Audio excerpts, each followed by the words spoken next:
All I remember is fire everywhere. From the sky to the ground, everything was burning. The heat was unbearable, and ashes were blowing in the wind.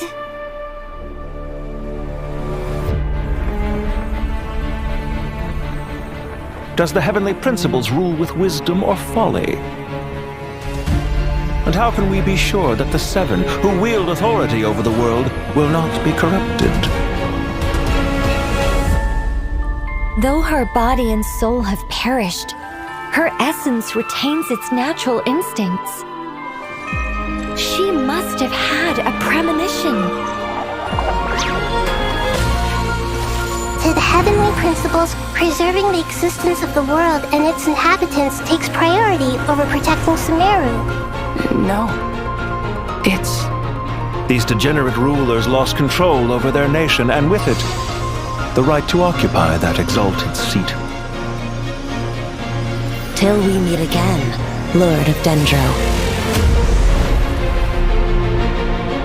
But there will come a day when we reclaim this world for ourselves. Connect to Safe Shatra. I never thought I'd return through Sumeru. I am the shimmering light that glows from the eyes of the Creator! You will pay for interfering with the grandest experiment of all time!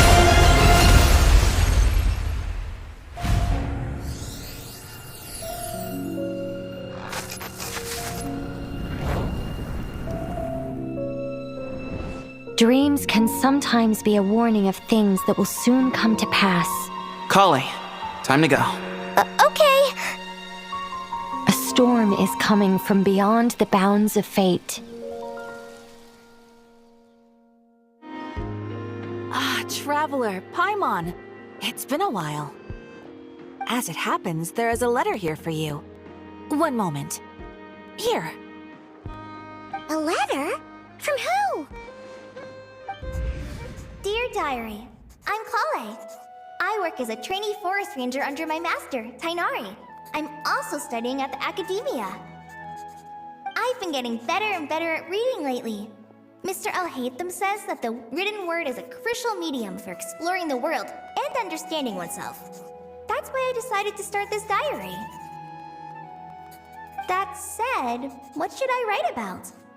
Things are pretty quiet in Sumeru these days. Life is good. Every day is a fulfilling and happy one. When I think back to the days when I suffered from Elazar, or way back to when I was injected with God remains, I am in a much better place now. I hope it stays that way forever. I'll leave it there for now. Master said he'll take me shopping in Sumeru City today, which is great, because I've been meaning to visit the toy seller at the Grand Bazaar for a while now. Kali, time to go. Yes, Master! Huh?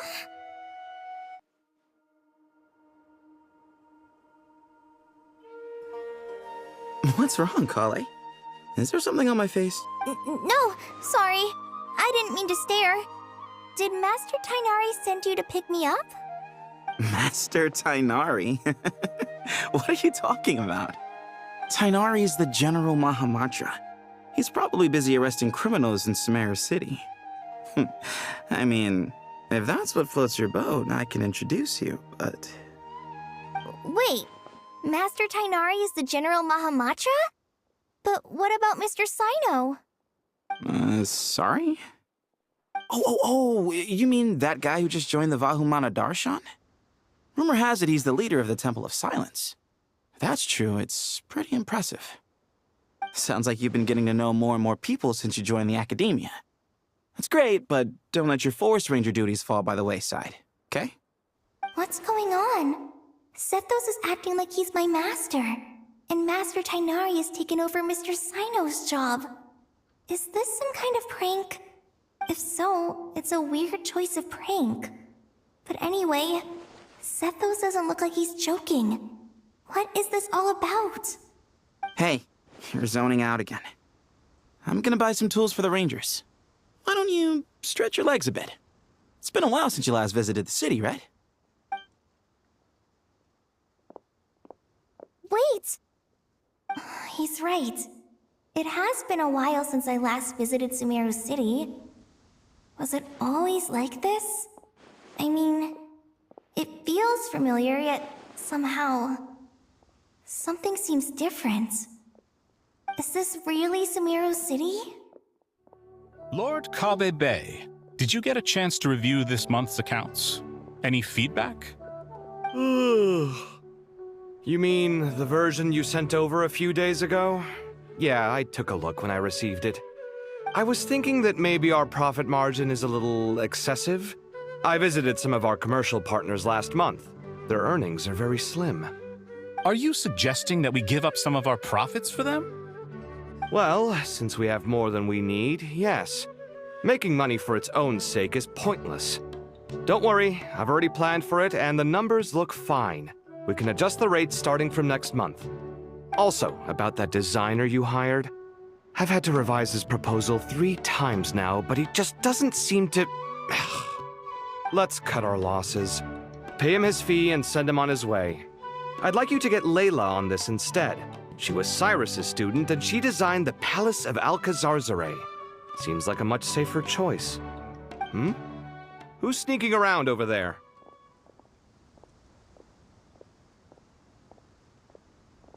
Mr. Kave?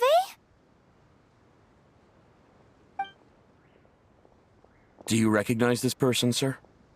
Yes, it's all right. We've met. This is Kale, Sethos' trainee. He brought her along the last time I went for drinks with him. What brings you to the city, Kale? Is your master here too? No, this is all wrong! Why is Mr. Kave saying that too? Tainari is my master, not Sethos. This can't be real.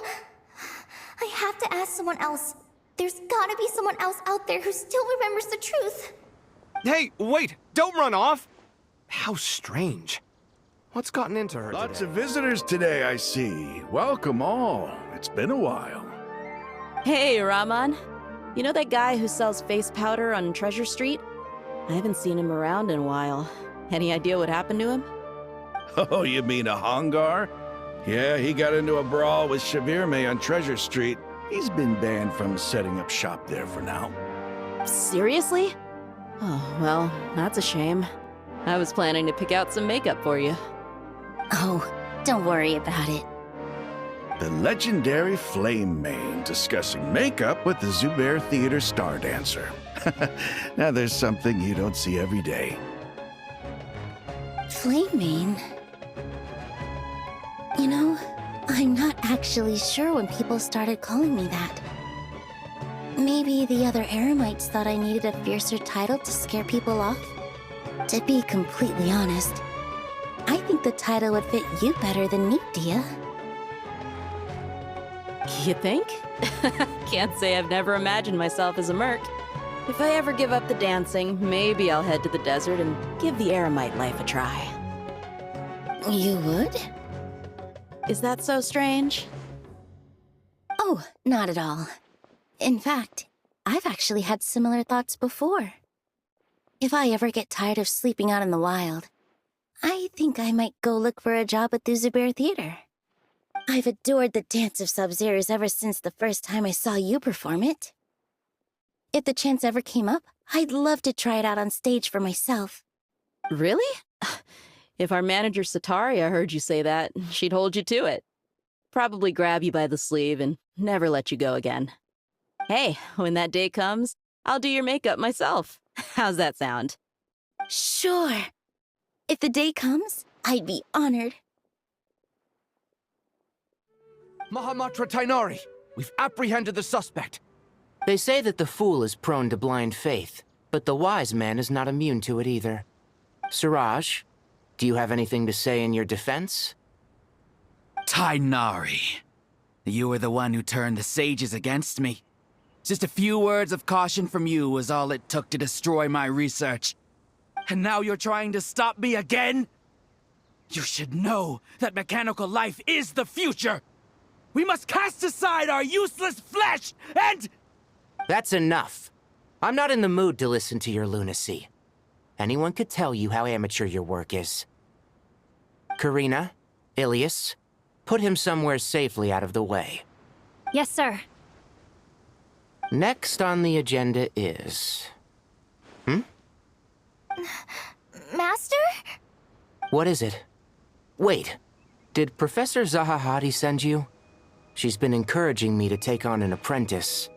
Might be getting a bit ahead of herself there, though. No, Master! It's me! Kale! Listen to me. Something really weird is going on in Sumeru City. It's like everyone's identities have switched around.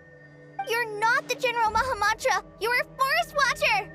Just yesterday, we agreed to come to Sumeru City today to go shopping together and... All right, there's no rush. Let's back up a little. Your name is Kale, correct? Although this is our first meeting, you do seem strangely familiar somehow. Is there anything I can help you with? No.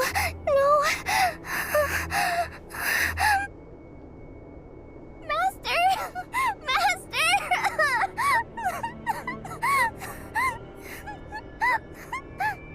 What is it?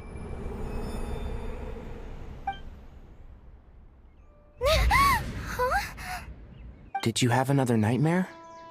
I've told you before, when you're tired, lay down on your back in bed and get some proper sleep. It's much better for you than napping on your front. Poor posture obstructs your breathing, which can lead to all sorts of weird dreams. Now, we're supposed to go shopping in Sumeru City today, remember? Cheer up. I'll take you to Hushang's. I heard he's got some new toys in stock. Go wash your face, take some deep breaths, and when you're ready, we'll head out. Okay. Thanks, Master Tainari. So it was just a dream. And yet, dreams can sometimes be a warning of things that will soon come to pass. Who said that? That dream felt unusually real, didn't it? Here's my suggestion. Since you're heading into Sumeru City anyway, you may as well tell Lesser Lord Kusanali about everything that happened. And just to be on the safe side, I think you should also inform your 2 traveler friends who once helped save Sumeru. I'd write them a letter if I were you. Time is short. A storm is coming from beyond the bounds of fate. What a strange situation. No wonder Kale was in such a rush to write us a letter. Imagine waking up one day to find that everything around you has changed. You might not even recognize Paimon anymore. Oh, that's a scary thought. Let's get to Sumeru and find out what the heck is going on. Kale! Traveler, Paimon! Thank goodness. I'm so glad you made it. Of course. We won't let anything happen to you, Kale. So, what's going on in Sumeru City? Looks like lots of people are moving or something. Yeah, I was just gonna say. After I wrote my letter, Master and I went to Sumeru City and told the Dendro Archon everything that I experienced, from start to finish. She was silent at first. It seemed like she was deep in thought. Then the next day, we got told that she was ordering everyone to leave Sumeru City immediately and move to Caravan Rebot. The entire population of the city has to move? Not just Sumeru City. The evacuation also includes Lokapala Jungle, Avidia Forest, Ashavan Realm, and Ardravi Valley. Basically, everyone living in the rainforest must temporarily relocate to Caravan Rebot. Holy smokes! That's crazy! Yes, it's quite an operation. Even if people only bring the bare essentials, the scale is simply enormous. They've requisitioned almost all the Sumpter Beasts in Sumeru for the task, including the entirety of Dori's Sumpter Beast Park. The Dendro Archon said that what Kale experienced was not a dream, but a warning. After our meeting, she immediately summoned the 6 sages to analyze the situation and discuss countermeasures. They concluded that the events seen in the dream are very likely to become a reality, and that an unknown danger is rapidly approaching. Oh, please keep that to yourself. We don't want to cause widespread panic. The official reason they've given is a large-scale renovation of the rainforest ecosystem. People are skeptical, but there haven't been any major incidents. So far, at least. The Dendro Archon seemed really worried when we spoke to her. She said you can go visit her in the Sanctuary of Surasthana when you arrive. She also said she'd hold out until the very end. Tighnari? Kale? You got a minute? I need a hand here. One moment, I'll be right there. As a forest watcher, I've been tasked with assisting with the relocation work. There's a lot to be done, and they need all the help they can get. This will be the final group of evacuees from Sumeru City. While they're away from home, they'll be heavily reliant on outside help. Thank you for coming in our time of need. As you can see, another crisis is upon us. We should go help the evacuees. See you around. I'm so glad that you believed me and came all this way to help. It means a lot. Please stay safe. Don't worry. We may not know exactly what's going on yet, but as long as we stick together, we'll find a way through this. Goodbye! Look after yourselves! Will do. See ya! Whew. Paimon's not sure how she found the words to comfort Kale because, honestly, she's kind of nervous herself. Let's head to the Sanctuary of Surasthana and see Nahida.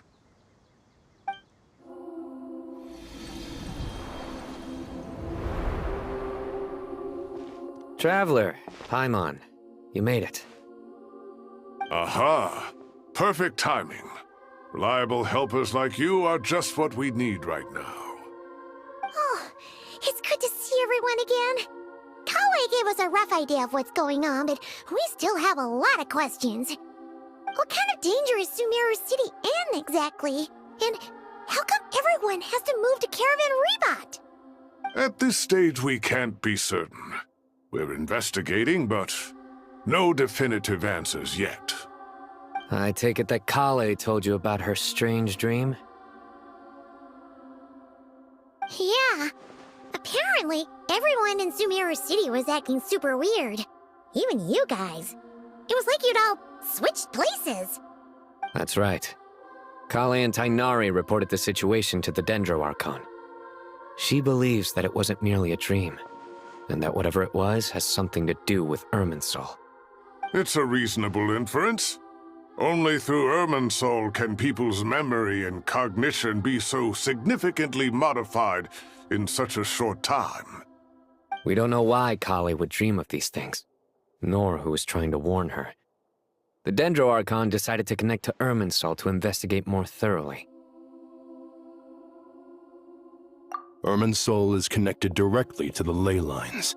The tree serves as a central hub where the ley lines converge, and its core function is to record and store the world's knowledge and memories. But something has gone awry, severely compromising the performance of this core function. Information is bottlenecking inside Irminsul, hampering the ley line's flow. If this continues, new information will languish unrecorded, with existing records thrown into disarray.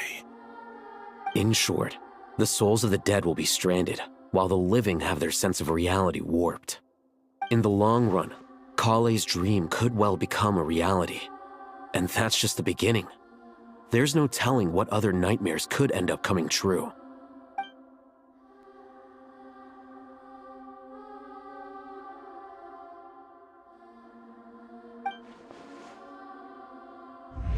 I have come this far, to use my death to open the gates of the ley lines to my people.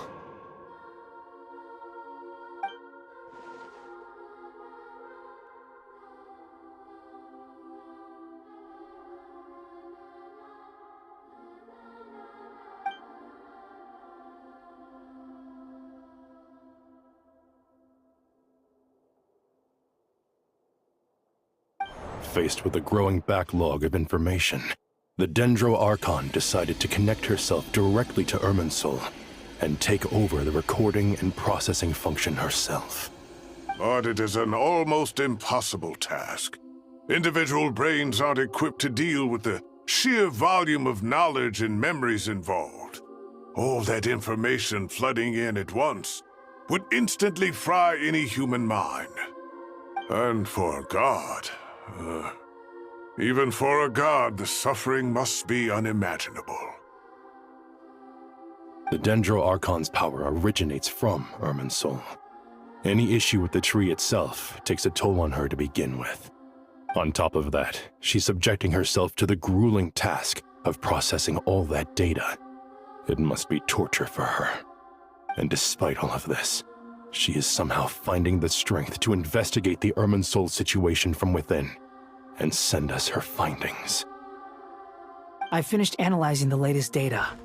Looks like our working theory was wrong. There's no signs of Irminsul having been attacked from the outside.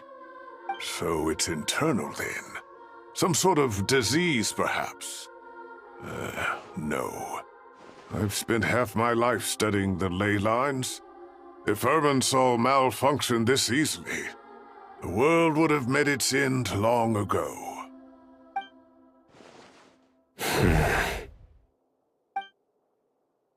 Sino? What is it? Not long ago, I got a tip from the Core of 30 that a large number of unidentified merchant caravans had recently been spotted entering Sumeru through Beta Harbor. At first, I suspected that they might have something to do with all this, so I sent some people to investigate. But if Irminsul wasn't attacked from the outside... Don't you think there are more important things to worry about right now than guessing who's behind all this? It's been over 12 hours with no new intel. If even the Keeper of Irminsul is this badly affected, you can imagine how bad things are in there.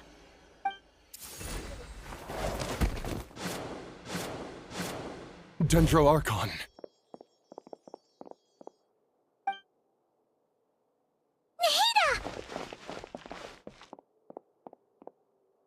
What's wrong? Her breathing is weak, and her elemental energy levels are dangerously low. Looks like it's time to move to the backup plan. What's the backup plan? Get out of the city and take the Dendro Archon with us. The entrance to Irminsul is directly beneath the sanctuary of Surasthana. That means this is ground zero if anything goes wrong. The Dendro Archon has a very strong connection to Irminsul. But theoretically, this connection should grow weaker with distance. Under normal circumstances, she could unleash her full power here. But with Irminsul out of control, our first priority is to get her away from here. The situation is critical. There's no time to deliberate. Everyone in agreement? I'll deal with it. I'll also let the Matra and the Core of 30 know to start evacuating.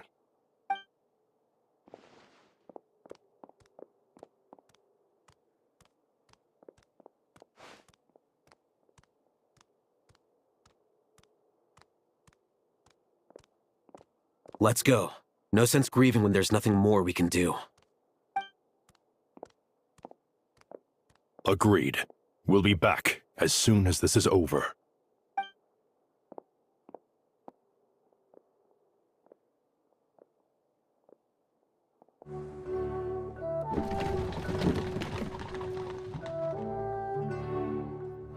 The last group of civilians has been safely evacuated.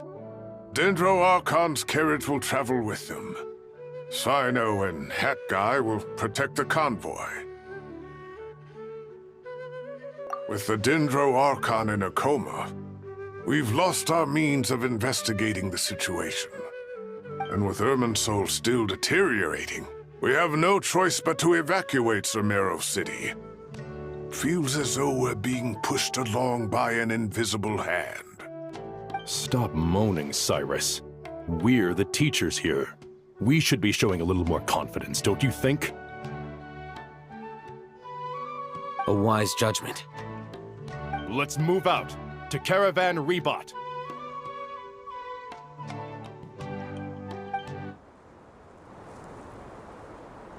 Sir, all units are in position. Good. Everything is going to plan. Interfering with Sumeru City is a necessary step, so do not hesitate. The Irminsul situation will not harm you. We need to speed things up here, too. We don't want to keep our client waiting, do we? No, sir. You have my word. Everything will be completed on schedule.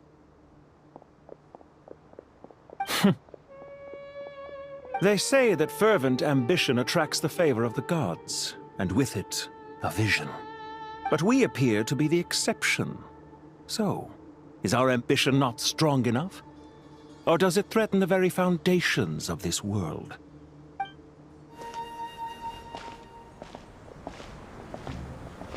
How is the Dendroarchon? Her breathing is steady.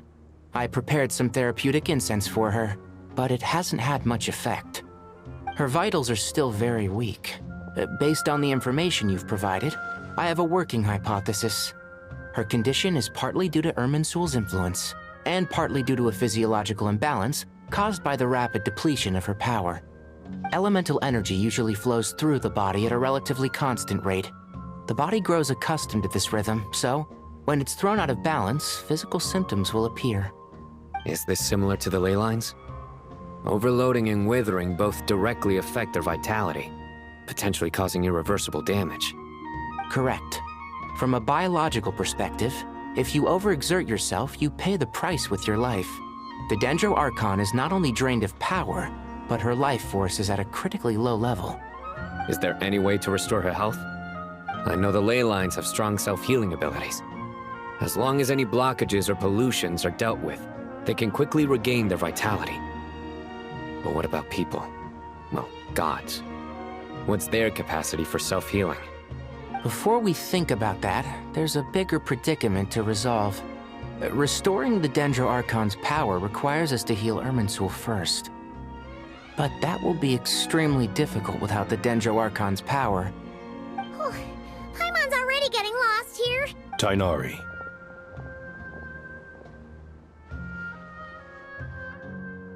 Master Nephis, sages.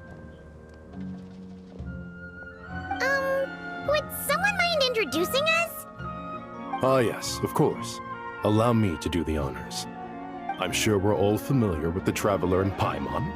They're the heroes who helped foil Azar's conspiracy and save Sumeru. These gentlemen and I are the 6 current sages of the Academia. Balduri and I are part of the Old Guard, while the other 4 took office after Azar and his clique fell from power. Nice to meet you all. I've heard much about you. Delighted to finally meet you in person. Back to business. So with the Dendroarchon currently in a coma, the people have taken temporary refuge at Caravan Rebat, but they cannot stay here forever. We need to come up with a plan as soon as possible. For Nas, any thoughts? We have no direct access to Irminsul. However, we might be able to gather the information we need from the ley lines. Study the branches to learn about the trunk, in other words. I heard that while in the sanctuary of Surasthana, the Dendroarchon had to serve as the central information hub herself. This is a clear sign the situation within Irminsul might be far worse than we can imagine.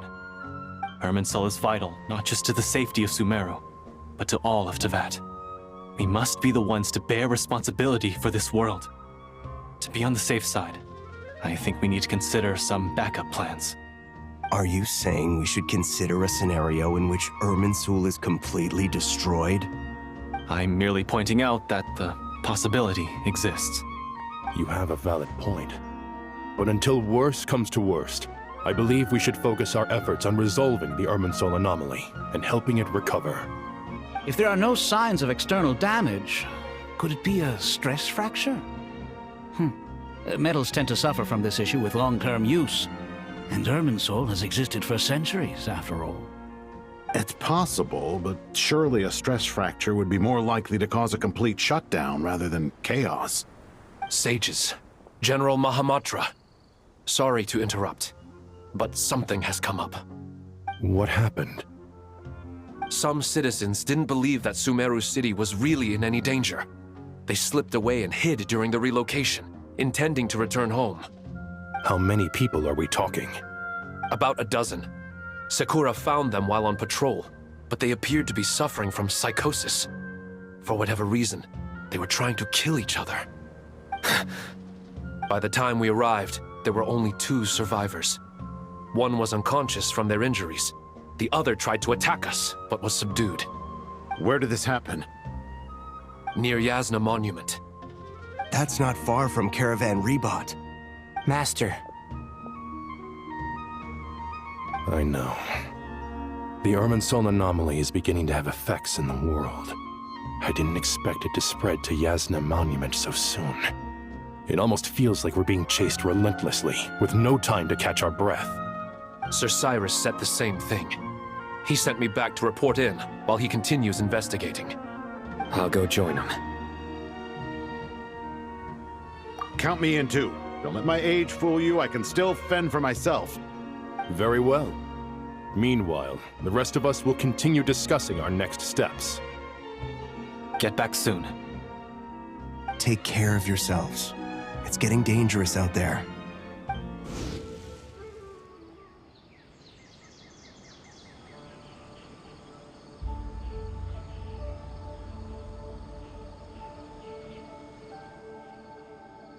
Please, don't go any further.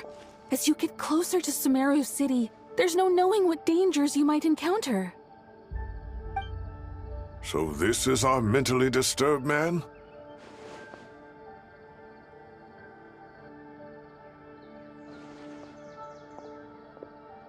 Cyrus, you didn't even bring a single guard?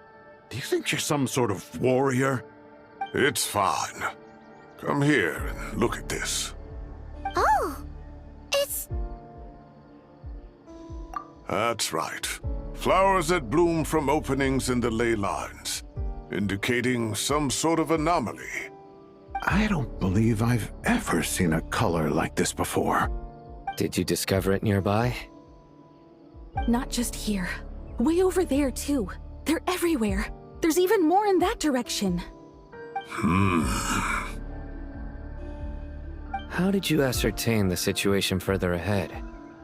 Didn't you just say that we can't go beyond this point? Yes. This area is relatively safe so far, but if you continue forward, delusions will start afflicting your mind.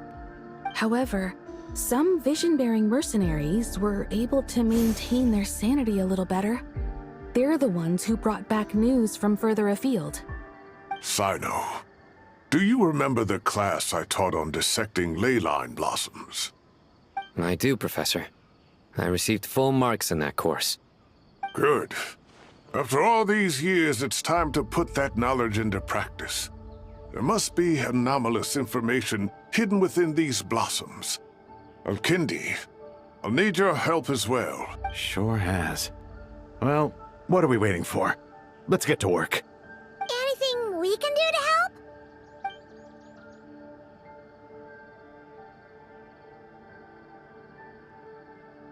Will you need my help? All right, well, don't go too far.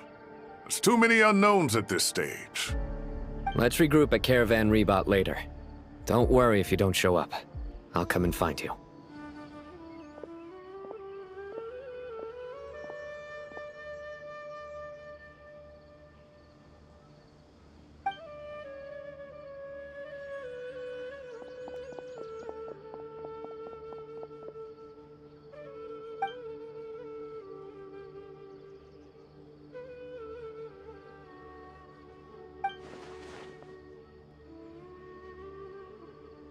That should be the heart of Oasis. All we need to do is light it with the fire seed, and it'll restore a pep with elemental power. The damage it suffered internally will also slowly begin to heal.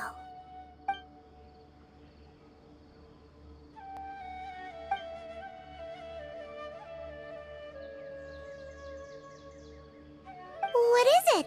You thought of something? Really? Then let's get back and tell the others!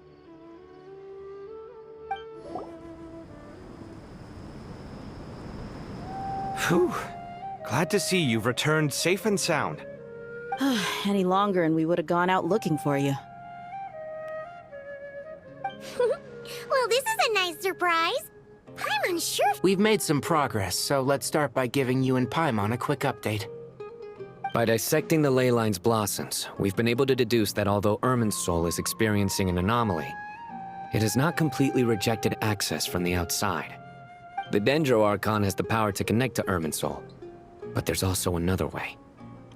I assume you recall the devices everyone was wearing when you first arrived in Sumeru? Devices? Oh, wait.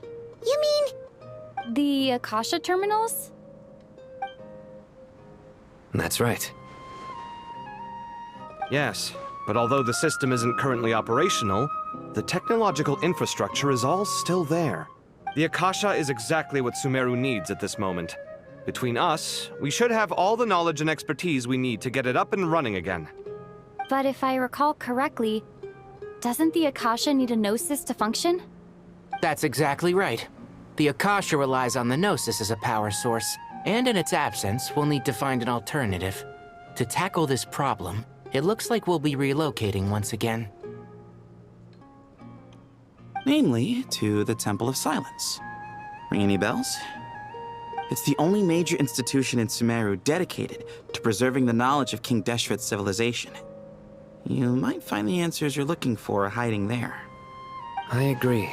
There's a good chance. Master Nephis and the other sages have discussed it. As the chaos from Irminsul continues to spread, Caravan Rebot won't be a safe haven for much longer. We have to move into the desert next. The scholars and sages will head to the Temple of Silence, while the civilian population seeks refuge in Aru village. The Eremites will keep everyone safe during the journey, and Candace will be there to receive us at the village. This leaves us just one thing to worry about. That Dendro Archon. She's very weak. We can't afford to wait until Irminsul is fixed. There has to be another way to help her. Huh. Well, luckily, the Traveler had a eureka moment while we were out investigating. What say our Amorta experts? Theoretically, it's feasible. From what you're saying, although elemental life and elemental energy have their differences, the Dendro Archon has explicitly stated that she can imitate the power of the former. In which case, as long as Apep is willing, she should be able to convert her own power into a form that the Archon can use. It wouldn't be difficult for her at all. The only problem is convincing her to help. Yeah! Even though she wasn't exactly friendly the last time we met, she didn't refuse to talk with us. When she realizes the danger that Nahida is in, surely she won't turn a blind eye to it. Well, hopefully not. There's no time to lose. I'll bring this proposal to Master right away. If he and the other sages agree, we'll split into 3 teams. The academics will go to the Temple of Silence to look for a solution to the Akasha problem. The Eremites will escort the civilians safely to Aru village, and the Traveler and Paimon will take the Dendro Archon to see Apep. There's still a long road ahead, and no knowing if we'll make it. But at least we have a direction now. I'll take it over floundering around in confusion. Come on, let's get moving.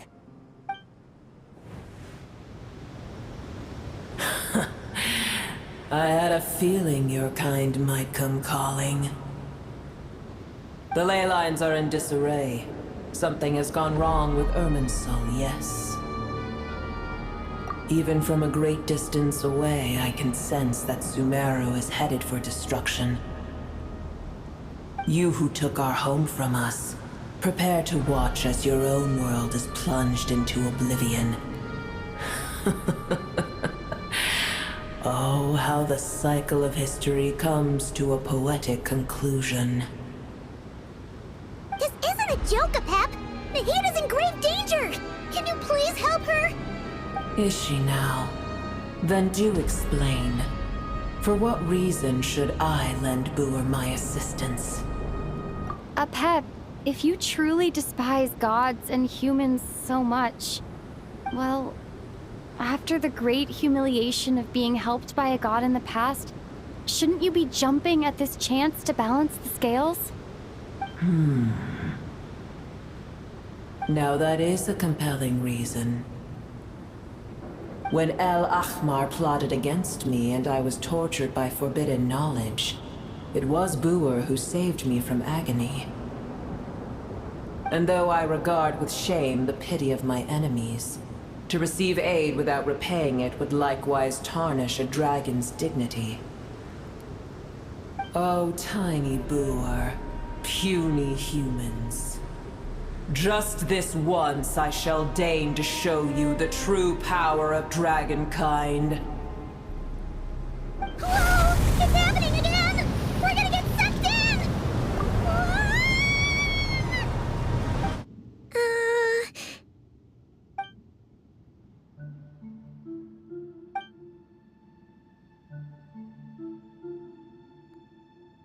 It is done.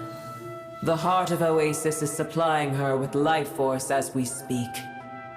It shall not be long before she recovers. But I should warn you. Boer's existence is closely intertwined with Irminsul. Unless the issues plaguing it are resolved, she will never completely recover her former strength. Thank you. Spare me your words of gratitude. You may also spare me your feigned concern.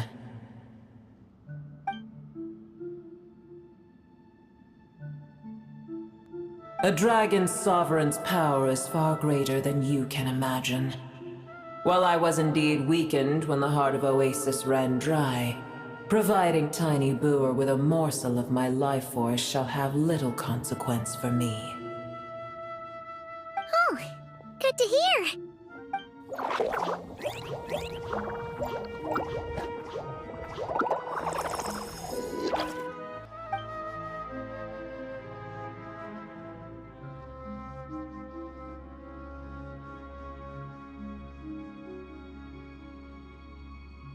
Ever held in high favor, I see.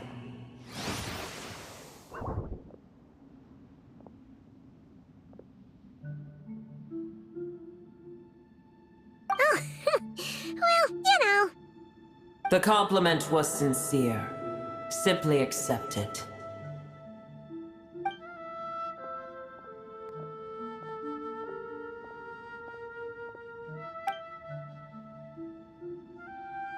I did once. That tree was not planted by the heavenly principles. Irminsul existed before they ever arrived in Teyvat. What? There was a time when it belonged to Teyvat, to dragonkind. Its appearance and function then differed greatly from today. The ley lines flowed with an abundance of a familiar, primitive form of elemental energy. You may know it as the power of the Light Realm.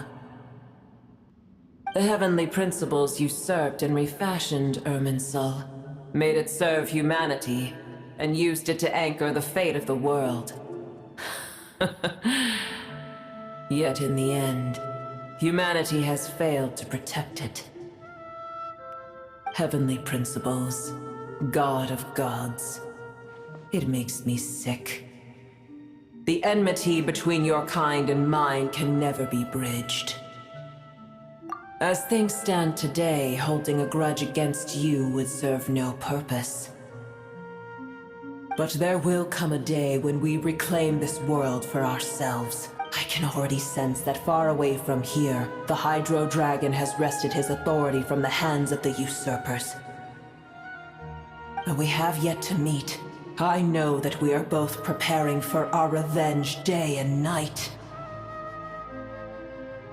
Uh-huh.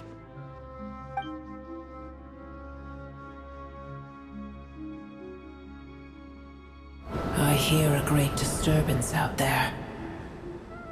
Huh? What is it? Sandstorms come. Another calamity approaches. You both seem restless. Let us part ways here. Boer is safe with me. Once she has recovered, I shall return her to your side. Oh, thanks again. Take care, all right? I told you already I have no need of your feigned concern.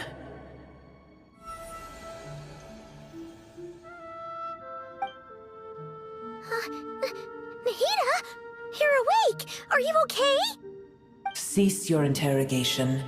Yes, she awoke for a brief moment, but she has now lost consciousness again. Take it. We shall talk more at another time.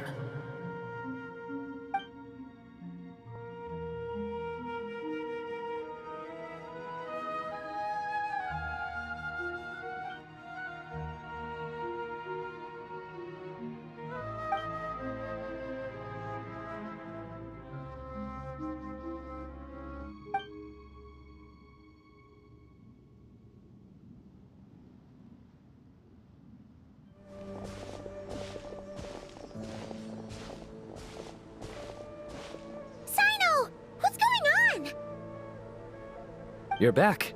How's the Dendro Archon? What a relief. It's the Jinn. Countless Jinn have stirred up violent sandstorms across the desert, blocking our path to the Temple of Silence. It's just one thing after another. Where did all of them come from anyway? In all my trips to the desert, I've never seen anything like this before. As I see it, the only possible candidate is Gurabad. Gurabad? Baladuri could explain in more detail if he were here. All I know is a rumor I've heard about from previous trips to the desert. Supposedly, a great number of dormant Jinn lie sealed beneath that city.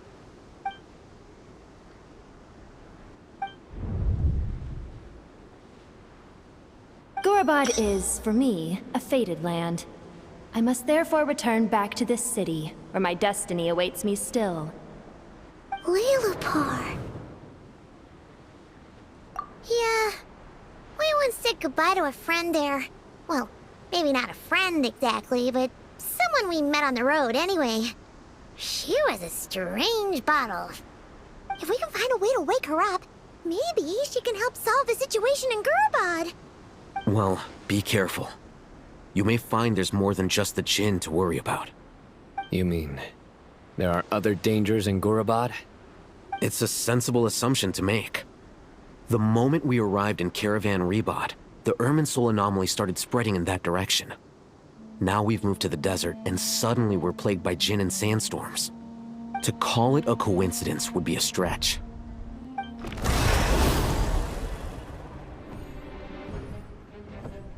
When did they show up? It appears the monsters native to the desert have been stirred by the Jinn's activity.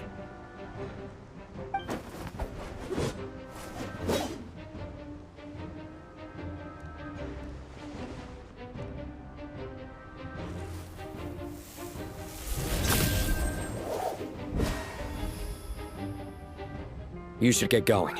We'll take care of things here.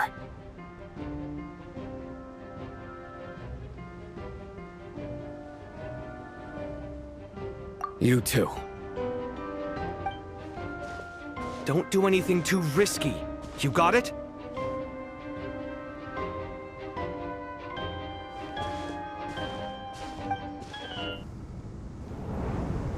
It seems my subordinates failed to stop you in your tracks.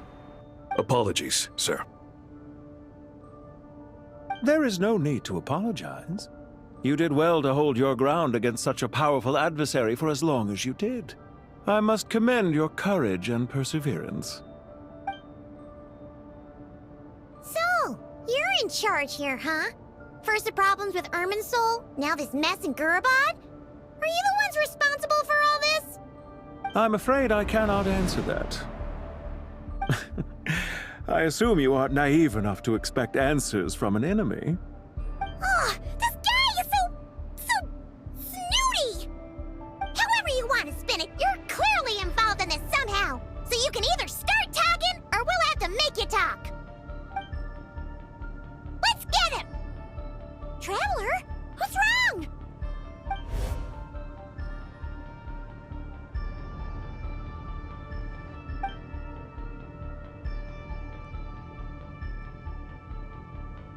You're remarkably calm. Some would act more rashly upon finding the ringleader all alone. But you keep your cool. Even as your enemy, I must applaud you. Did you show yourself just to say that? Is this you trying to take back control of the conversation? Unfortunately, I really don't have anything to say to you. I am here merely to indulge my own curiosity. Your names are well known among the Fatui. Naturally, I wanted to observe you up close while I had the chance. Hey! Don't treat us like we're some kind of exotic animals in a zoo! Oh, I wouldn't dream of it. You seem rather predisposed to misunderstand me. I'm quite aware that you are both heroes of great renown. You have resolved crises in many nations and won countless allies along the way. I've been following your adventures with great admiration. My only regret is that the trajectory of your journey conflicts with our goals. What do you mean, admiration? Sorry, but that sounds pretty weird coming from you. I don't see why. We may happen to occupy opposing sides, but there is no cause for deep-seated enmity between us. To respect one's enemy is to respect oneself. Well, now that you're observing us up close, what do you see? I've observed as keenly as I can. Yet, while I endeavor to understand, your true strength remains a mystery to me. Violence is not my area of expertise either, so, you see, I would much rather converse with you like this than determine a victor with the edge of a blade. Besides, I've heard that even 3 moons in the sky fail to eclipse your brilliance. I know better than to bite off more than I can chew. 3 moons? So, you have a connection with the Harbinger, the Doctor. Well deduced. Our commander, Dottore, died in Nodcry, but there are things that do not end with his departure. We must... Look at me. I almost divulged more than I should have. What are you after? Revenge for Dottore? Or are you plotting something else? I've said quite enough, I believe. There's no point in continuing this conversation, except to say, I've noticed that you seem to know your way around here quite well. A repeated visitor to Gurabad, are we? Ugh. I'll take that as a yes. Then I'm sure you'll have heard the story of this place. The mother of the Jinn, Lilupar, and the tragic tale of her vengeance that spanned 3 generations. It was right here that Lilupar once helped the wise to ascend to the throne. But from that moment on, every king who sat upon it was corrupted by power. These degenerate rulers lost control over their nation, and with it, the right to occupy that exalted seat. What are you trying to say? I once admired you for your adventures. That is the earnest truth.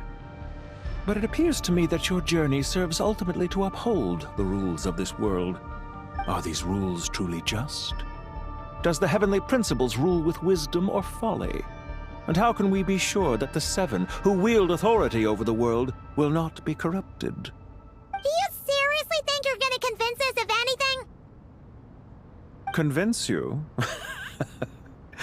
I'm sure my commander already tried that. Why would I waste my breath doing the same? If a few words from a stranger were enough to make someone completely change their stance, it would only prove that they never had a firm will to begin with. I am merely stating my position, so that we might understand each other better. One's enemy in the present may not necessarily be an enemy for life. As for what game I'm playing here, I'm simply buying some time. But now I must bid you farewell. It was a wise decision not to attack me immediately. Since you did not fall for my ambush, I will now have to ask those in hiding to reveal themselves. Leave this to us, sir. Very well. I trust you to do what is necessary. Stall her while I execute the next step of the plan. Sumeru City, Irminsul. Hey! Stop right there! Don't you dare leave without explaining yourself! All units, stop them! Protect the commander! Found him! Over here! You're very persistent. Hey, you! Stop running and explain yourself! What are you trying to...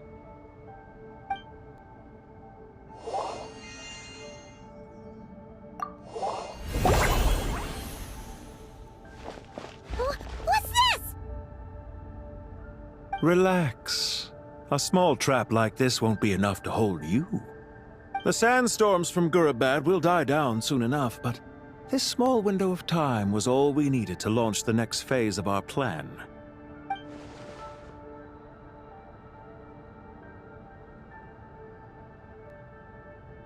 Don't be discouraged. I knew that someone would come here eventually, so I planned ahead. Where to chat with you, which door to exit from, even which mechanism to wait by for you. I thought through every detail. You, meanwhile, know nothing of who I am. So far, you've only heard my voice, and for all you know, it may not even be real. But not to worry. This is only our first meeting. It shan't be our last. Just answer me one last question. Why do you continue to follow Dottore? He has conducted countless cruel experiments, even on his subordinates. Follow isn't quite the right word. Let's just say even those you see as villains have their friends, even if they aren't the most sincere of friendships. When any set of rules is established, there will be those who benefit and those who lose out. People will do anything to justify what they have gained or escape from the hardship imposed upon them. Neither he nor I are tolerated by the rules of this world. We were both searching for a new order. Our ideas of the final form that should take may have differed, but our journeys took a shared path. Goodbye, Traveler and Paimon.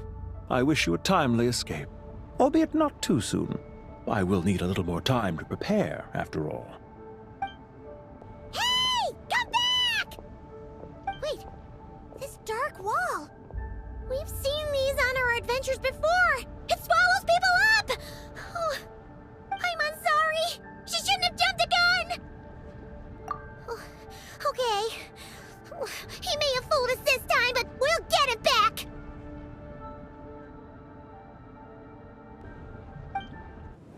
Sino and his team are guarding the north. We'll take this side. There's so many Jin. We can't let them get into Aru village. There's too many of them.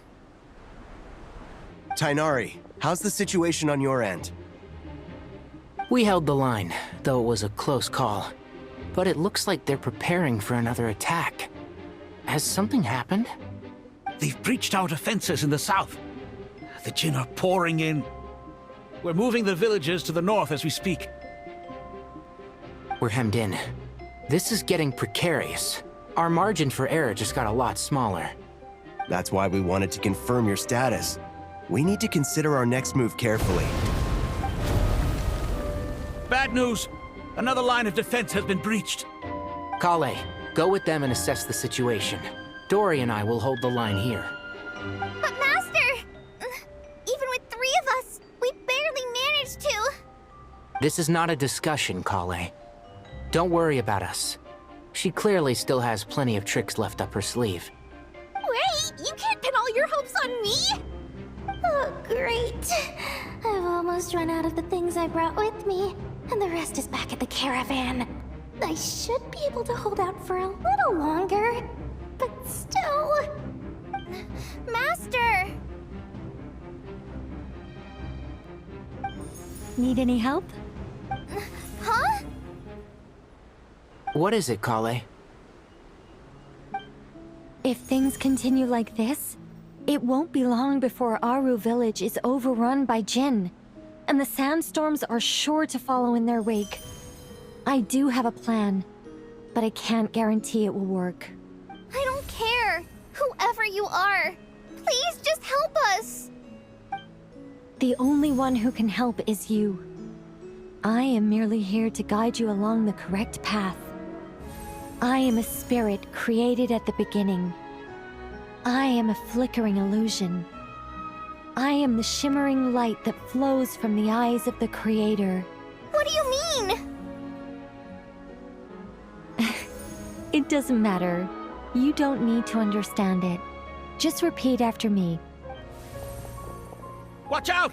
Jin incoming! I am a spirit created at the beginning. Here goes nothing. I am a spirit created at the beginning. I am a flickering illusion. I am a flickering illusion. I am the shimmering light that flows from the eyes of the Creator.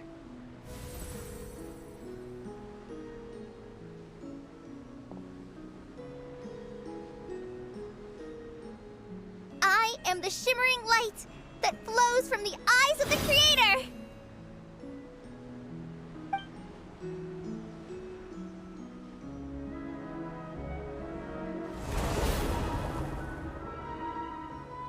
It's a song composed by the goddess of flowers.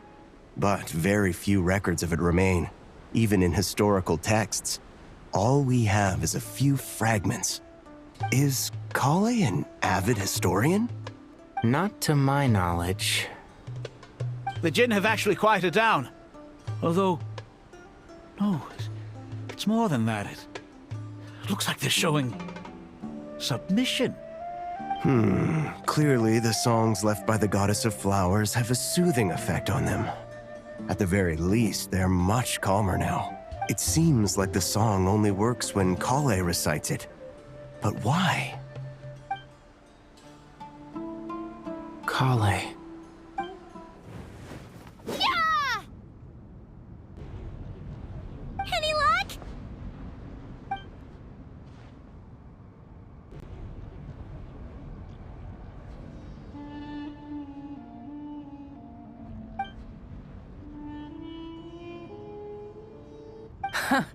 When I heard that loud rumbling in the distance, I thought the shifting sands had bust open the gates to some ancient treasure vault.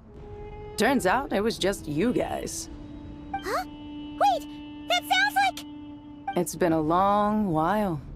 Did you miss me?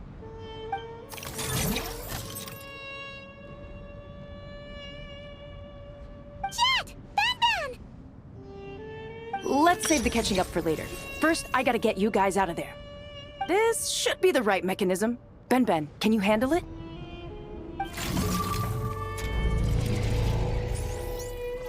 There we go. Come on, let's leave this place.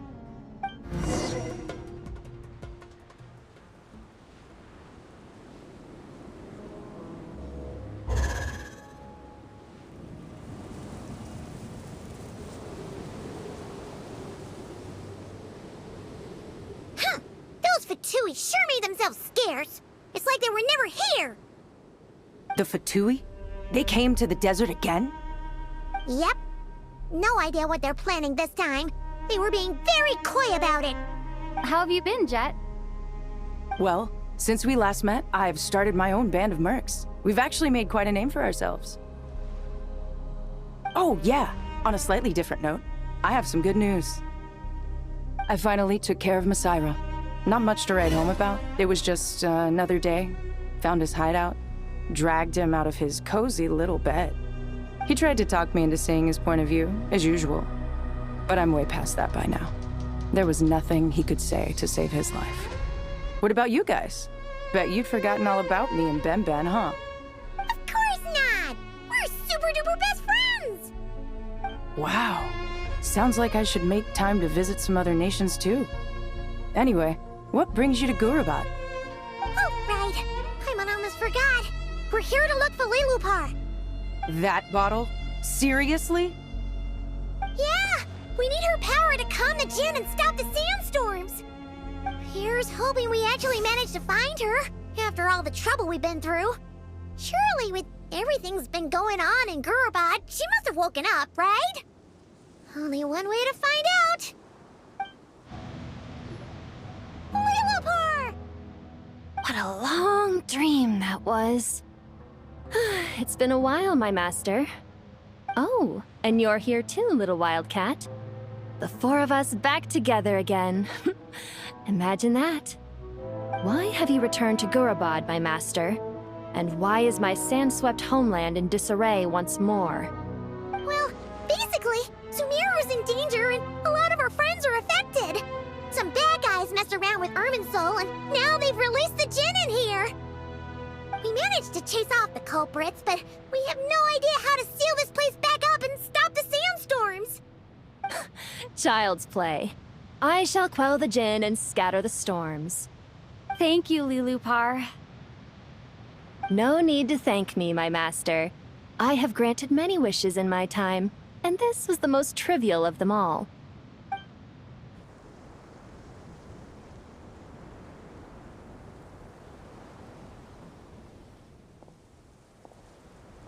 The sandstorm's gone. The sun shines bright again. When I said that we'd meet again under a lovelier sun, this was exactly how I imagined it.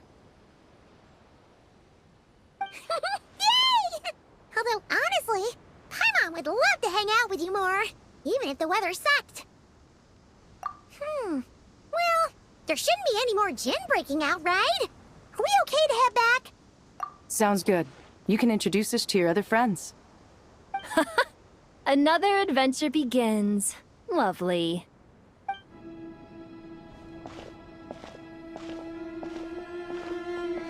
So, this is the Temple of Silence. I've heard the Nagarjanites mention it in passing, but I never imagined it would be this big. It's colossal. I thought the temple moved to the rainforest ages ago. When did they scamper back into the desert?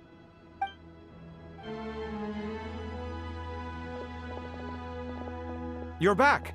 Everything all right? And who are they? Friends of yours? Pretty much everyone in the Temple of Silence is. This guy's Kaveh, and the one next to him is Alhaitham. Hello, I'm Jet, and this is Lilupar.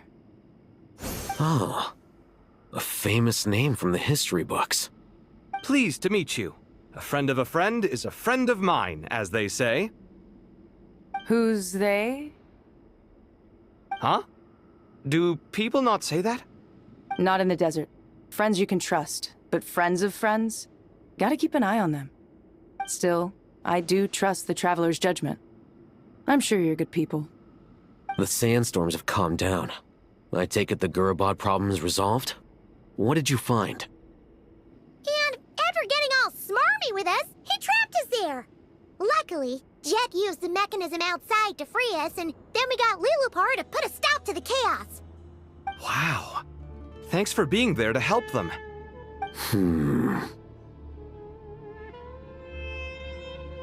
So, this mystery man openly admitted that he was merely a Harbinger's subordinate. Yeah? Is there something weird about that?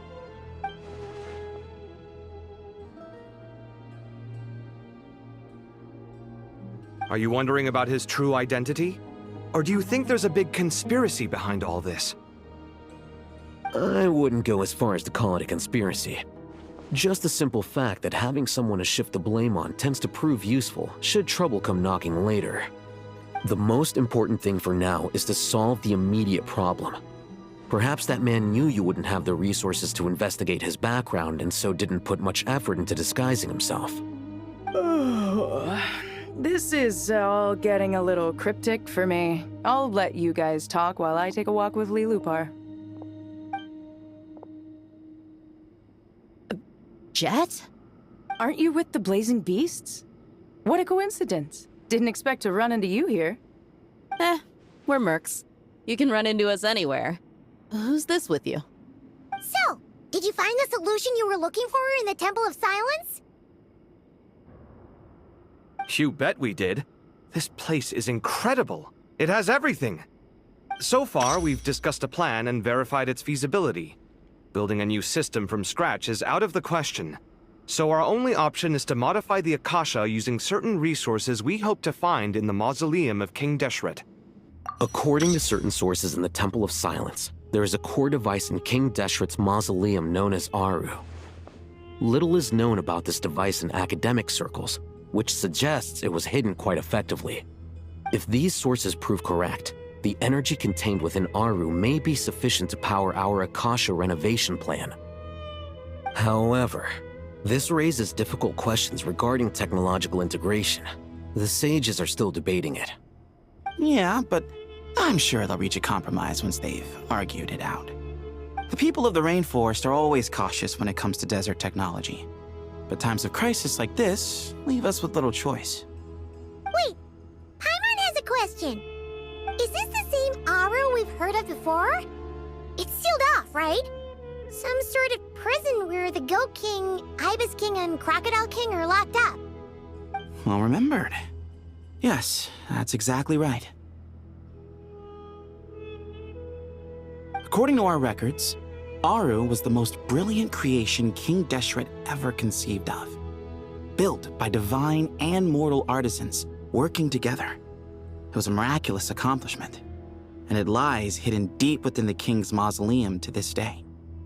That being said, what Aru actually does and why it was built, those are deep secrets we are not privy to. Until recently, I wouldn't have been optimistic that the place even exists. The only reason I'm inclined to believe it now is because we heard it from the Ibis King Thoth himself at his temple. The tale of how the 3 retainers of Al-Akhmar were imprisoned in Aru. Paimon totally gets that. When Paimon first heard about it, she thought it sounded pretty unbelievable too. Do you guys still remember that? The Ibis King told us they were trapped in Aru and that they had to answer 3 questions to get out. I think I remember. What causes our rise and fall? What obliterates love and hate? And what determines truth and falsehood? Those were the 3 questions, right? Yeah. If only Nefer were here. She's dealt with the Ibis King before, so she might know more. Oh, Nefer is a friend we met in Nagcry. Nagcry? Funny. She showed up here earlier. Huh? Yeah. Had another lady with her, too. Both said they knew you. They contacted the sages, claiming they might be able to offer some assistance. Really? They came here to help out? Yes, really. It was just before you got back. One of them said she's made Nodcry her home. If she's the person you were talking about, then... Looks like betting on Aru was the right choice. See? They're right over there. Nicole! Nefer! Why, hello! We're here to help.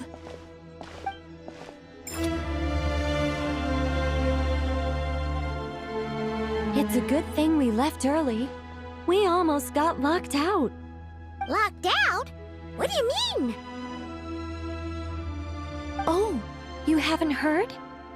An invisible barrier has appeared around Sumeru's borders, cutting off all travel in and out. No one can leave and no one can enter.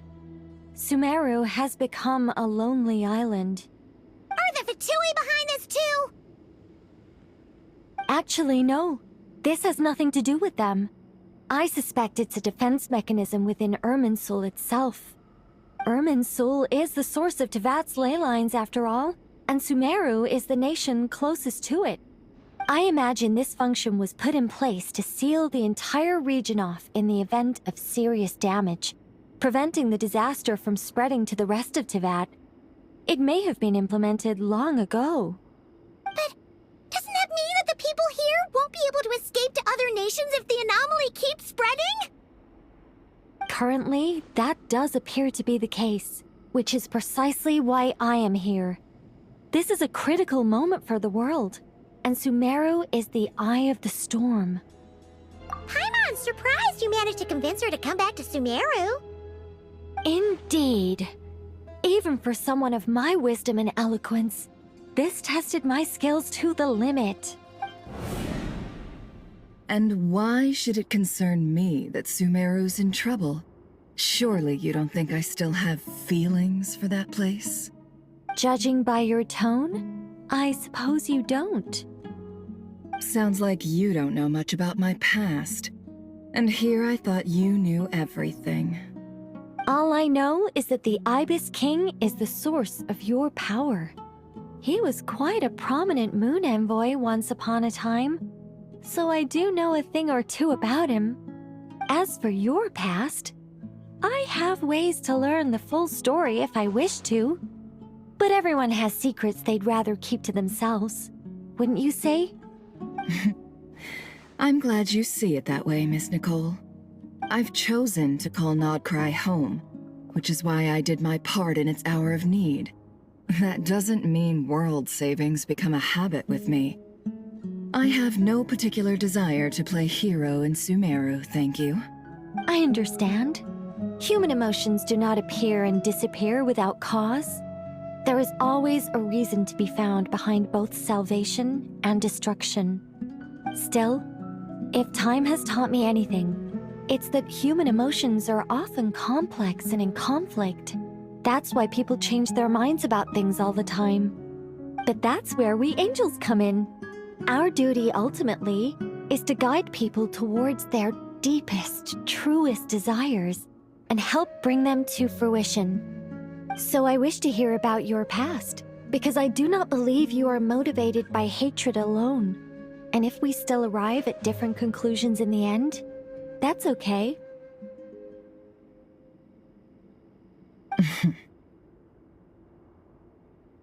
I refuse. Wait, what? But I set the atmosphere and everything. Isn't this supposed to be the moment when we finally open up to one another? Is it? Maybe I'm not so good at reading the atmosphere. You're right, Nicole.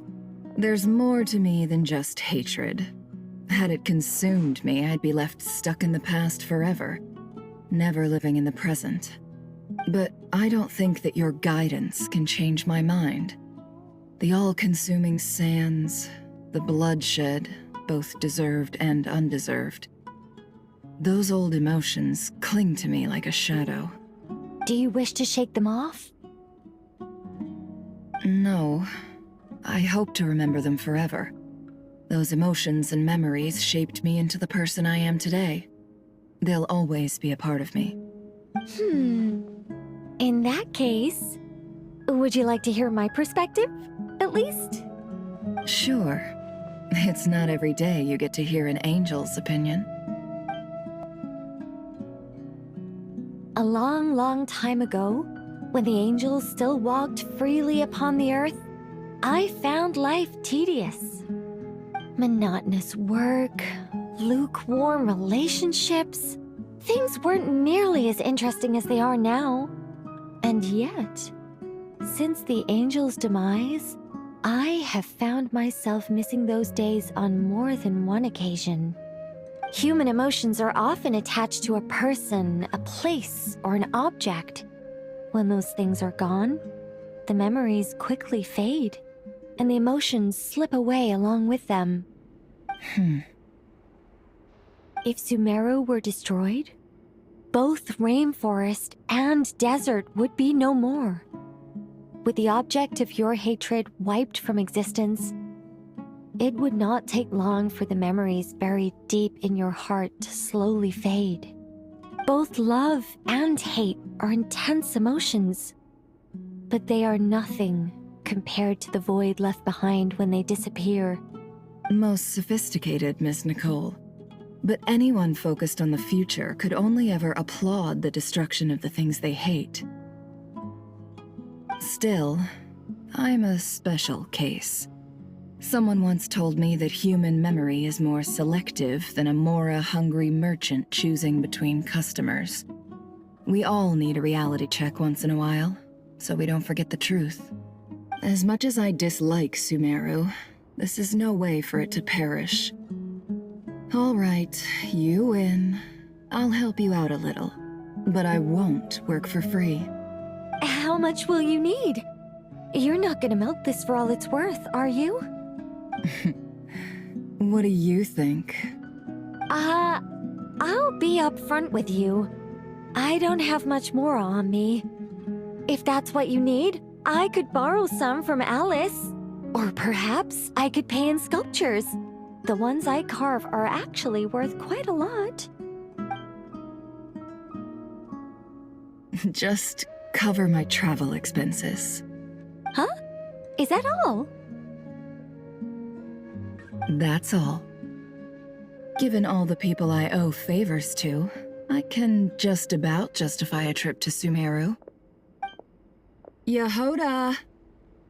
Here, boss! What do you need? I'm going back to Sumeru for a while. While I'm away, you'll be in charge of the curatorium. Me? I'm in charge? Whoa! Don't worry, boss. You can count on me! And that was how the ingenious Angel Nicole brought you the perfect person for the job in your hour of need. Hip hip hooray! That was far more detailed than necessary. Not lacking in embellishment either. I never thought I'd return. Especially not the desert. But life doesn't always go as planned, I suppose. What's Candace up to? I don't think I've seen her yet. She's still taking care of things in our village. Should be joining us before too long.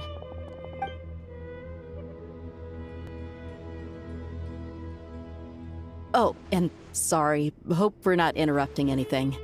We have some good news, though. We're planning to go to the mausoleum of King Deshret to look for the legendary Aru, then use it to try and restore the Akasha system. According to records in the Temple of Silence, the mausoleum houses something called Aru's Shoot, which can be used to establish connection with Aru. We still have some time before we leave, so there's no rush. By the way, who are these two new faces? Just call me Nefer. I'm based in Nodcry. Did I hear you mention Aru? Correct. Well, I happen to have a connection with one of the 3 retainers imprisoned inside, the Ibis King. I'm here to get things done, so if you don't mind, I think I should come with you. That sounds perfect. Miss Nefer, are you from the desert by any chance? Why do you ask? I don't know. There's a familiar air about you. Plus, you mentioned Candace. Sorry, I don't mean to pry. It was just a random thought. I'm Dia, an Eremite mercenary. My work usually keeps me out in the desert. I'm on good terms with Dory, and she's mentioned you all before. It's nice to finally put faces to the names. However, my associate here is probably less well acquainted with you. Why don't you all introduce yourselves? Actually, I'm a little better acquainted than you might think. Huh? Huh. Are my eyes playing tricks on me? It looked like you spoke without moving your mouth. Ventriloquism. I have heard tell of it before. What is it, Kale? It's you! You're the voice who's been speaking in my head, aren't you? You encouraged me to report my dreams to the Dendro Archon, and got me to recite that magic prayer. Mm-hmm. I have many titles, but let's go with the most pertinent one. I am Nicole Rain, an angel who has lived since ancient times. An angel? Sounds like a big deal, but, what exactly is an angel? Oh, Well, we're a rather long-living race of beings. Not gods, technically, but we can still tell you a lot of stories from ancient history. Yep! And she's also an amazing sculptor! You could say she's a real creative type. Well, ma'am, if both the Traveler and Paimon give you rave reviews, you must be pretty impressive. Oh, please don't call me ma'am. I find it so awkward when people get too formal with me. Just relax and be yourselves. No need to be nervous. Miss Nicole, if it's okay, could I ask you a few questions? Yes, you may.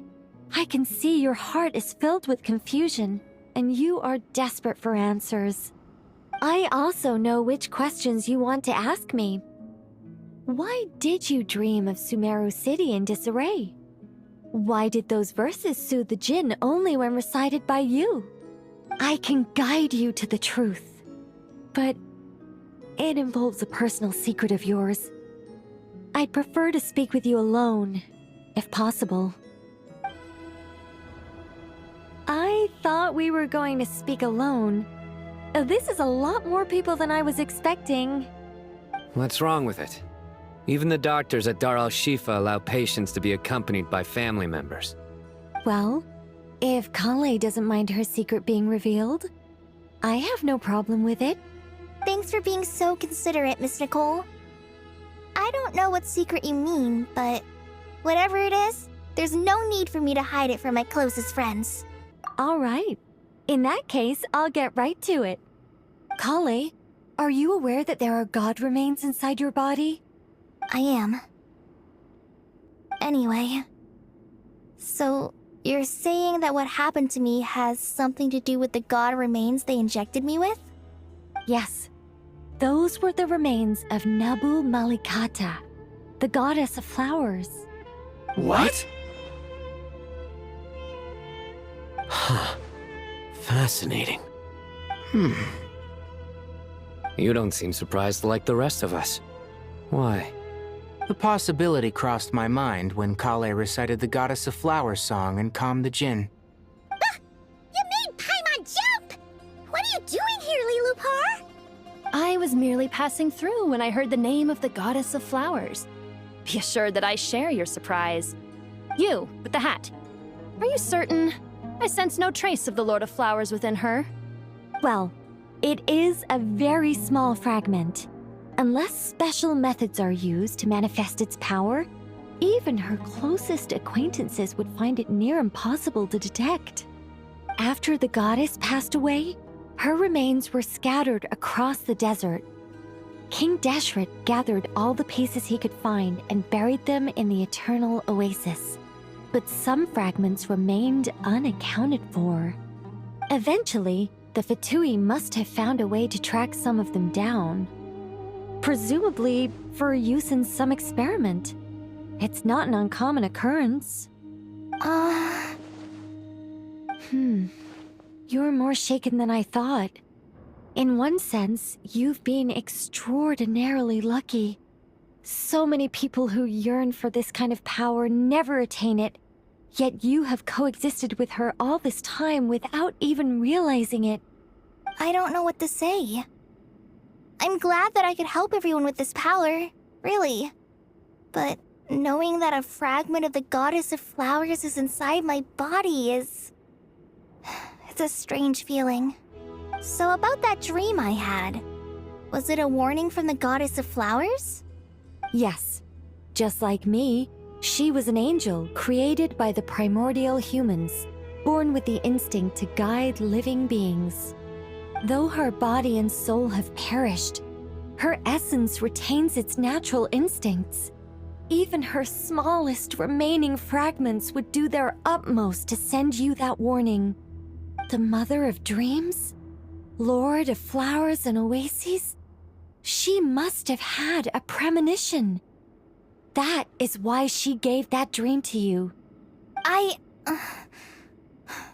We won't let our efforts go to waste. But I still don't understand. Why me?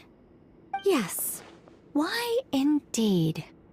You weren't the only one injected with god remains, but only in you have her fragments persisted. I suspect it may be because of the firm will you showed in the face of suffering. She was likely assimilated by that will. Of course, this doesn't mean you have to shoulder any extra responsibility. As this young man said, you are who you are, and that will not change. All right, any further questions from the family members of the patient? If not, we should head to the mausoleum of King Deshret. Let's move out. Time to put our plan into action. We all hope it'll work. But will we really be able to open Aru? And even if all 7 pillars of King Deshret agree to let us proceed, the scale of the work to follow is daunting, to say the least. Haven't you handled other big projects before? I mean, the biggest project I've worked on to date is probably the Palace of Alcazarzaray, I guess? But this is orders of magnitude beyond that. It's a total nightmare. Look on the bright side. At least this time you're actually here when Sumeru needs you most. You won't have to come asking me for details after the fact. Mock me all you want. But now that I'm here, things will be resolved far more quickly and smoothly than last time. Kave's self-doubt disappeared in an instant. Like magic. Well, this confidence is most gladdening. Now, go and pack your things. We'll head to the mausoleum as soon as you're ready.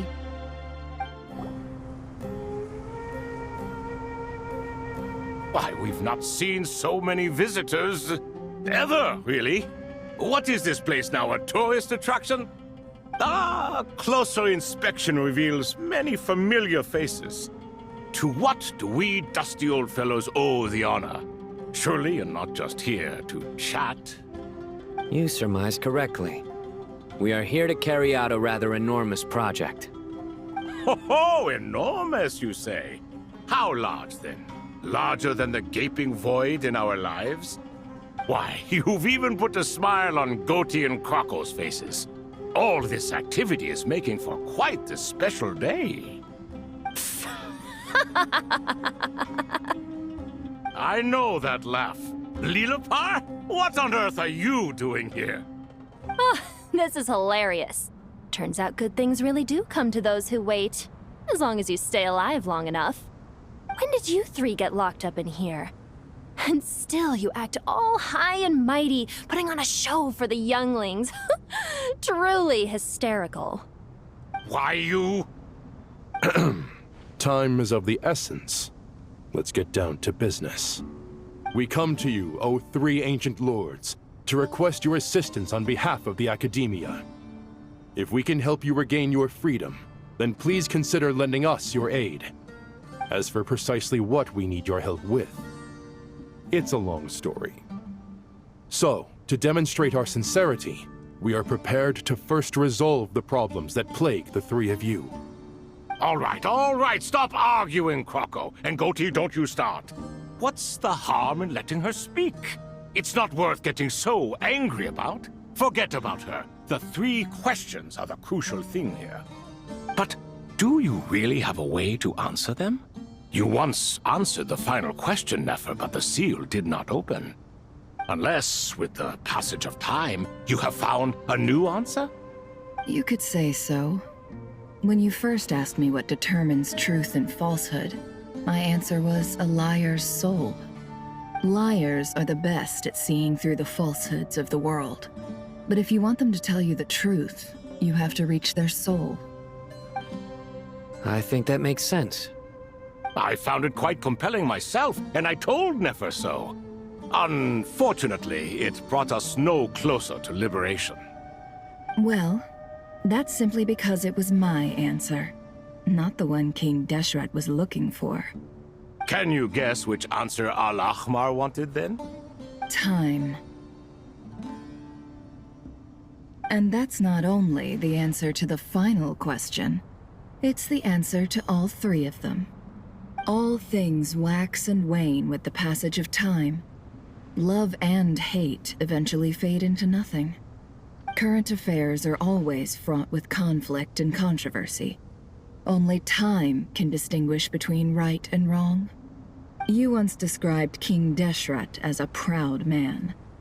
I'd say that the prouder someone is, the more inclined they are to believe that only time is qualified to be their judge.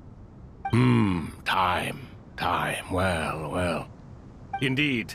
Perhaps in building Aru, our king was in fact attempting to reverse time, to bring love and hate, right and wrong, the rise and fall of all things back to their point of origin.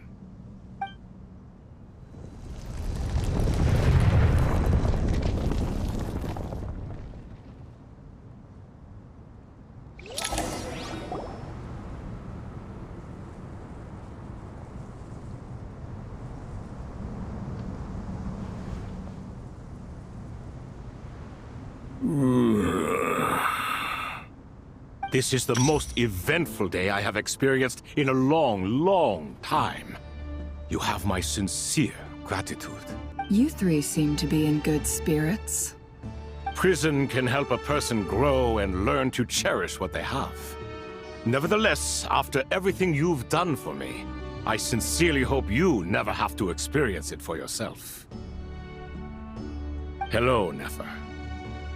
It's good to see you, Thoth, the Ibis King. Should we maybe introduce ourselves, or... Sure. I'm Sethos, the current leader of the Temple of Silence. This is General Mahamatra Sino, and this is the former Spantamat sage, Cyrus. But I'm guessing none of that means a whole lot to you. Everything is equally new to us, in truth. We've been gone from this mortal world for longer than you can imagine. Let's hold off on the introductions for now. We can always ask Nefer about you later. It'll give me something to talk about with my chosen disciple. And I must praise you for your wisdom. Now, state your wishes, young ones. I'm sorry? Why, your tremendous accomplishments deserve a reward, do they not? You must let us do something for you in return.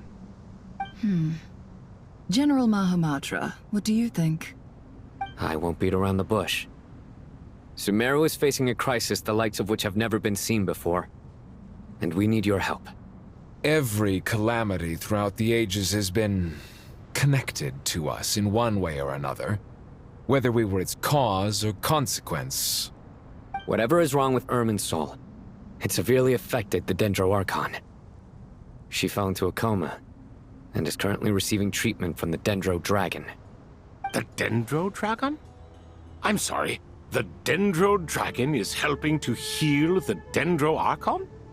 Not a pep, surely. Not vicious, cruel a pep who possesses no virtues aside from her basic instincts. Ah, good heavens. I shudder to think what could have caused Lesser Lord Kusanali to suffer such a plight. Still, why would the Dendro Dragon lend you her aid? She has always held nothing but contempt for the Archons. I suppose she and Kusanali must have some history. Currently, no one can connect to Irminsul.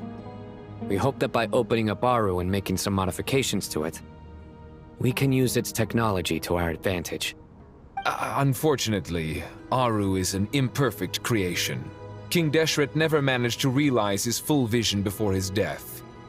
Much remains to be done if it is to be pitted against Irminsul itself. Besides, I hear your reasons, but to give Aru up over such would be... The archaeological records clearly indicate that although Aru's construction took a long time, it was not beyond human means to achieve. Modern technology should solve the efficiency issues. We have no choice but to go all in on this. This is by no means a threat. But the only reason we helped you escape from Aru was to gain the necessary leverage to negotiate with you. You asked us to state our wishes, and we have. Each one of us here needs your help, as do all the thousands of people living in Sumeru. They need you, and they need Aru. What do we think, my fellow old fogies? Shall we lend our support or not? Since you ask so nicely, naturally. Naturally what? Are you for or against? I simply mean we shall do what comes naturally. You claim that you wish to open Aru. Know you then that the golden slumber created by King Deshret is preserved within? We do. We understand the risks involved. If your minds are made up, very well. We shall summon our erstwhile colleagues to discuss this further. Saint Shezepank, Saint Bennu, once you surrendered to silence and were buried with King Deshret. But now, we invoke the right to awaken you with our voices.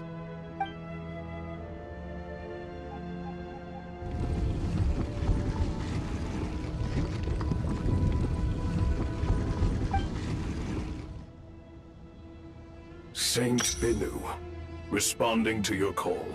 3 kings detected. Initiating autonomous will. Saint Shezbank, responding to your call. 3 kings detected. Initiating autonomous will.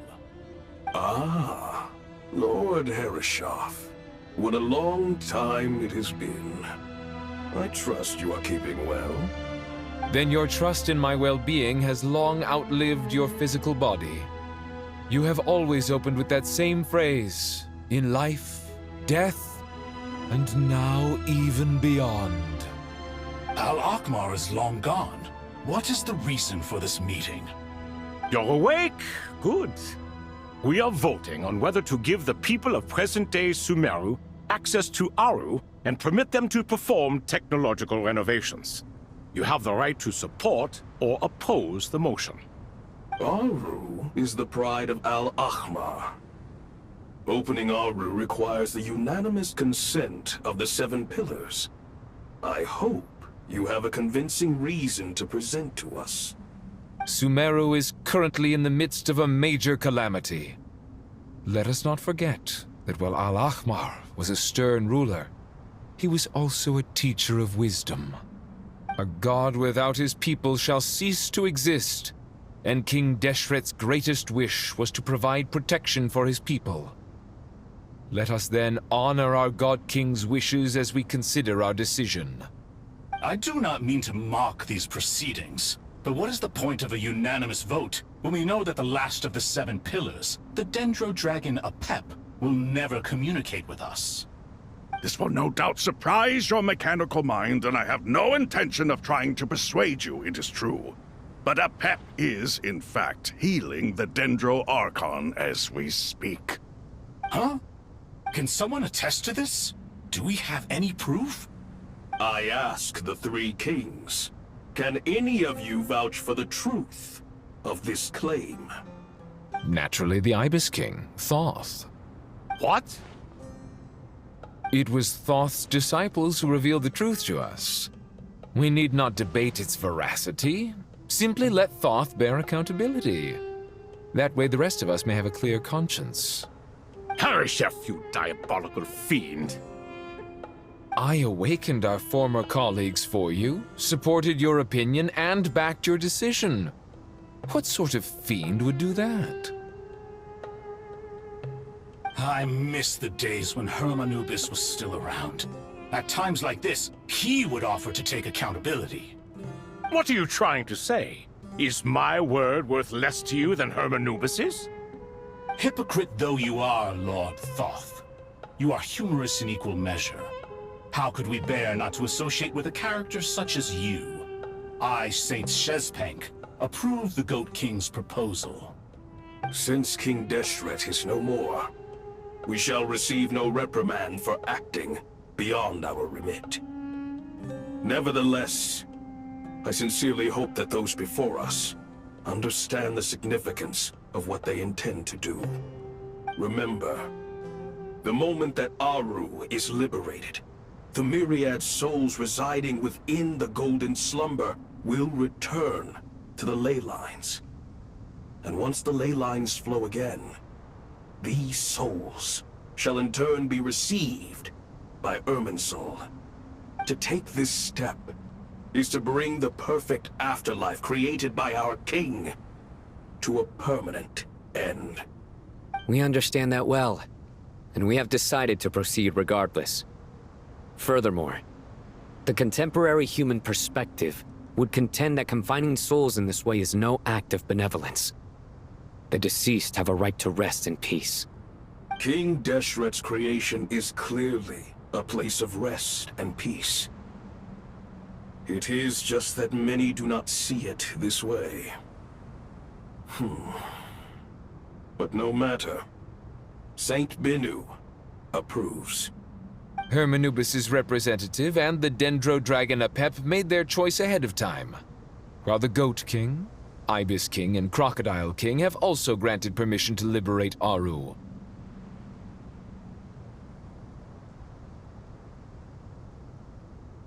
By the grace of His Majesty, guided by his wisdom and will, let the gates of Aru be reopened.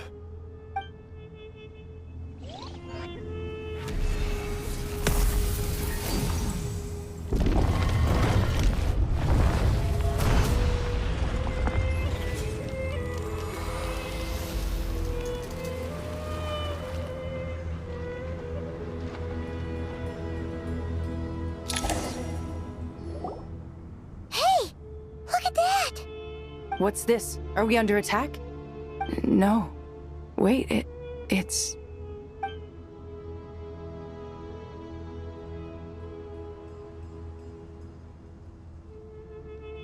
Here you are.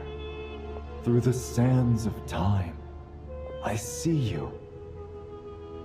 Father. Father, is it really you? It's Jet's father, Jibriel! That's right! He entered the Golden Slumber, didn't he? I smell blood and sand on you. You've grown, strong as a wild beast, and without shedding a tear. You have to leave, don't you? Please, just answer me this. What should I do for you? This meeting is a blessing from the gods. My soul, once imprisoned along with that of Semail, is finally free. I am truly grateful for the chance to see you again. That the dead should meet the living is itself a miracle. One brief, precious moment is enough. Enough to set my heart at ease. Do not weep for me, Jet. I know you will accomplish many great things in your life. You will go further and climb higher than I ever did. All I ask is that you take good care of yourself.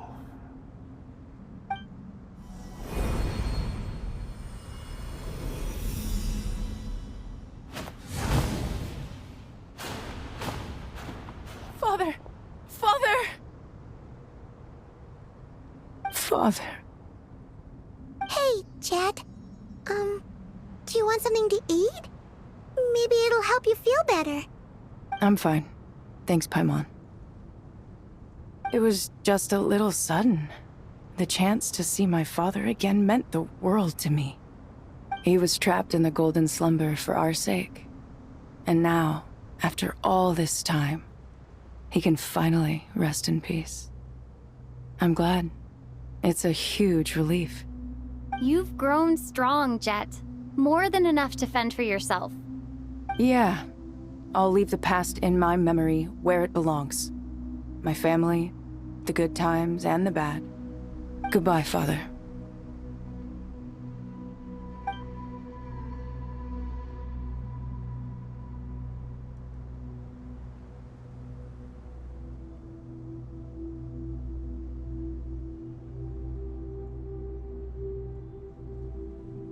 Ah, me, what a touching reunion that was. It seems we did a good deed today.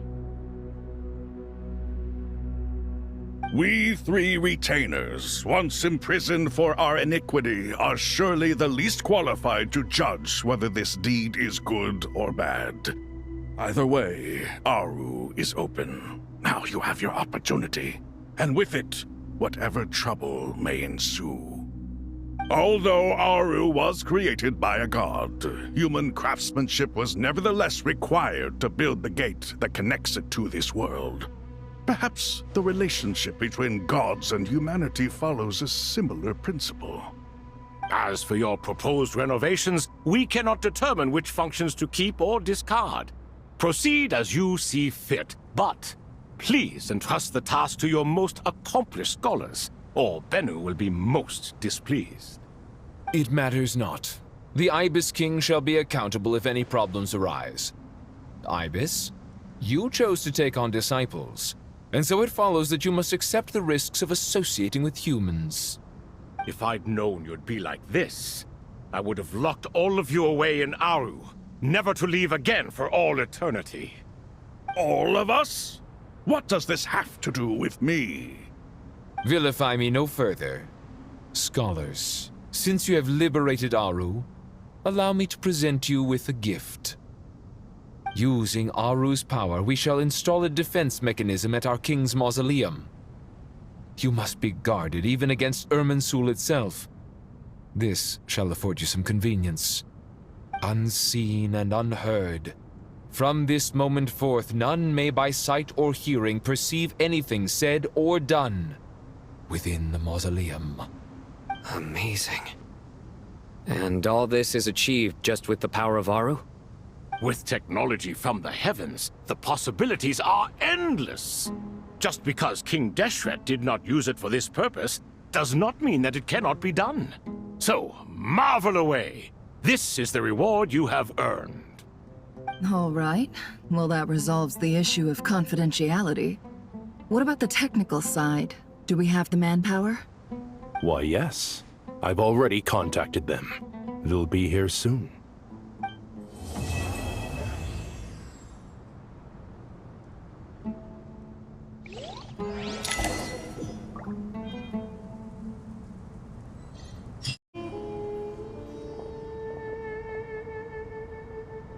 You must be the ones tasked by the Academia with renovating Aru? That's right. Good afternoon. I'm Kaveh, and these two are Termezi and Naisaburi. Hey, I'll hate them! Come and introduce yourself!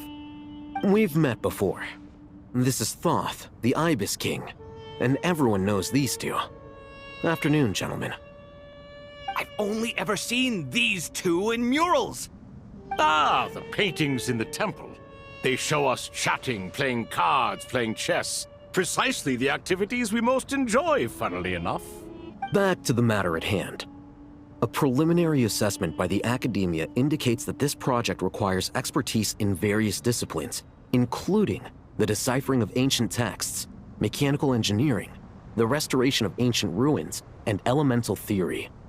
The most capable minds in their respective fields are here before you. If there are no objections, we'd like to begin our work. Here's a first draft of the project proposal for your perusal. Please let us know if you have any requests. If my fellow ministers deem this meager display of respect sufficient, I suppose I can consider agreeing to their proposal. This is Aru's mainframe. Be reminded to use it with great caution. We certainly will. Thank you for your assistance. You may attempt to lay out punishment should you so desire, though I'm afraid it would be futile. You and I both know that certain components of Aru can only be operated by humans. King Deshret always believed in humanity. Still, the reason that Aru's modules are designed that way is not so much because he trusted them, but more because he was wary of you. Have you noticed that the Goat King keeps giving superficial responses? It's like he's just going through the motions and leaving the real debate to his colleagues. He understands the art of perfunctory speech. That's what earned him his position as the Minister of Ministers. It seems the rumors about King Deshret being a poor judge of character are baseless after all. Excuse me for being blunt, but it sounds suspiciously like you're putting yourself on a pedestal and mocking me. You're mistaken. And while there's nothing strictly wrong with making every conversation about yourself, it's not exactly a positive tendency either. You? Whatever. I knew it'd be like this working with you. All right, let me past. I need to look at this console. It's your job to activate it after all. Let's begin. Everyone, please proceed with the external checks and preparations as per the procedures outlined in the engineering plan.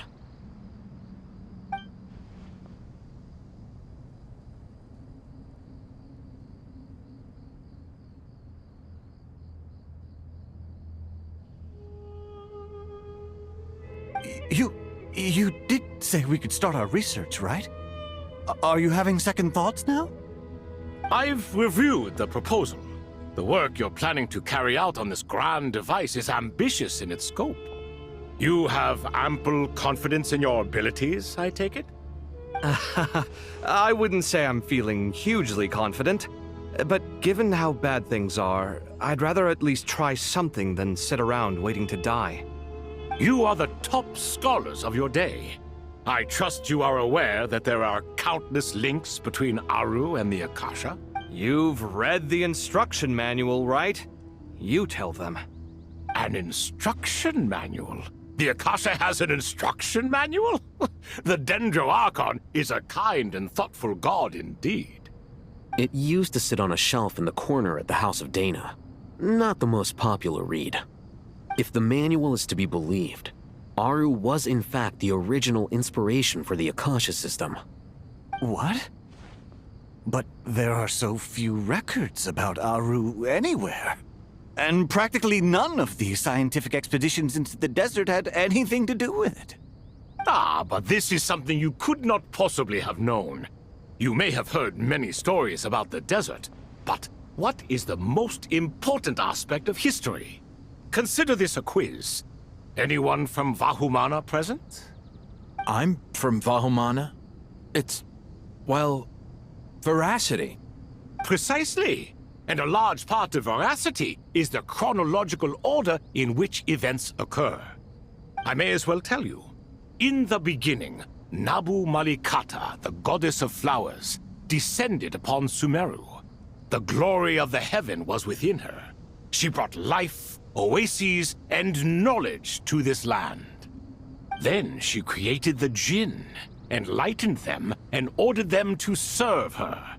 2 other gods also walked upon this land where wisdom flowed in abundance, and the 3 met beneath the great green trees.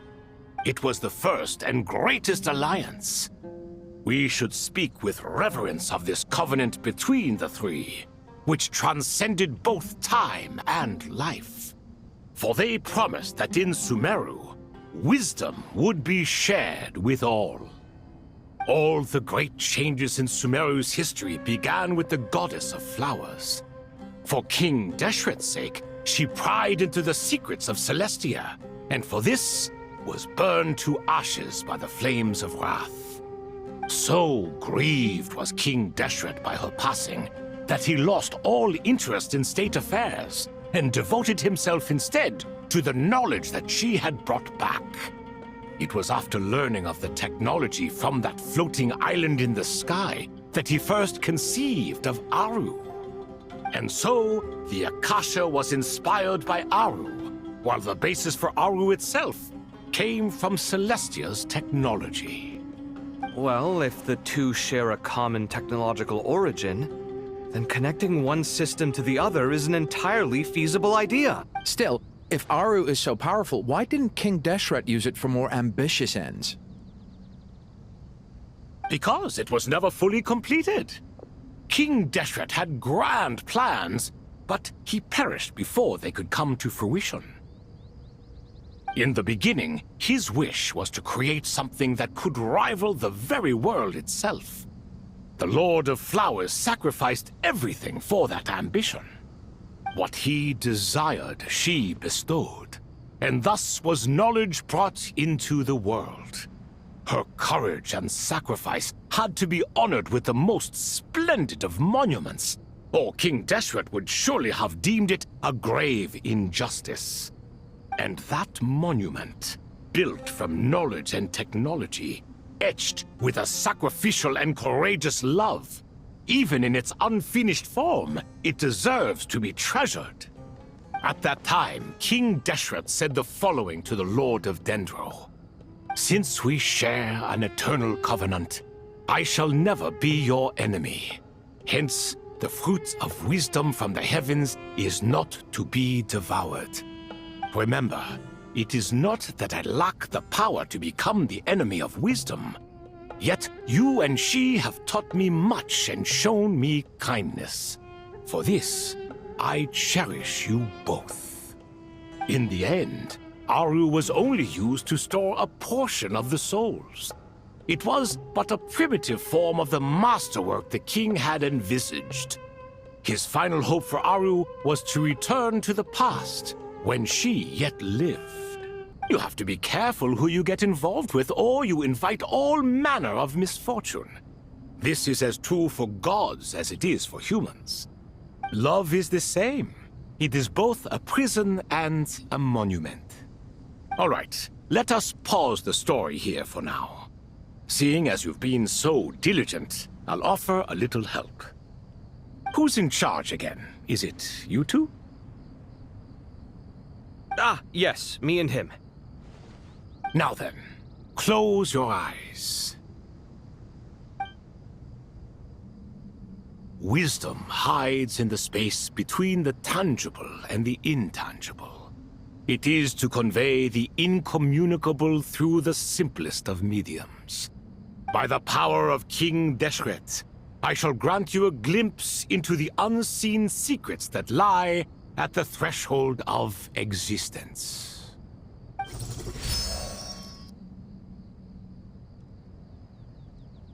Just as the Akasha allows you to access a greater range of knowledge, the power of our king permits one to perceive ingenuities that do not belong to this world.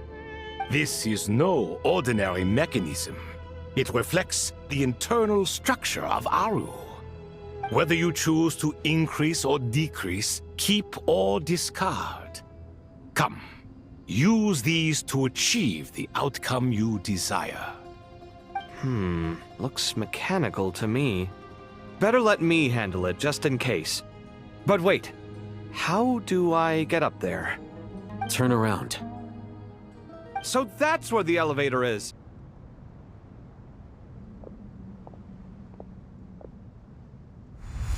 I think that should just about do it. It meets the requirements of the contingency plans, so we should be good.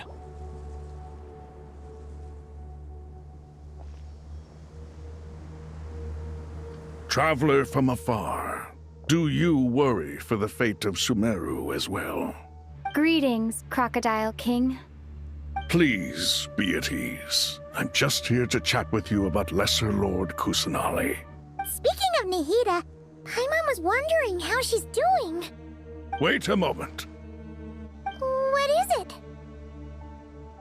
I tried calling out to Apep, but there was no response. This can only mean that she is focusing all her energy on taking care of Lesser Lord Kusanali. All the gods who served King Deshret seemed super surprised to hear that Apep agreed to help Nahida. Guessing she made a bad impression on you or something. Are you aware of the history between her and our king? At the end of his life, King Deshret tricked the Dendro Dragon into swallowing him whole, leaving her to bear the torment of his sins. The Dendro Dragon despised King Deshret, yet he outwitted her. Rather than bringing disaster to the land, he chose to deceive her and thereby ensure his annihilation. An act that surely displays his love for humanity. The Dendro Dragon stands for the glory of a bygone era. She hated Al-Ahmar and what he represented. All the gods, all the power they wielded. And so, her willingness to help the Dendro Archon through this crisis comes as a great surprise indeed. It makes one wonder whether, perhaps, the Dendro Archon assisted her in the past. Yep, Nahida did her a huge favor. So Lesser Lord Kusanali put an end to the Dendro Dragon's many long years of torment. As much as she loathes the Seven, Apep knows kindness when she sees it. No wonder she was willing to make an exception.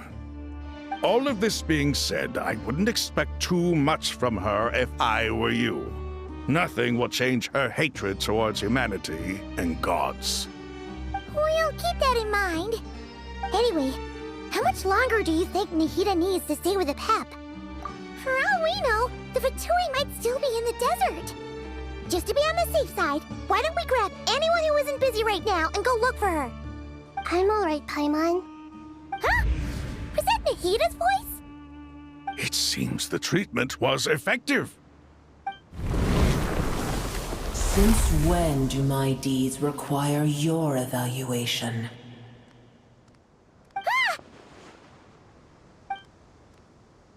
Here will do just fine.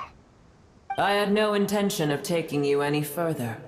One ought not expect greater generosity than they have earned. You always hide your kindness away like an oasis within a sandstorm.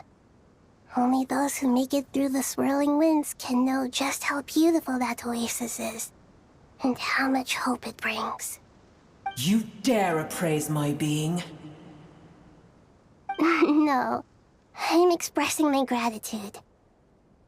I want to thank you for sharing your precious life force with me. Awake already? You are more resilient than I thought. Pep. I feel much better. Thank you. Gods and their gratitude mean little to me. I would rather you give me your assurance that the situation with Irminsul and Sumeru's ley lines will be competently managed. If I suffer any ill effects from the ley lines, you, as the god of this land, will be held responsible. And you would not enjoy being held to account by me. understand what you require. But I would assume this task even if you did not demand it. Sumeru is my responsibility. I must resume my duties as soon as possible. A farcical notion. God of Sumeru, I hope you realize how unextraordinary your strength is. And yet, maybe it is precisely what defines me. A god of wisdom is not meant to rule by force. Then hold steady. We go forth. Well, I'll be. Is that a pep? Do my eyes deceive me? Of all places, the Dendro Dragon has decided to visit the mausoleum of King Deshret? It's a pleasure, Dendro Dragon. Had you arrived but a little sooner, you might have attended a meeting of the Seven Pillars. What a nauseating thought. Boer, this is where we shall part ways. To be clear, I do not wish to see you or anyone else here ever again, unless absolutely necessary. Then I wish you peace as you return to your dwelling place. It matters not to me. Simply refrain from bothering me again.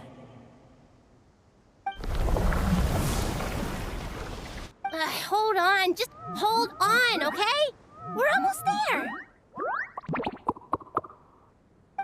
We made it! Huh?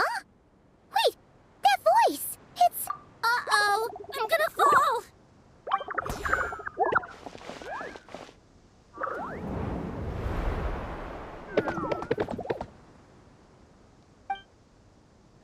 Well, that's a relief.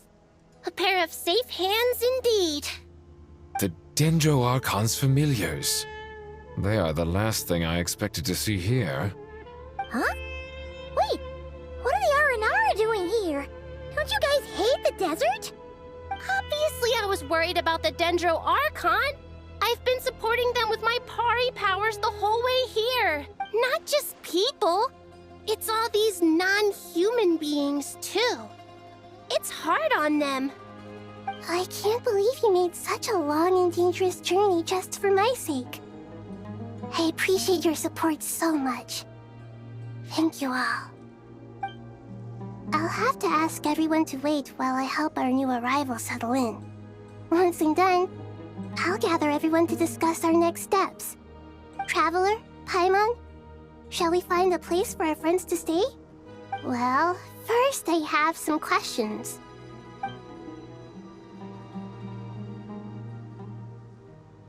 Okay, I think that covers everything. Thank you. We can get going now. Ah, everyone's here. Good. Are you okay? You look like you were about to pass out back there. Then you're forgetting who I am. Don't underestimate me. I suppose everyone is gathered here because of me. As we can see, the situation is critical, and everyone is very busy with their various tasks, so I can't thank you enough. Right now, we're focused on restructuring Aru, processing excess information, and helping restore everyone's confidence. I'm sure you'll find it all very straightforward. I can help too. Just let me know where I'm needed.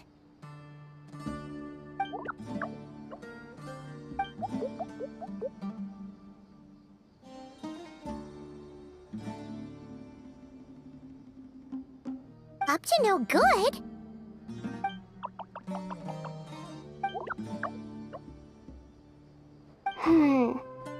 That definitely sounds suspicious. Traveler, Paimon, I have other work to attend to here that needs to take priority. Could I trouble you to investigate the situation Arabalika spoke of? No problem. Leave it to us. Thank you. I'm counting on you.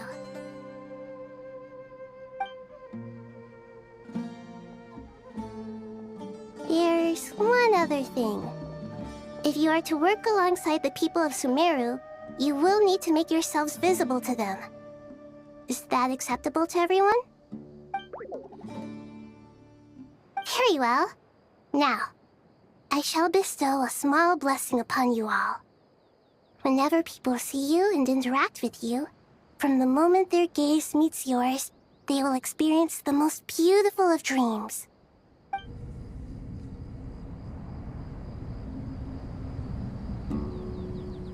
Ah, everyone's here. Wonderful. Dendro-Archon, you're back. Are you recovering all right? You mustn't push yourself too hard. I'm doing very well. Thank you for your concern.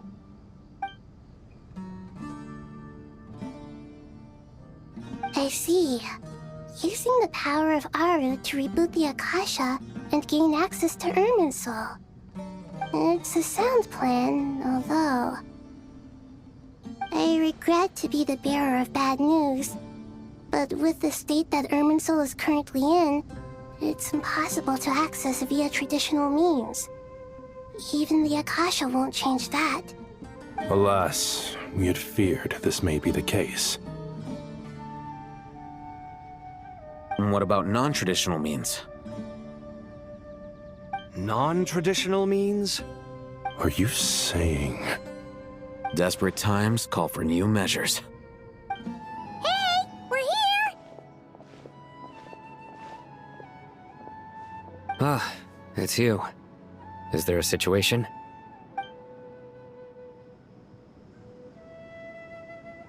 The Aranara have good intuition when it comes to people.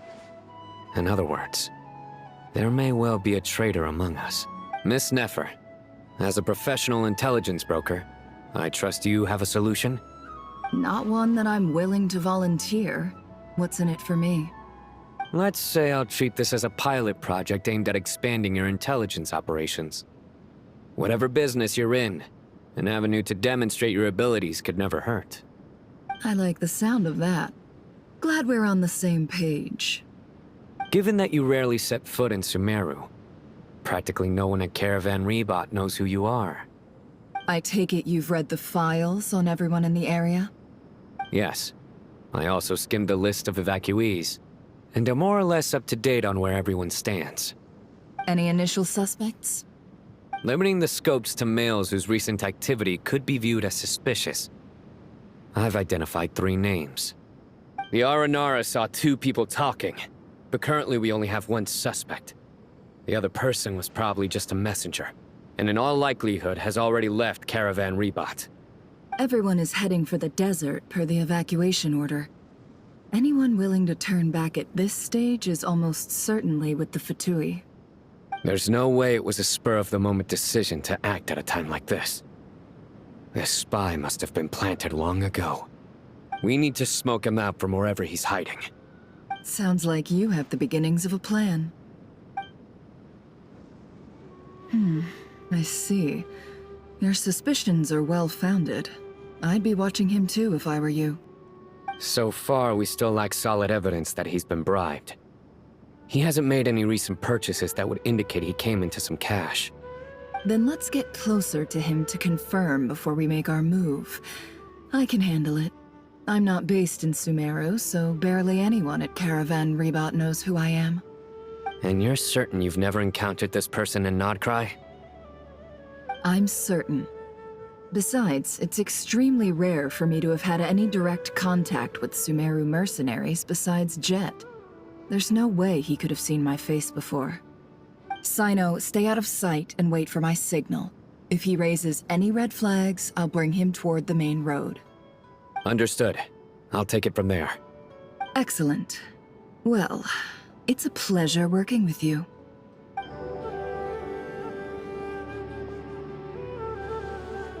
Darker skin, scars, frequents the desert and has ample combat experience. Nothing unusual about how he dresses or acts. What's that he's looking at? A coin. Interesting. Could that be how his contact paid him?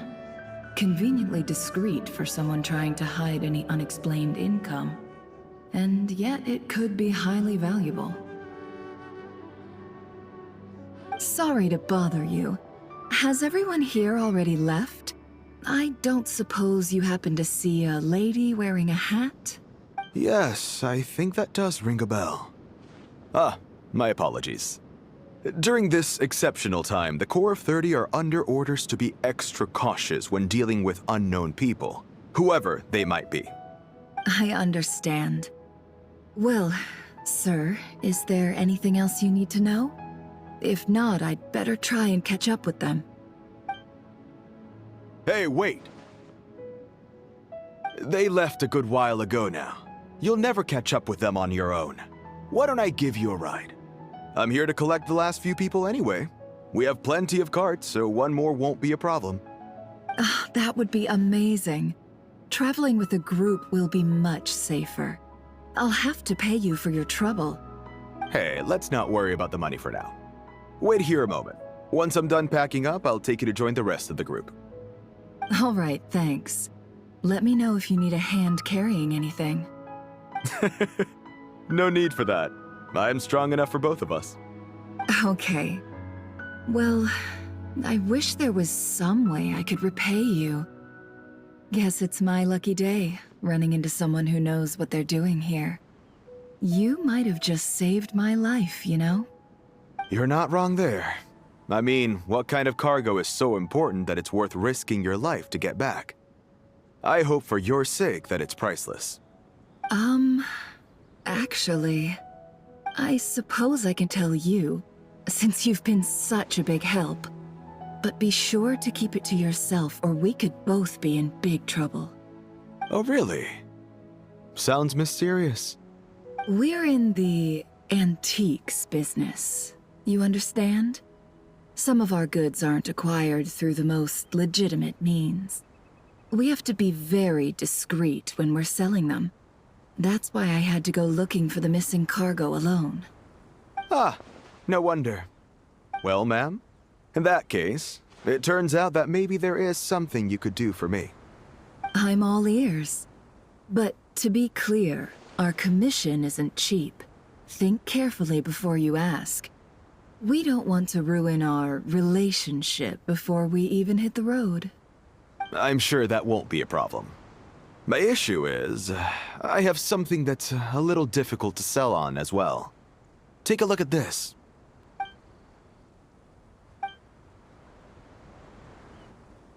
Pure gold. That's quite something. How'd you come across it? Dig it out of some ancient tomb? If you look hard enough, there are many treasures to be found in the mausoleum of King Deshret. It has no distinct Snezhnayan markings. That'll be why he's going with that story. And he clearly doesn't want to arouse suspicion, so he's on the lookout for an opportunity to make a quiet trade. Surely you have an existing business partner. Won't they take it off your hands? I hope I won't be attracting the wrath of my competitors by helping you sell this. The shop I used to work with is having cash flow issues at the moment after losing some money. I'm under enough pressure as it is without having to deal with them. On the off chance anything went wrong, I'd never get my money back. I understand. Gold is the last thing that traders with cash flow problems want to see. Well, in that case, I think we can work something out. As it happens, I'm just about done packing. Shall we make a move? Sure. Let's walk and talk.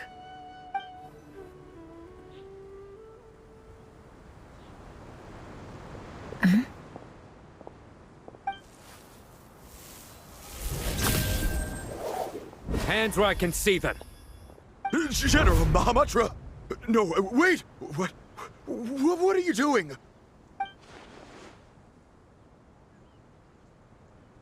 This is the coin? Good. Sadly, you won't have the chance to spend it. Nicely done. Looks like Sumeru's Matra are a well-oiled machine nowadays. Unmarked gold coins are quite difficult to trace. Thanks to you, we have secured the evidence. Here's what's gonna happen. Southeast from here, leeward side of the hill. That's where he's meeting his contact. Looks like it's over to you for the next step. Because I'm quickest on my feet? Because you know how to trail a target. Plus, it'll be easier to monitor their activity from the air. Fine. I'll be quick. One more thing. The Traveler just brought a message from the Dendro Archon. Once you're done with this, we're to meet up at the mausoleum of King Deshret. Got it. Will do. Are you sure you'll be okay on your own? Gee, I don't know. Maybe you should come with me. Okay. Then Paimon's coming with you. Really? You do know this is a stealth operation, right? Meaning, you have to be quiet? Paimon? Are you sure about this? Well, Paimon at least wants to give it a shot. Like everyone says, if you never try, you'll never know. Besides, being the best guide in Tibet has to count for something. This should be a piece of cake. Fine. Join me if you want. But be warned. If anything goes wrong, I'll have to gag you and shove you into a bush. No need! Paimon will be super careful. Promise! Good. Then what are we waiting for? Let's go. Ah! Coming! Coming! Hey, guy! Wait up! Hey, slow down, will ya? We're here. Now we wait. Okay, yeah, cool. Cool. What's on your mind, Paimon? Huh? Oh, nothing? I thought all you cared about besides being a guide was food and sleep. Why the sudden urge to go on a dangerous mission? What's that supposed to mean? Paimon's been on plenty of dangerous missions before. But never on your own. You hardly ever leave the Traveler's side. Hat guy? Do you think Paimon is useless? What? Where's that coming from? When we were in Notcry, Paimon suddenly realized something. Even though Paimon's with the Traveler every single day, whenever we face real danger, she can't do anything to help. Paimon doesn't get like this very often. She just got really scared when the Traveler got kidnapped that time. What if she never came back? What would Paimon do then? And the more Paimon thought about it, the more useless she felt. But Paimon doesn't want to be a burden. Paimon wants to be a friend who's actually useful. Does that make any sense? You know, that feeling of just being completely useless and... Oh. Paimon probably sounds so ridiculous right now. You asked the right person. Boy, do I know that feeling. Oh, that guy. I'm not gonna try and encourage you. What I will say is this. When you start doubting yourself, you have two choices. Give up or change. You have to make the decision to move forward. Otherwise, no amount of consultation from other people is gonna help you. So ask yourself, what do you want? To get stronger? To learn more? Whatever it is, go do it. You won't have any regrets if you can at least say that you tried. Oh. All right. Something's not right. Shouldn't they be here by now? Paimon, is it just me? Or is it a little too quiet around here? Should Paimon take a look? We'll give it another hour. If nothing happens, we head back. Okay.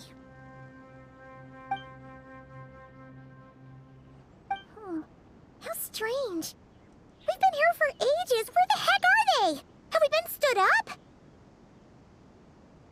What is it? Did you think of something?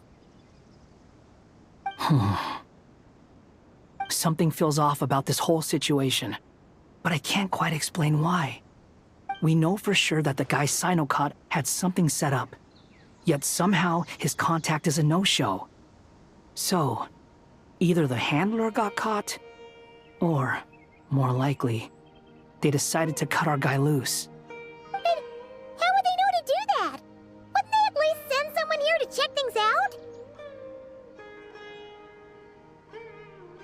That's the problem. They couldn't possibly know what's happening here. Unless... This feels all too familiar. Come on, let's head back.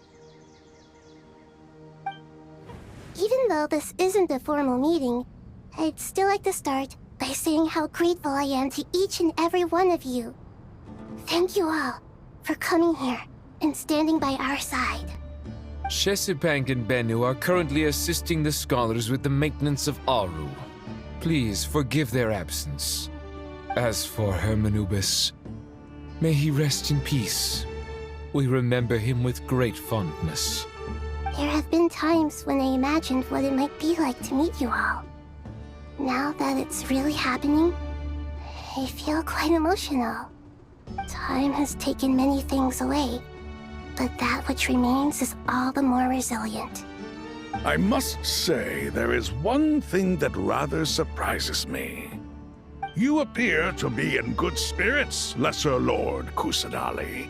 But even so, I can sense that the life force given to you by the Dendral Dragon has far from fully resolved the problem of your vitality. Oh no! So even Apep's power didn't work? Don't worry, Paimon. It worked very well indeed. The issue is how closely I am tied to Irminsul. Until the problem with it is resolved, there is no way I can fully recover.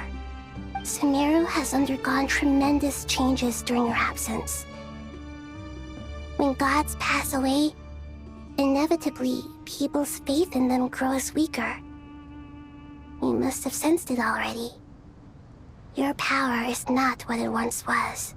I too have grown weaker due to the effects of Irminsul. Right now, we're all in quite a sorry state. Then what do you suggest? We take all the help we can get. Sumeru is our shared home. You and I, gods and humans alike. We must unite all our strength in this moment. Though Al-Ahmar is no longer with us, the alliance between the three gods remains in force. Regardless, as subjects of our king, we have a responsibility to support Sumeru through this catastrophe. Not to mention that it was the people of Sumeru who released us from this prison of Aru. Times have changed, and the people of today possess greater wisdom than those of the past. Now then, let us learn more about your plan. The brightest minds of the Sumeru Academia are busy opening and renovating Aru. They claim it has something to do with Irminsul? Correct. Irminsul has existed in Teyvat since the very beginning. But during the Age of the Dragons, it did not possess the significance it holds today. After the heavenly principles arrived, the power of the Light Realm was divided into elemental energy, and Irminsul was refashioned as a device that records and preserves all information. Since then, everything in this world has been inextricably linked to it. As the Dendro Archon, I have a duty to protect Irminsul. To Sumeru, it is both a national treasure and undeniably a major threat. Teyvat has seen many upheavals in the last few years. The most recent of these was a major crisis in Notcry, which forced Sumeru to be even more vigilant than usual. I made sure to monitor all the pathways through which an outsider could potentially transmit themselves into Irminsul. But despite my efforts, a major problem still arose within. I still believe that someone has actively invaded Irminsul. But rather than taking any of the pathways I referred to, the intruder chose instead to utilize the most direct route. And the only one that cannot be protected against. By entering Irminsul through death. I see what you mean. You cannot simply stop all deceased souls from returning to the ley lines because of a potential invasion that could occur at any time. That's right. As important as it is to guard against external threats, I couldn't allow myself to stop the souls of the departed from finding peace. Please, understand how difficult this predicament was for the Dendro Archon. Defense has never been an easy task. After Irminsul was invaded, my authority was quickly restricted. Soon after that, the tree began denying access to any connections. I'm sure you feel responsible, but you are not to blame. No one can predict every possible disaster. There will always be trials and tribulations for the world to endure. But the people of Sumeru should not have to endure this. We must find a way to break through the lockdown and connect to Irminsul. And this is why you need Aru. Yes. The only thing in Sumeru capable of rivaling Irminsul in terms of overall function and performance is Al-Akhmar's legacy, Aru. All I managed to do before falling into a coma was make some minor adjustments to Irminsul. Using Aru is a last resort, and a move that comes with enormous risks. The scholar's initial plan was to borrow Aru's power to reboot the Akasha, then use the Akasha to connect to Irminsul and investigate. Unfortunately, Irminsul has suffered far greater damage than they first thought, rendering that plan futile. To rise to the challenge, we had to resort to more extreme and far costlier means. This has led to a number of new contingency plans. To reclaim Irminsul, our brightest scholars have made further modifications to Aru with multiple goals in mind. I thank you all for giving them your blessing in this endeavor. Together, we will do everything in our power to save Irminsul. By the way, when you spoke earlier of an intruder, it almost sounded as if you knew who you were dealing with and what they were capable of. Well, since you ask...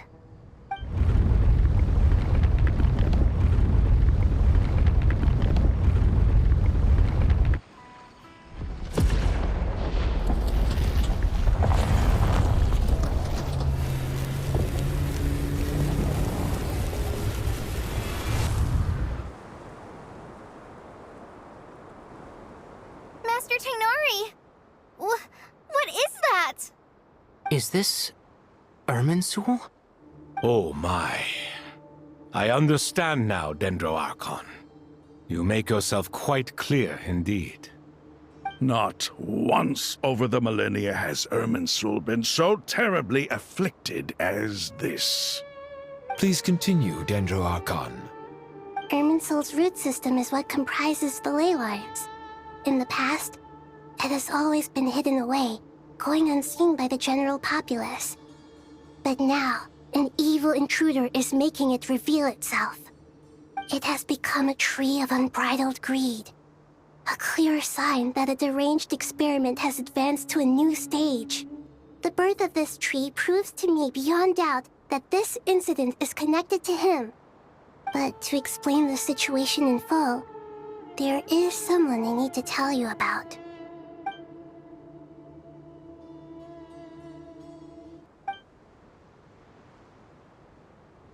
Zandik. So it was him. I saw him in the desert once. A man of supreme arrogance. So this is where it has taken him.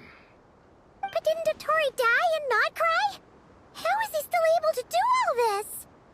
He must still have loyal followers amongst the Fatui.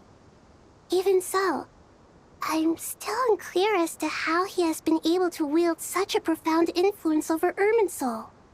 I can confirm that Fatui forces have arrived in Sumeru City. Furthermore, Irminsul seems to be undergoing some kind of mutation. Evil branches are beginning to grow. Things that do not belong to this world are slowly but surely materializing. Sorry, I couldn't think of any other word to describe it. They don't seem to be fully formed physical entities yet, after all. But they are gradually becoming real. A baleful tree climbing up into the heavens. Speaking of Dottore, I have some information on that front as well.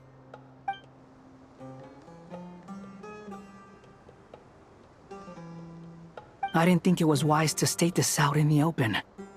But my theory is, the mole wasn't cut off after he was caught. They wrote him off from the beginning. You mean, the Fatui never intended to follow through with him? Then why plant a mole at all? It's hardly a conventional strategy, and the rationale behind it is pretty twisted. But as it happens, I know someone who works exactly this way. And when it comes down to it, his goals are very simple. He just wants to confuse people, so they can't figure out what he's up to. He's been a collaborator of Dottores from the outset. That fact alone confirms that Dottore is involved with this somehow. There is still much to be done. Everyone, please remember our core strategy. As per the discussions, the following groups must act immediately. Mr. Alhaitham and Mr. Kave, the next phase of the Aru renovation project must begin right away. Godspeed to you both. The plan looks feasible, but the implementation will require certain resources. General Mahamatra Sino and his team will help to procure the materials required for modifying the terminal. No problem. I've already spoken with Sethos and Hat Guy, and they've agreed to assist me. Following up on the elemental energy amplifier we discussed, Ms. Dory, I assume you're the one most familiar with the status of this project. Aside from the Dendro Archon, of course. Yep, that's right. Leave it to Lord Sangamabe. Got it. Well, I'd like Madame Farazan, Kale, and Nicole to support Dory on the technical side. You can count on us. Will do.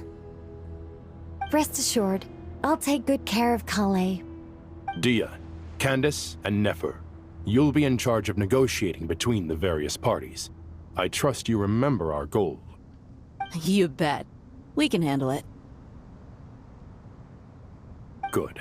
I believe that covers everything. Tainari will provide ad hoc support as needed, if that's okay. All it says to me is that Master Nephis has faith in everyone's abilities. While I'm nominally here as backup, I doubt there will be many situations where my help is needed. Finally, Traveler, you and I will head to the border between Sumeru and Natlan. Once that task is complete, I'll be asking some of you to accompany me to the Eternal Oasis. Regarding your trip to Natlan, under normal circumstances, a meeting between our two nations would be a far more formal affair. Unfortunately, Sumeru is all but completely cut off from the outside world at present. So regretfully, we won't be able to give the Pyro Archon Mawika the grand reception that she deserves.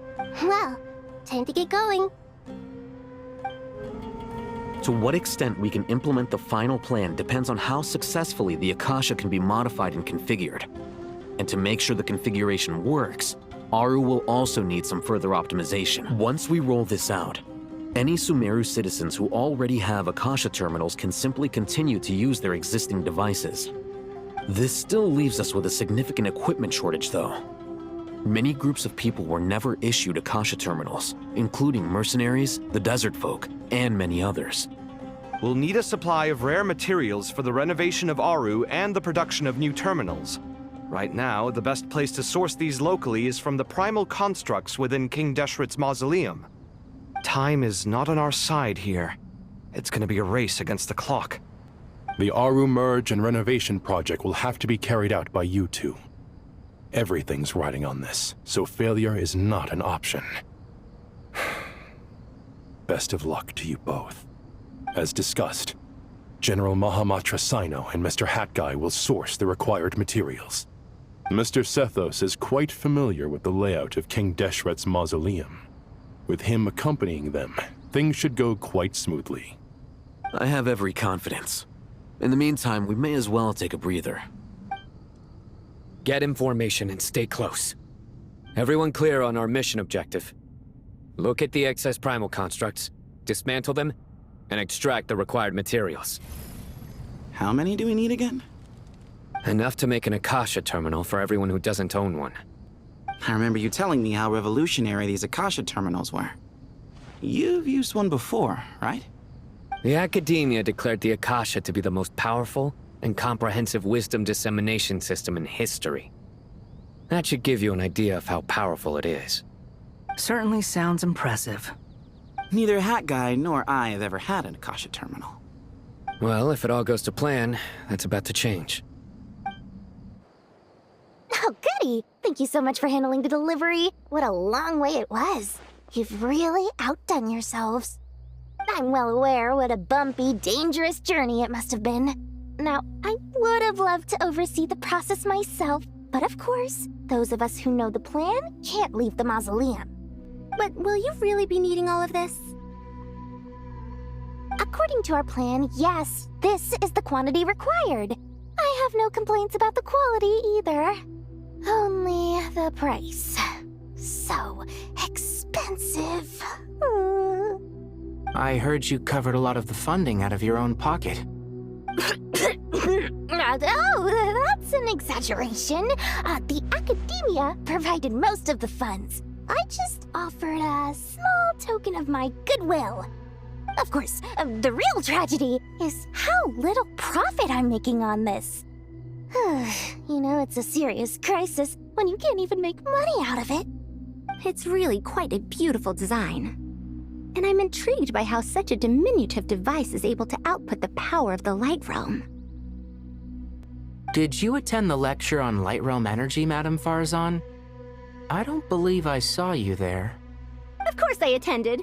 I was just a little late, so I had to listen to the whole thing from outside the back door. Anyway, I have a perfectly good understanding of Light Realm, elemental and abyssal energy, as well as the relationship between the three. Good to know.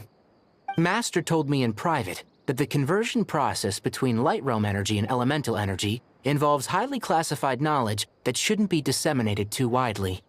But even so, the scholars still shared said information. At first, the Dendro Archon was reluctant to explain it in great depth for safety reasons. Later, she came to terms with it and simply informed my master that we would all have to face the question of survival together. To protect someone from such dangers means keeping them in the dark, but for someone to know and embody the wisdom within, they must understand its very essence. It's an information hazard. We're exposed to danger just by knowing the facts, and just like bait, it lures us in by offering us the solution to our problems. But if you're not careful, you'll end up pursuing it down a dark path. A tricky problem. But today, this big problem has been broken down into many smaller, more trivial ones. What do you mean? I get it. For instance, you and I share secret knowledge, while she and I take on the risks of life, death, and fate. Something like that? Hey, what? That is not what I call a trivial problem.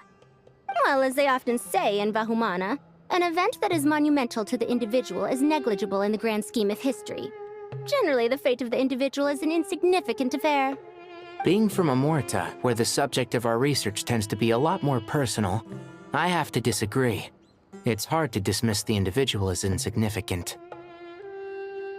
In other words, the big problem of survival has been broken down into many small, interconnected factors, and each one of us represents one of those factors. When the same secret is shared with a group of people, the same fate binds them together. Most people would find this unimaginable, but to us scholars, this is the path that has always beckoned to us. Sharing knowledge is a good way to fight against fate. I will always believe in that. All right, I think that's everything. Thanks a lot. But don't go anywhere just yet. I'll still be needing you to calibrate the equipment. Okay, the materials are ready. We can proceed with the next phase. Alhaitham, how are you getting along? Most of the information in Aru is written in ancient desert scripts. Some of this is written in a tribal language, while other parts seem to be a variant of an Oasis script, based on the glyph forms. Oh. Not lost to history, I hope. Some are. All we can do is infer the meaning based on the rules of related languages. Although, this section actually fills in some of the missing historical record. I'm transcribing it so we can bring it back to the academia. After Aru started up, 2 more lines of text appeared here. Can you read them? Humans may not read what is written by the gods, except by not reading. Victory should not be easy to attain, for it symbolizes divine wisdom. Knowledge must not waver, for it has external borders. Is this a clue to solving a puzzle? Or is it being symbolic? You can't read it unless you don't read it. Victory is wisdom. Knowledge is confined by borders. Wait, I think I've got it. It's a metaphor, isn't it? It's talking about... a chessboard.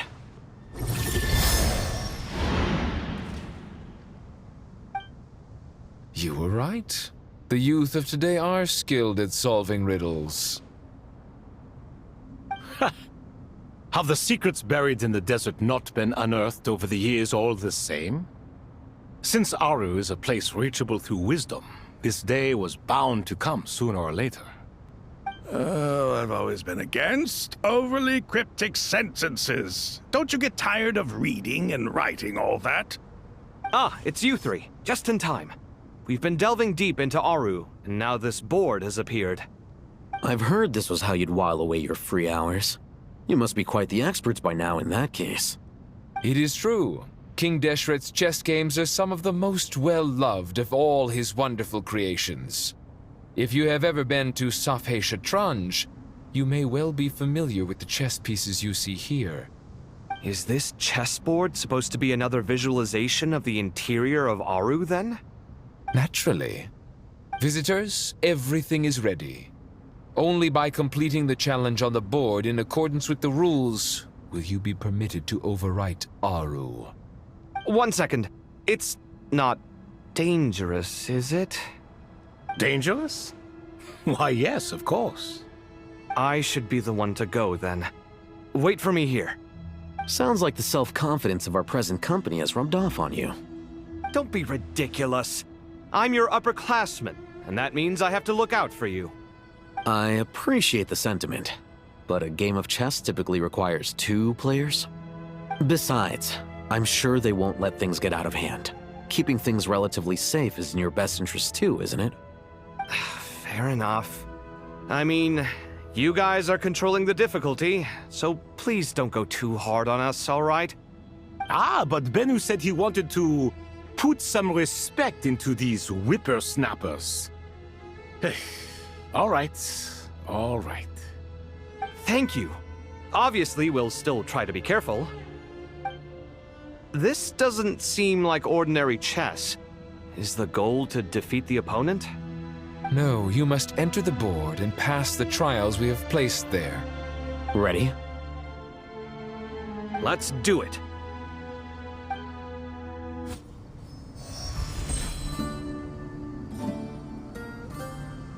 Done. Finally. It's over. But seriously, that was incredible! Standing on the chessboard felt completely different from standing on solid ground. And also... Oh, sorry. I'll save my thoughts for later. Thanks to the 3 of you for helping us out with this. Is it just me, or were you giving us quite a lot of guidance along the way? We made but a humble contribution. You lived up to our expectations. Bravo! Our aid was not given for naught. In addition to the existing functions, I'd like to ask you for another favor. Since Aru's interference shield can cover the entirety of the mausoleum, it should be possible to extend its range even further. Perhaps you can find a way. So, building upon the existing functions to... Ah! I'm with you! Imagine for a moment. What would the ideal outcome look like if this function were compatible with the devices? I agree. This is the best solution possible. Please, everyone, we beg you to help us. Me, oh my! Well, since you ask so very nicely, I suppose... Goti? Kroko? What do you say? Naturally. There you are. Miss Nicole truly is an angel. She shows great wisdom in guiding others, and she has already sent word to Natlan on our behalf. She said that while the other members of the Hexen Circle are busy with important work, she is quite free, and she is more than willing to accompany the people of Sumeru for the entire journey. Oh, yes, Nicole, all right. Always super patient and loves to help everyone out. She's the really is. So kind and enthusiastic. Well, time for us to get going. Let's head out.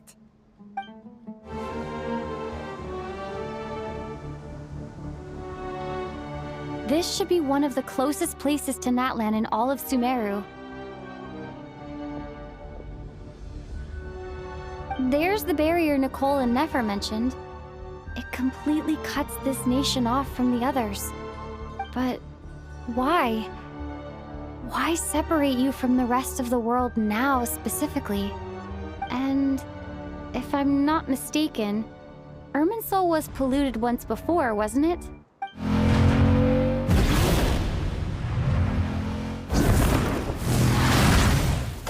Good question. I'm wondering the same thing myself. That voice. Muika, you got here pretty quickly. Hello, traveler. It's been a while. Hello there. Hello, Dendro Archon. Muika, I apologize for asking you to meet at the border on such short notice. I also apologize for not being able to greet you in person. The form in which you see me now is one carried by the Traveler. The real me is inside the mausoleum of King Deshret, and I am reaching out to you with my mind from here. Irminsul has been infiltrated by the Doctor. We must be on our guard, as he can spy on information in the world from within the tree. Fortunately, there is no record of the Traveler in Irminsul, and you are still within Natlan's borders. My records will be preserved in the Night Kingdom, rather than the ley lines. As long as the Night Kingdom remains disconnected from the ley line cycle, the Doctor has no way of knowing my movements. Exactly. So by meeting each other in this way, the meeting essentially never happened. No wonder Paimon didn't come. You were concerned that her activity would be recorded by Irminsul. The Natlanese have heard about the situation in Sumeru. With the borders sealed off, merchants have been forced to stop their shipments. It's pretty serious, and you're the ones bearing the brunt of it. I'd like to address the question you raised at the beginning. I can offer a brief explanation, although it will sound rather cruel. I don't reach this conclusion gladly, but Irminsul predates the heavenly principles. It existed long ago, when the dragons of Natlan were at the height of their power. So even when the people of Sumeru became ill because of pollution, it was not a critical issue from the perspective of Irminsul itself. As long as it continues to function normally, the barrier will not be activated. But this time, the Doctor's invasion has directly affected the tree. That is what caused the barrier to deploy. The heavenly principles established a rule that when Irminsul is plunged into grave danger, a portion of power will be reserved to isolate Sumeru. That way, even if Sumeru is destroyed, the outside world at least has some time to catch its breath. We'd certainly need it. The heavenly principles created almost everything that exists in Teyvat today. To them, preserving the existence of the world and its inhabitants takes priority over protecting Sumeru. Meaning, protecting Sumeru now falls to you. Yes. My own power may be limited, especially compared to yours. But that doesn't mean that we're just gonna sit around and wait for the end. If necessary, I will utilize any and every means at my disposal. Nicole of the Hexen Circle didn't say exactly what this meeting was about. But after hearing everything you've said so far, I think I can guess where this is going. That's right. Nahida and I discussed it at length. We both know how presumptuous this is, but... You need the pyronosis, don't you? Yes, you guessed correctly.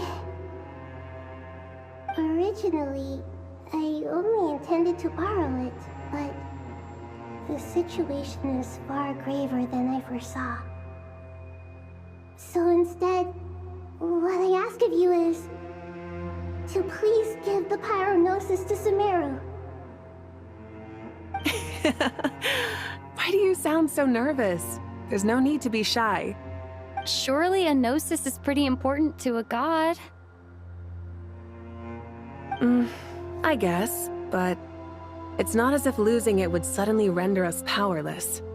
But I'm sure you don't need me to tell you that. With all the nations you've traveled to, and all the gods you've met, you must have realized that by now. As far as I'm concerned, a gnosis is basically an elemental energy enhancer. But I don't usually use it. You know me. I like to think I'm pretty strong without it. Yeah. Not about to dispute that.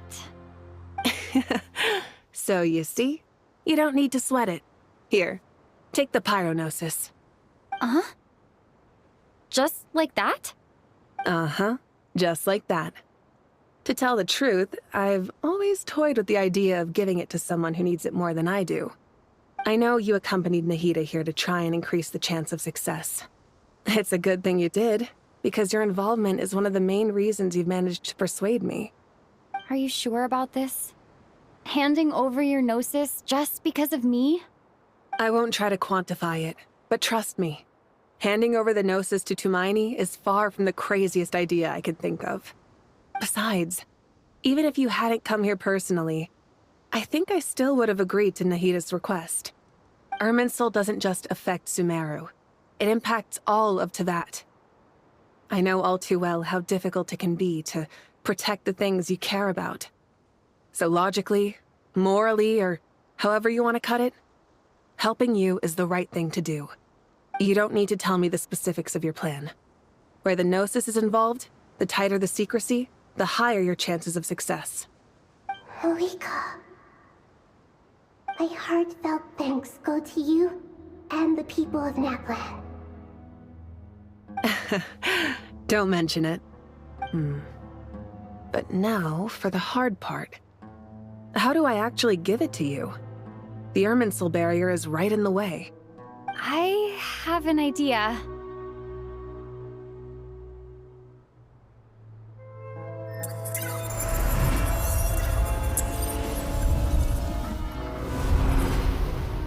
Just as I thought. Incredible. What did you do? Just made a lucky guess. This seems to happen quite a lot. Things that apply to everyone else don't seem to apply to me. I figured the same might be true here.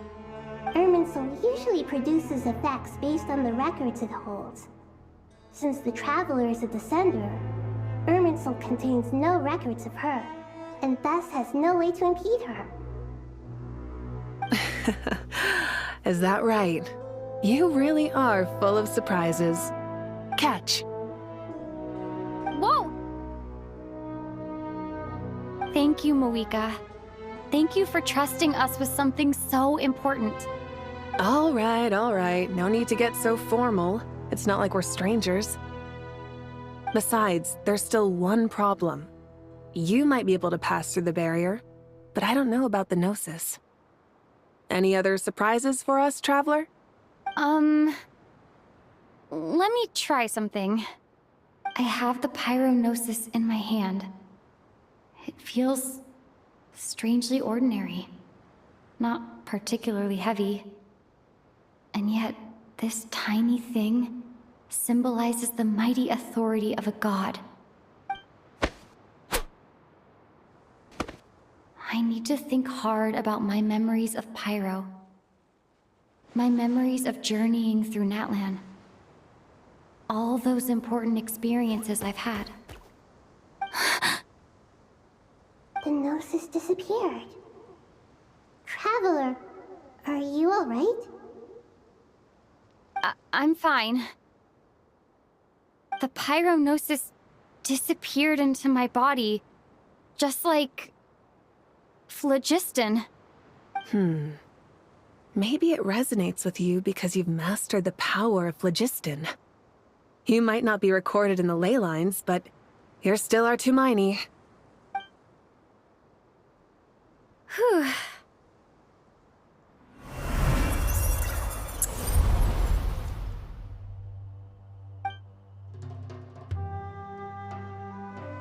allow me to express my gratitude once again, Malika. Pleasure. Well, I've given you all the help I can. The rest is up to you. Good luck. We won't let you down. Yeah, we aren't about to lose. Traveler, Paimon, how are you feeling? Paimon's a teensy bit nervous, but only a teeny tiny bit. Seems like she's gotten way braver over the last few years, huh? Of course. After all the adventures you've had with the Traveler, I'm sure you've gained a lot of experience and grown as a person. I'm doing all right. What about you, Nahida? How are you holding up? With the negative effects of Irminsul, I'm a bit like a piece of fruit that's been burrowed into by hungry insects and left to rot. I'd be lying if I said it was nothing. But please don't worry. We all know what we're getting into, and we've prepared as well as we can. I believe in everyone. I believe in you. And I believe in myself. Stoking the fire inside oneself is certainly one way to live, but knowing when to rely on one's companions is also a form of great wisdom. I've been quietly learning little things from everyone, like plucking tufts of fur from a sumpter beast. Me too. With the constant traveling, I'm always learning and growing. That's the journey of life. I think there's someone else here who would share that sentiment. Don't worry about what I think. I was just passing by and happened to overhear your conversation. What are you talking about, Hat Guy? This is the top floor. No one passes by the top floor. Says who? You can fly just like I can. I would have thought it makes sense to you of all people. I don't know why, but I feel a little more relaxed now. It shows that you feel comfortable laying down your burdens in our presence. It means that Sumeru is a place you can trust, where you know we have your back. And we feel exactly the same way around you. That's what it means to be friends.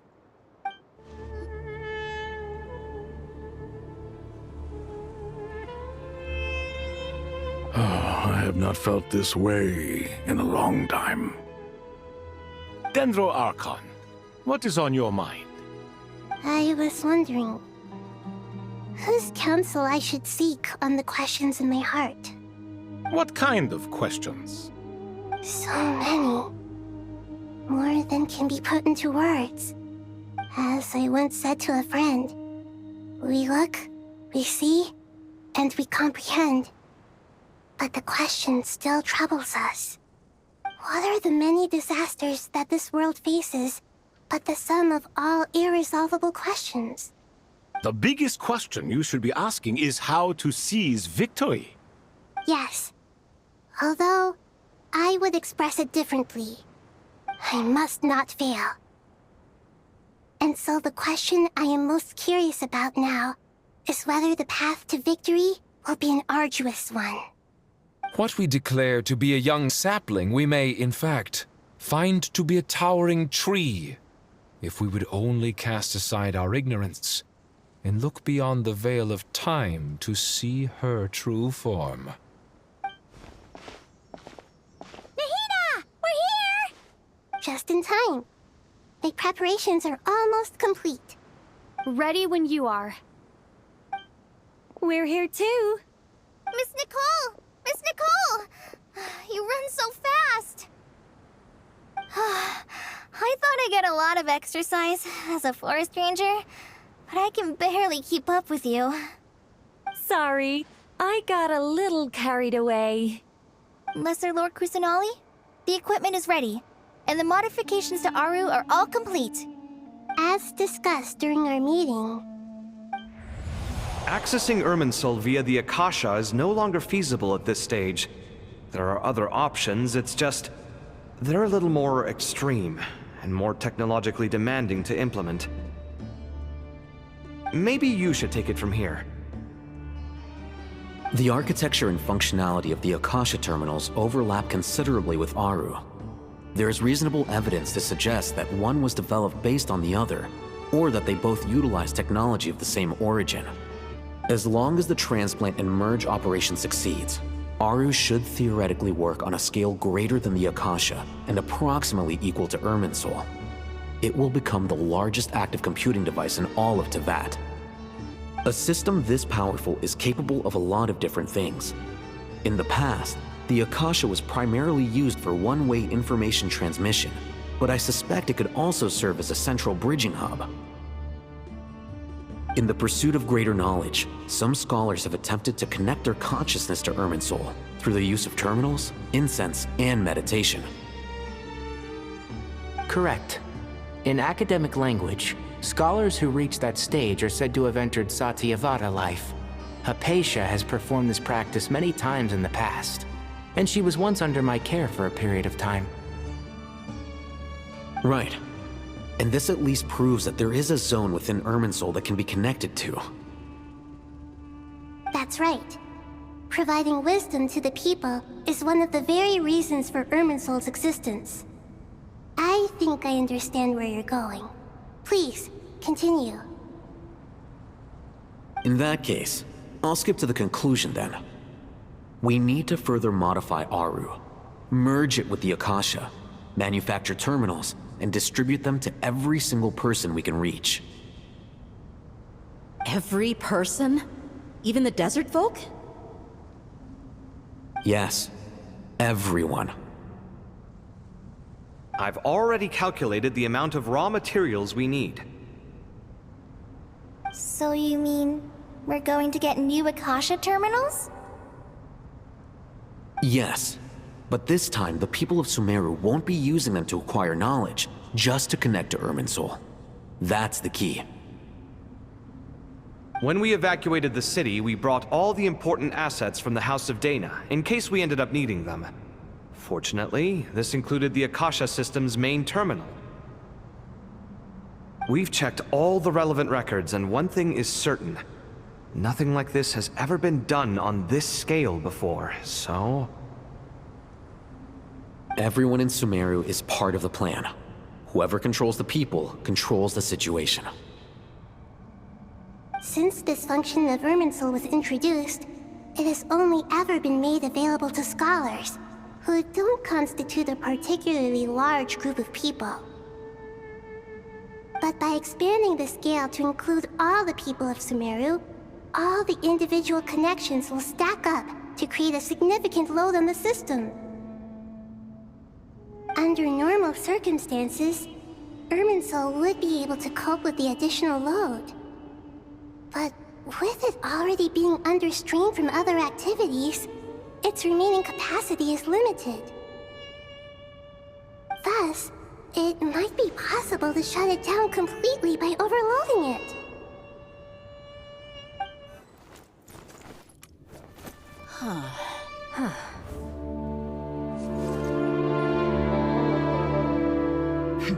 Counting down. 3, 2, 1. Are you ready? Ready!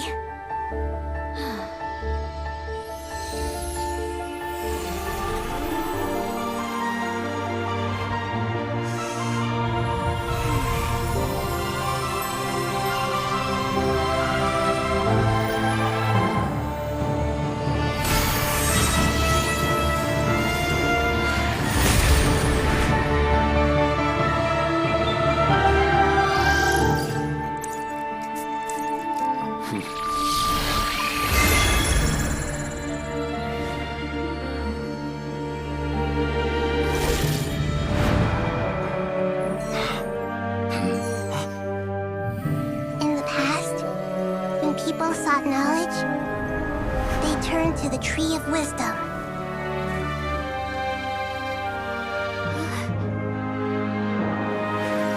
Today, we use it to save Sumeru and the whole world.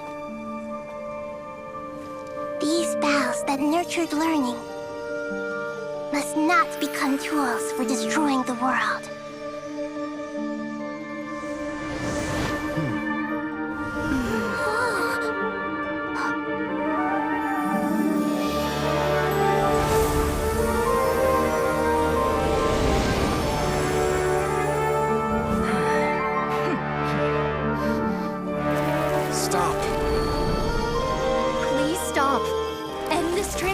Geshin!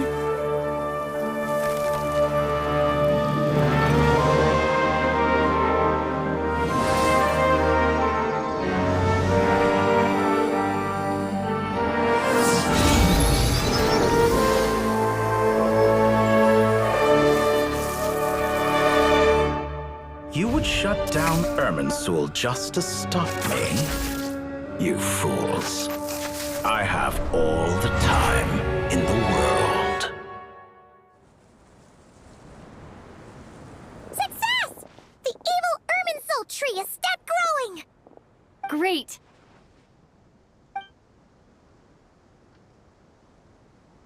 I am grateful to you three for your help. Only thanks to you were we able to extend Aru's interference capabilities to cover all terminals. Now, nobody who wears a terminal will have their activity accurately tracked by Irminsul. No matter how many eyes Dottore possesses, he will not be able to see us clearly. Now for the next step. I will need the help of your supreme powers once again. How might we be of service, Lord of Dendro?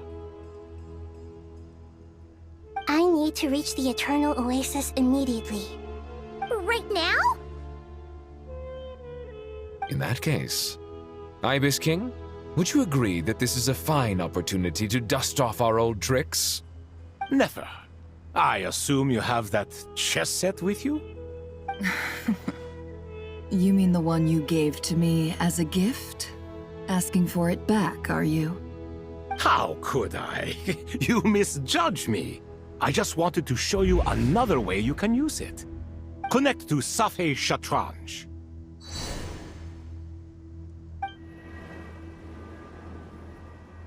Safei Shatranj? You mean that place in the desert? Thoth's chess set gains its power from the chessboard laid out in the desert by King Deshret and ourselves. All ceremonies conducted using the chess set must be activated via Safei Shatranj. In other words, the chess set is an extension of the chessboard. In the past, moving a chess piece was a sacred and momentous act. Transfer initiated. Entering live combat mode.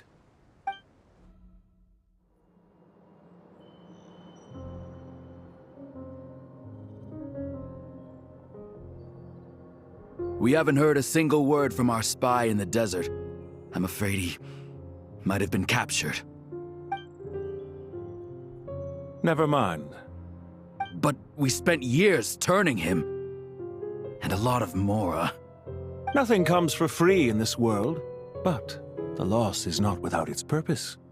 For a small price, we have wasted a precious amount of the limited time they have. Quite a bargain, if you ask me.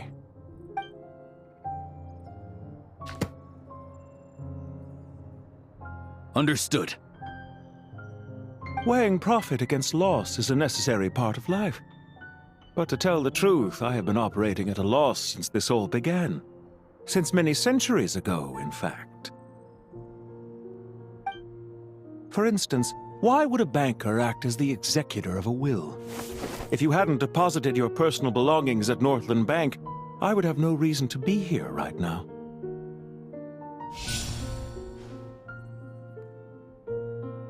Dottore, I've placed your final data backup into the ley lines as per our contract. I trust we are now square for the safe deposit fees you paid. Is it not a little petty to split hairs like this, given our amicable relationship? I consider sound bookkeeping a matter of principle.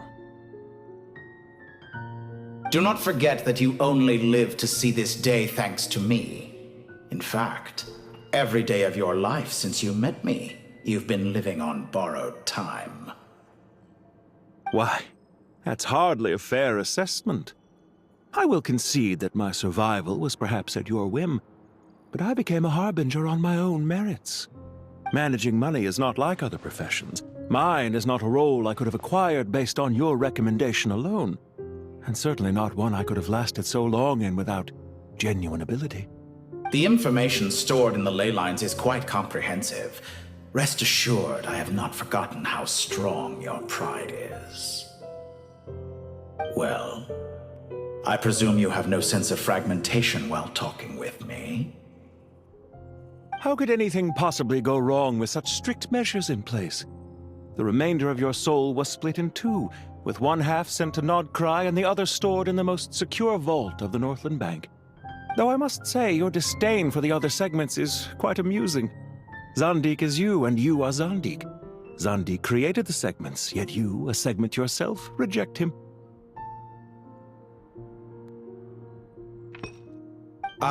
That is, Zandik, created segments of various ages in his later years. To achieve this, he had to freeze time and part with a portion of his soul. But as constructive as it sounds, it erases my uniqueness. If each segment is equally me, then by the same token, none of them are truly me. A soul living forever in the past inevitably holds different views than he did in his later years. The same thing that completes me also restricts me. You too might ask yourself which stage of your life you want to be preserved at. The day your business failed? Or the day you were framed by a gang and sold off to a medical lab as a test subject? We needn't dredge up the past. This undesirable plan was eventually scrapped. Lesser Lord Kusanali was quite right. I needed an opportunity to eliminate myself. And after that, I concluded that there was no more effective plan than directly splitting the soul.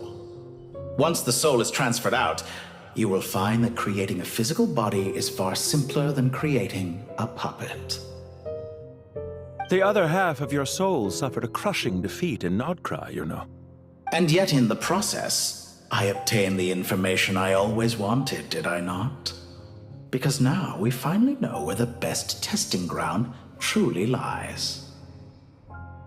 I once thought your ultimate goal was to ascend to godhood. But as it turns out, that was merely one of your experiments. Experiments take many forms.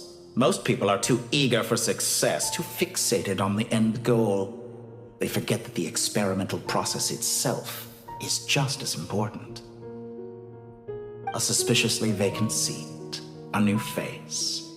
I trust you can put two and two together. The reason it doesn't exist is because someone tampered with the record.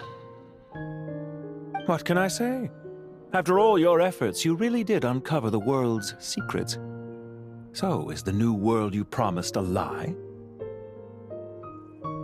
No, it never was. I am glad to be able to control Irmin's soul from within. Now I shall attempt to create a new world inside the existing one. Almost everyone faces the prospect of death, but not a single person has ever been able to experiment unrestrained in the afterlife through sheer force of will. I am the only one to have overcome this enormous challenge.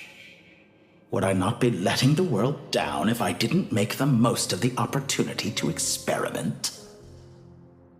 Clearly, the dividing of your soul did not affect the magnitude of your ego. Out of all the versions of you that have ever existed, this you is the most insane and the most radical. Is that why you chose to work with me? Which was it then? My insanity? Or my radicalism? Could I call myself a venture capitalist without a suitably ambitious plan to invest in? Yours happened to fit the bill quite perfectly. Well then, I must say, while I am surprised enough that you showed up at all, what surprises me more is that you chose to present yourself as my former subordinate, and not as the banker Pantalone. Why make things harder than they need to be? Exposing my true identity in a situation like this would only serve to destroy diplomatic relations between Snezhnaya and Sumeru. I daren't imagine the consequences. Showing up in the name of the original antagonist gives you the recognition you rightly deserve, while also being sensitive to Snezhnaya's predicament. It was an easy win. As for why I'm here, if you're suggesting that your credit is in the negative, I won't argue with that. Many people say that about you. I'd argue that a significant factor in your willingness to cooperate is the fact that you have but a few years of life left after my death. Living and dying together has a way of binding two parties together rather closely. Is it not true that a relationship should be judged by both the positive and negative returns it yields? So some of what I said actually made it into your head after all. It's true that I hope you don't die too soon, but don't you find that a strange thing for me to say? After all, you've already had quite a long life, especially for a human being. Let's not pretend that you're any more innocent than I am. Are we not the same in this regard? We both despise the existing laws of this world, and neither of us enjoy being under anyone else's control. Is it really so greedy to want the world to operate by a new set of rules?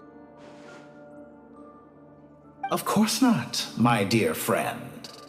And as I've said before, mutual interest is the foundation for the most reliable of relationships. You can attest to that. I just hope there never comes a day when I have to work too hard to prove that. Regrader, sir. People have been spotted approaching Sumeru City. How strange. Despite your access to Irminsol's data, it appears the soldiers noticed before you did. They must have found a workaround. Well, Dottore, I trust you know what this means.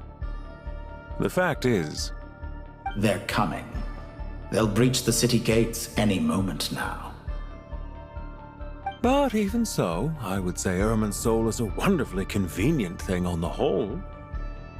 If you do manage to create a new world, perhaps you could plant one outside my office, too.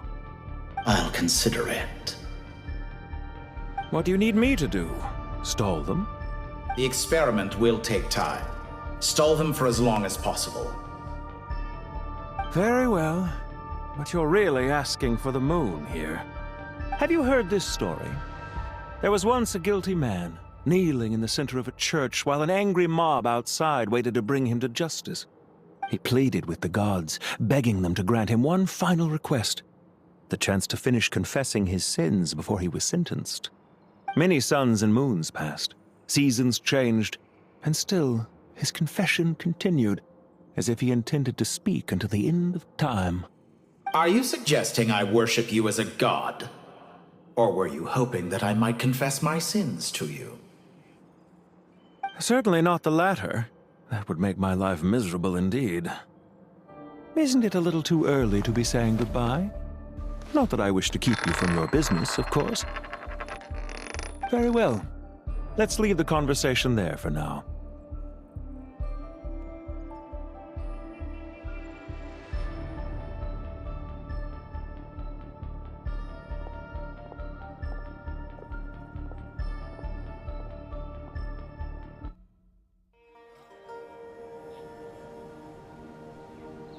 The power of King Deshret's 7 pillars is truly remarkable.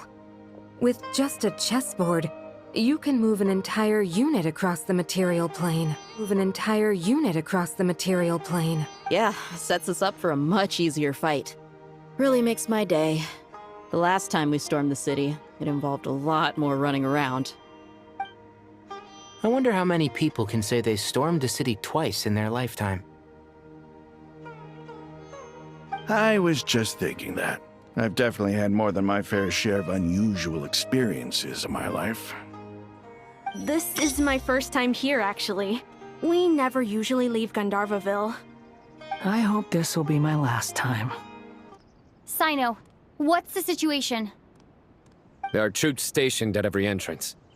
As we expected. A frontal assault will suffice. Everyone, stick to the plan. We'll take the main entrance. You head for the House of Dana's side door.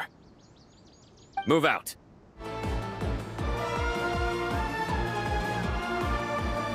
Waterway secured. Perfect. Just in time. The team has arrived at the north entrance, as planned. Good. Press on.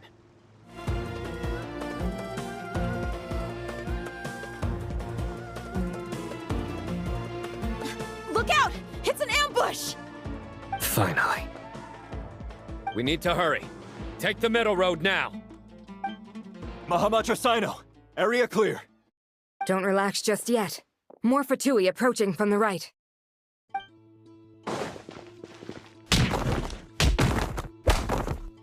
Irminsul cannot track our movements. If necessary, we could split up. Don't worry.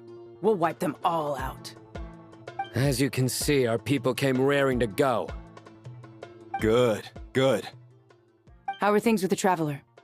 Can Tainari keep her safe? Don't underestimate Tainari just because he's a forest watcher. He can handle it. All right. You know that's not what I meant. Sino and the reinforcements have drawn the Fatui's fire away. It's our turn. By using a cluster leaf of cultivation, we can pass through certain terrain silently. Good luck with that.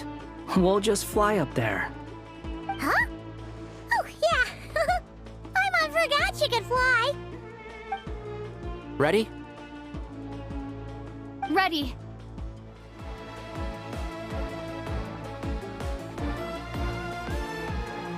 Fatui soldiers up ahead.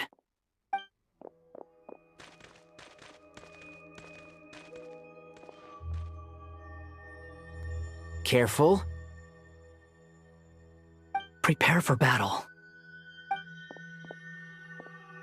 Hey! There's people over there.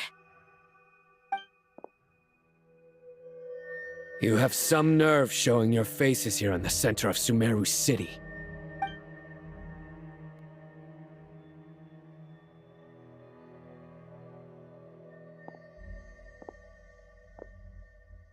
You're right on schedule. Well, this guy sure as heck isn't your average Fatui sergeant.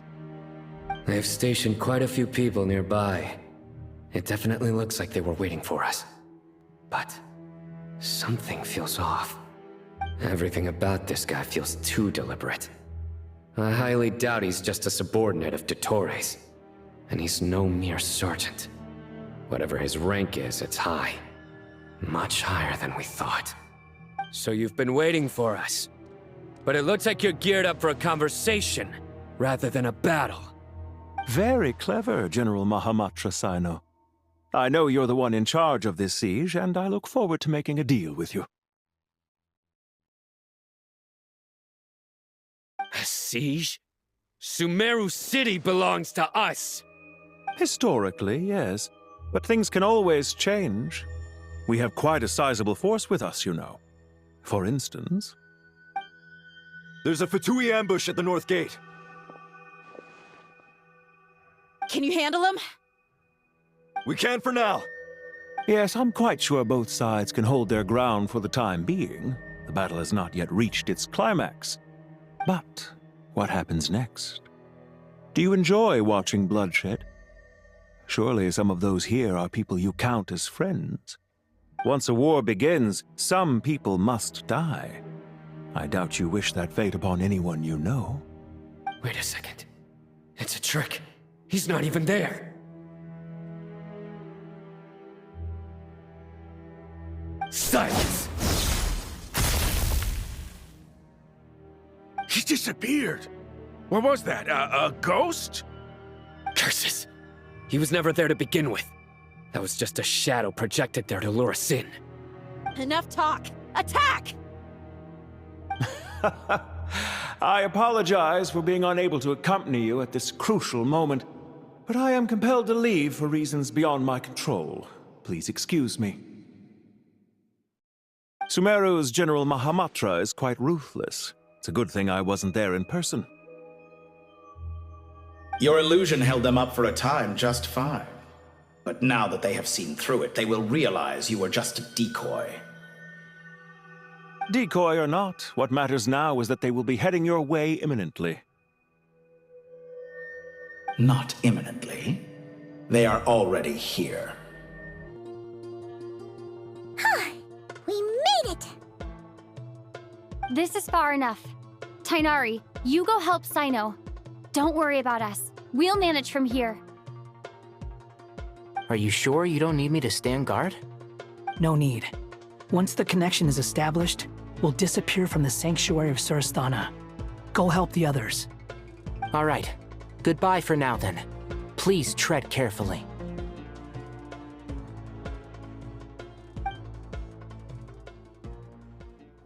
We can connect to the inside of Irminsul through the Sanctuary of Surasthana's built-in security system. You should be pretty familiar with the process. Is it the same route as last time? For the most part. We don't need to adjust any of the parameters. Then I should be fine. And Paimon? Once you're both ready, we'll set off. Wait! The stakes are way higher this time, right? Maybe Paimon should stay outside and help the others. Then, you can focus on the fight without having to worry about Paimon. Huh? Why are you staring at me like that? It's nothing. I just suddenly realized how much you've grown. Hey, you've grown quite a lot yourself.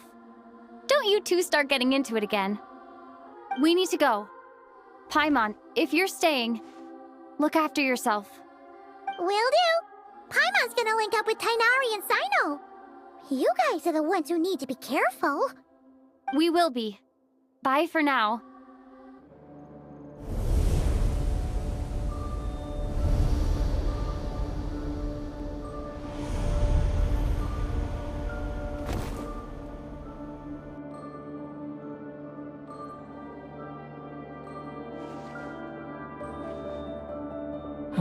Well, here we are again.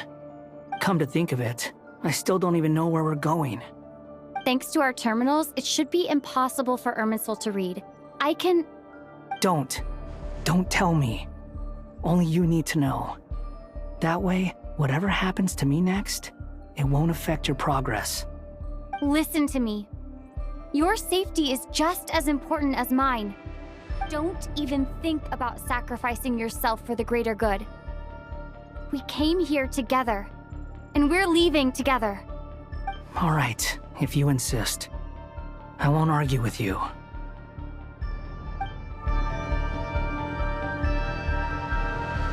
This place looks so different from how I remember. It's unrecognizable. It's a complete mess, like someone's turned the place upside down. Must be Dottoro's doing.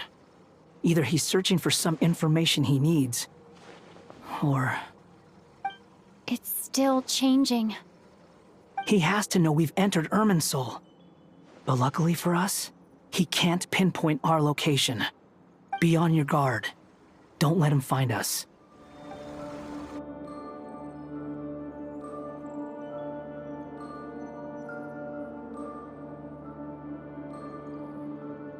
I'm trapped!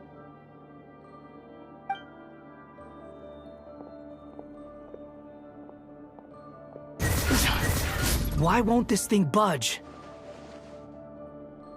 Hello? Hello? Can you hear me? Nicole? Is that you? Yes, it's me. I'm monitoring your progress from inside the Eternal Oasis, and I have to say, this terminal is simply marvelous. It makes tracking you so much easier. I couldn't see anything at first, but now that you two are inside, I can use your location with support from the terminals to get a partial view of the situation inside Irminsul. It's not the clearest image, but it's better than not being able to help at all. So, here I am. I can't intervene directly, but I can help to guide you out of the jam you're currently in. So please, just follow my lead. There's more than one path. Which way do we go? To the left. Trust me. Fleeing like vermin. What a pathetic sight. Hey! Watch yourselves. Stay focused. There's a cliff ahead. Jump! More of those corruption sources. Destroy them as you did before, and open the exit as quickly as possible. They're relentless. Is he trying to wear us down? You'll just have to destroy these too. I think the pursuit is over. Hard to say. Stay alert. Whew. I think we've made it to relative safety. Phew, goodness. That was tough. You doing okay? I'll be fine. Don't worry. Take a short rest, and then... Nicole? Nicole! The connection's been cut. But that means... Look at you supporting one another. How very touching.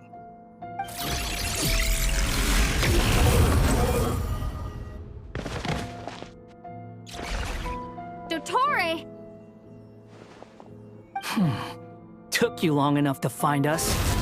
You're more useless than I thought. Oh, really? I think I deserve a little more credit for my methods than that.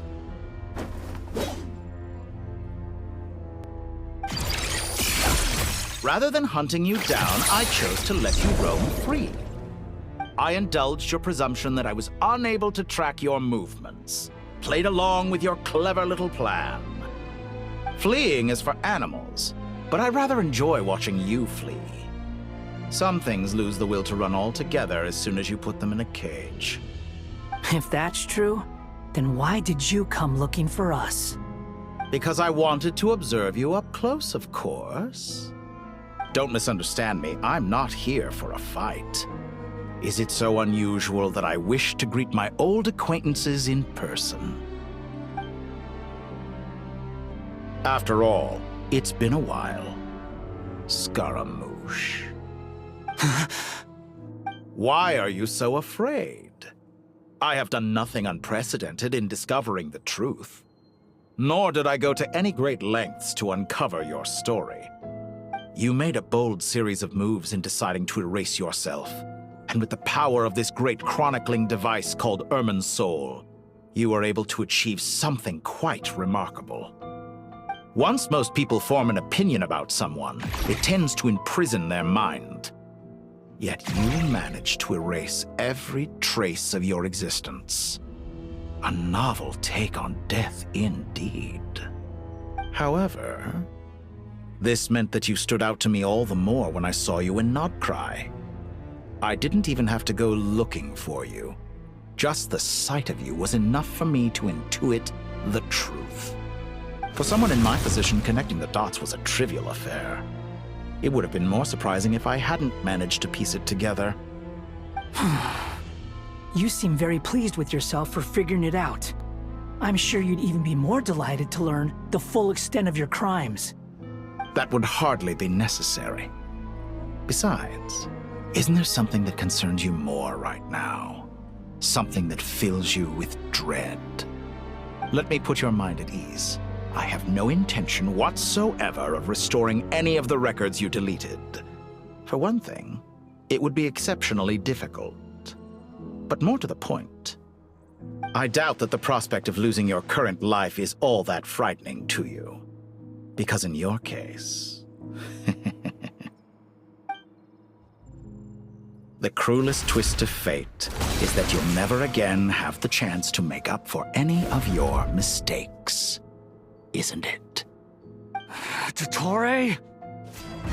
I'm afraid you'll need to do better than that to take me down. I expected you to have grown stronger. Ah, how foolish of me. I forgot that you lack any means to increase your power.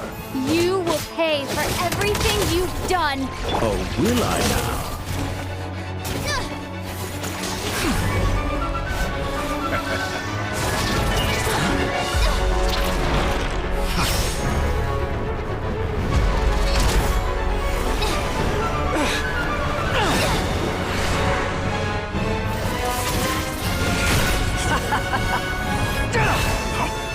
Does the prospect of death amuse you?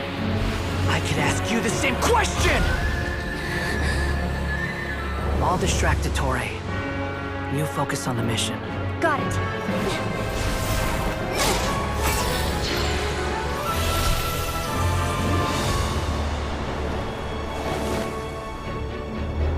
For the hopes and dreams of the masses. Open the secret door on this enchanting night. May wisdom's light eradicate ignorance and darkness, and hereby fulfill our ancient vow. Commence data extraction.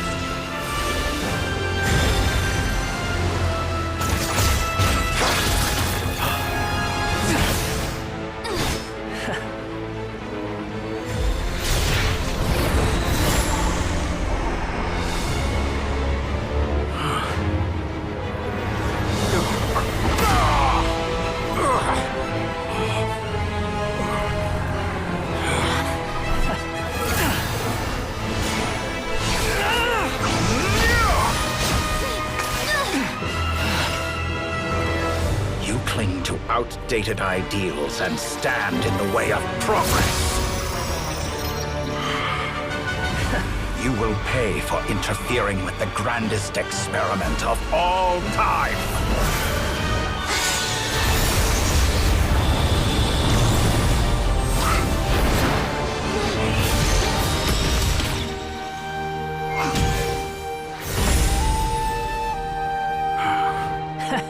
Good timing. Dottore, as clever as you are, you fail to understand wisdom. Wisdom takes many forms, but the path you have chosen eschews them all. Huh.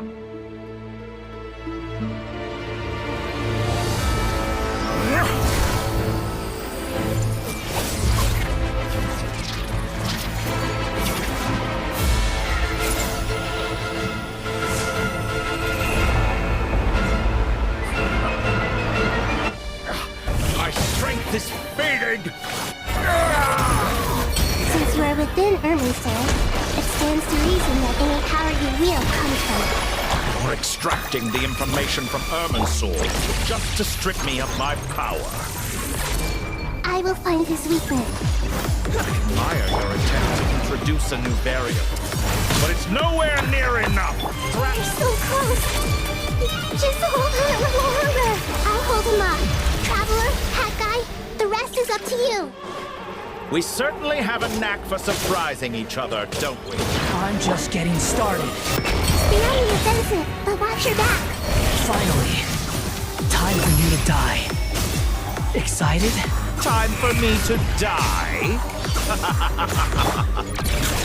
How can I avenge this blessed death?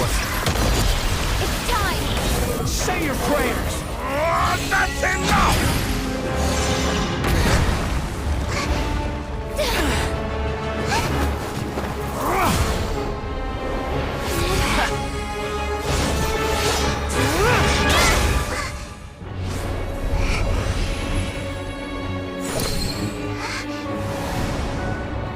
It's all yours.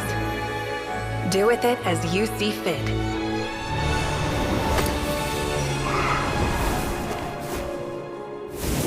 Just as you say, this world is home to some archaic things. And as you suppose, you are a formidable opponent. You have long coveted the secrets of wisdom. So now, I will demonstrate true wisdom in action. I invoke my supreme authority as the keeper of Irminsul. Commend me or condemn me. But give your verdict now! Blessed One of Wisdom, Mahakusaladhama, are you certain that you wish to exercise your authority to destroy Irminsul? It represents both your roots and your finest accomplishments. You truly intend to abandon the very thing you have always fought for? This is my decision. Irminsul has been corrupted beyond redemption. Irminsul is the original tree of Tevat. It is the means by which the heavenly principles maintains fate itself. The 7 Archons should honor and revere it, for their authority was bestowed upon them by the heavenly principles. It is precisely because I honor and revere it that I fight for the humanity it exists to protect. Wisdom is knowing how to weigh the options and make the right decision. If you truly care about the fortunes of this world, then it is me you should seek to preserve. Planting a seed begins the chain of cause and effect. Since you have become a great tree yourself, why should the loss of another tree be anything to fear? Till we meet again, Lord of Dendro.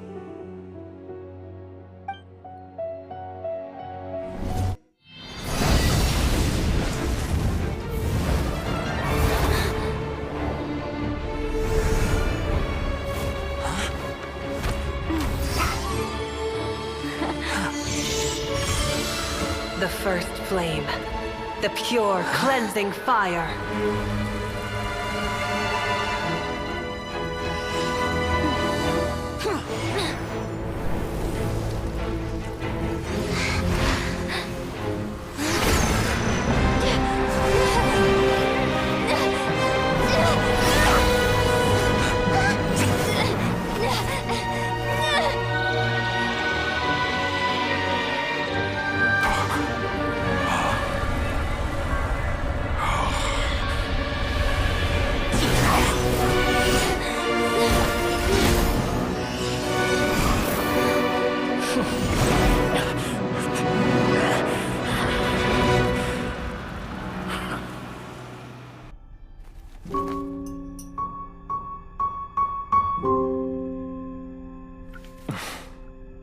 shall we? Where were we? I was suggesting that you needn't perform when signing a contract.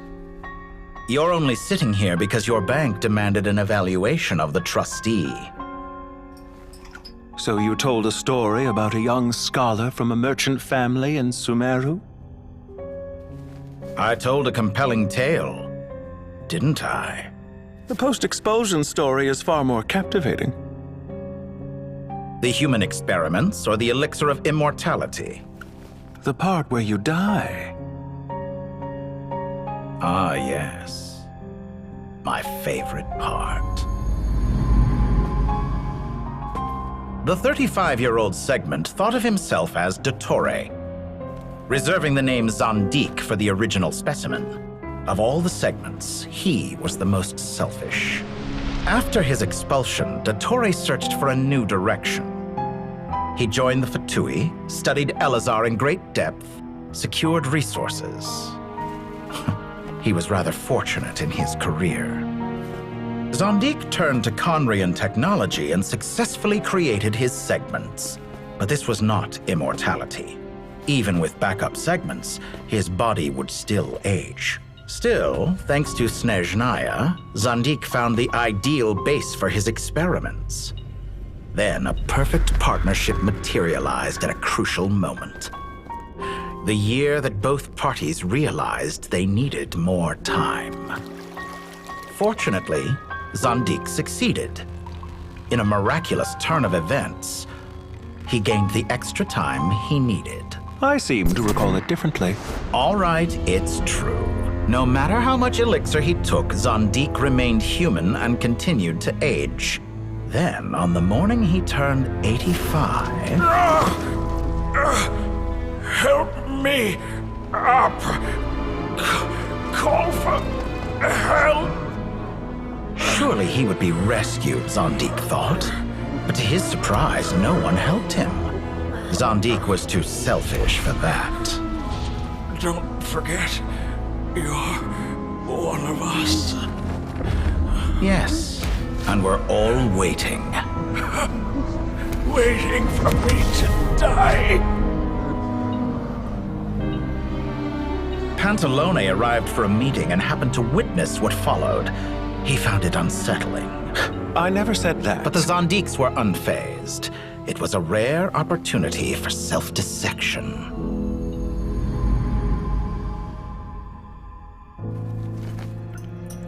What does all that have to do with you depositing your data at Northland Bank? It has made me cherish my time in this world all the more. Fair enough. So you do have a sense of self-preservation.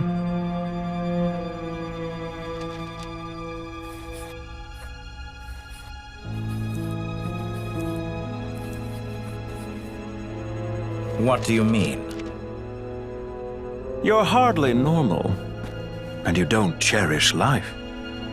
You just don't want to admit defeat in the limited time you have. Even so, don't I deserve an interesting ending? I'm counting on it.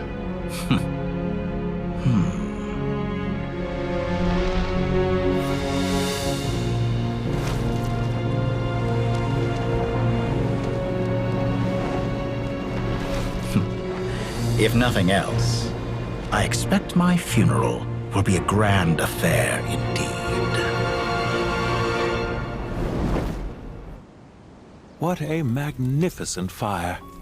In Snezhnaya, we light fires to ward off the cold. Fire, it seems, is antithetical to ideas such as cold, frozen, and unchanging. Perhaps it has always been that way. From the beginning, fire has been used to drive away wild beasts and warm the body and mind. You could say it's a form of treatment. One that cures the human heart of mortal fear. Mortal fear? Something you haven't been acquainted with in a long time, by the sounds of it. Whereas you, I'm sure, must know the feeling quite well indeed. I remember when we first discussed the elixir of immortality. You claimed that extending your lifespan was about buying more time.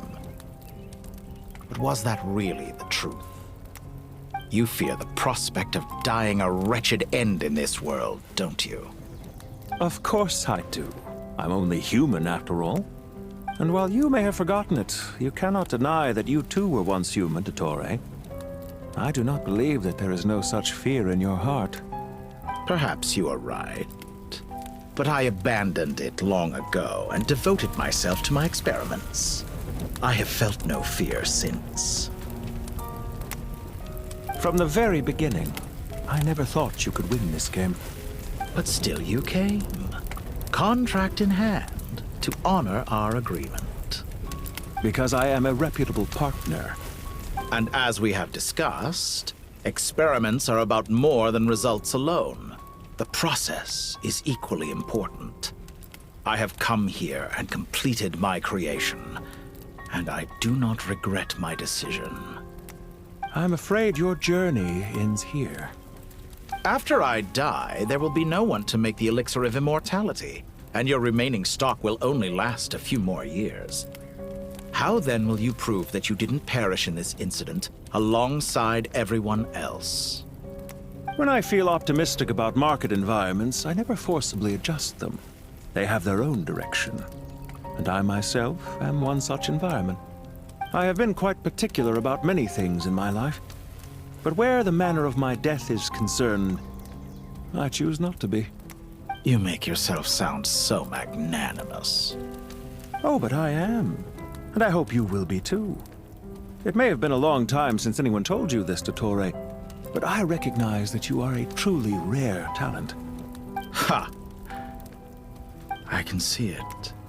The experiment in blasphemy that I've been performing all this time. It has been a long process, and I do not care about the results as much as people might imagine.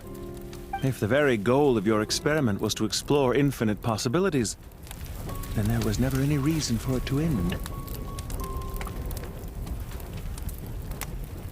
Indeed. Yet now, the experiment has officially drawn to a close. What should I call you? Zandik? Or do you prefer Dottore? Suit yourself.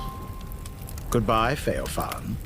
This time, that's what it truly is. And don't I know it? Goodbye, Zandik.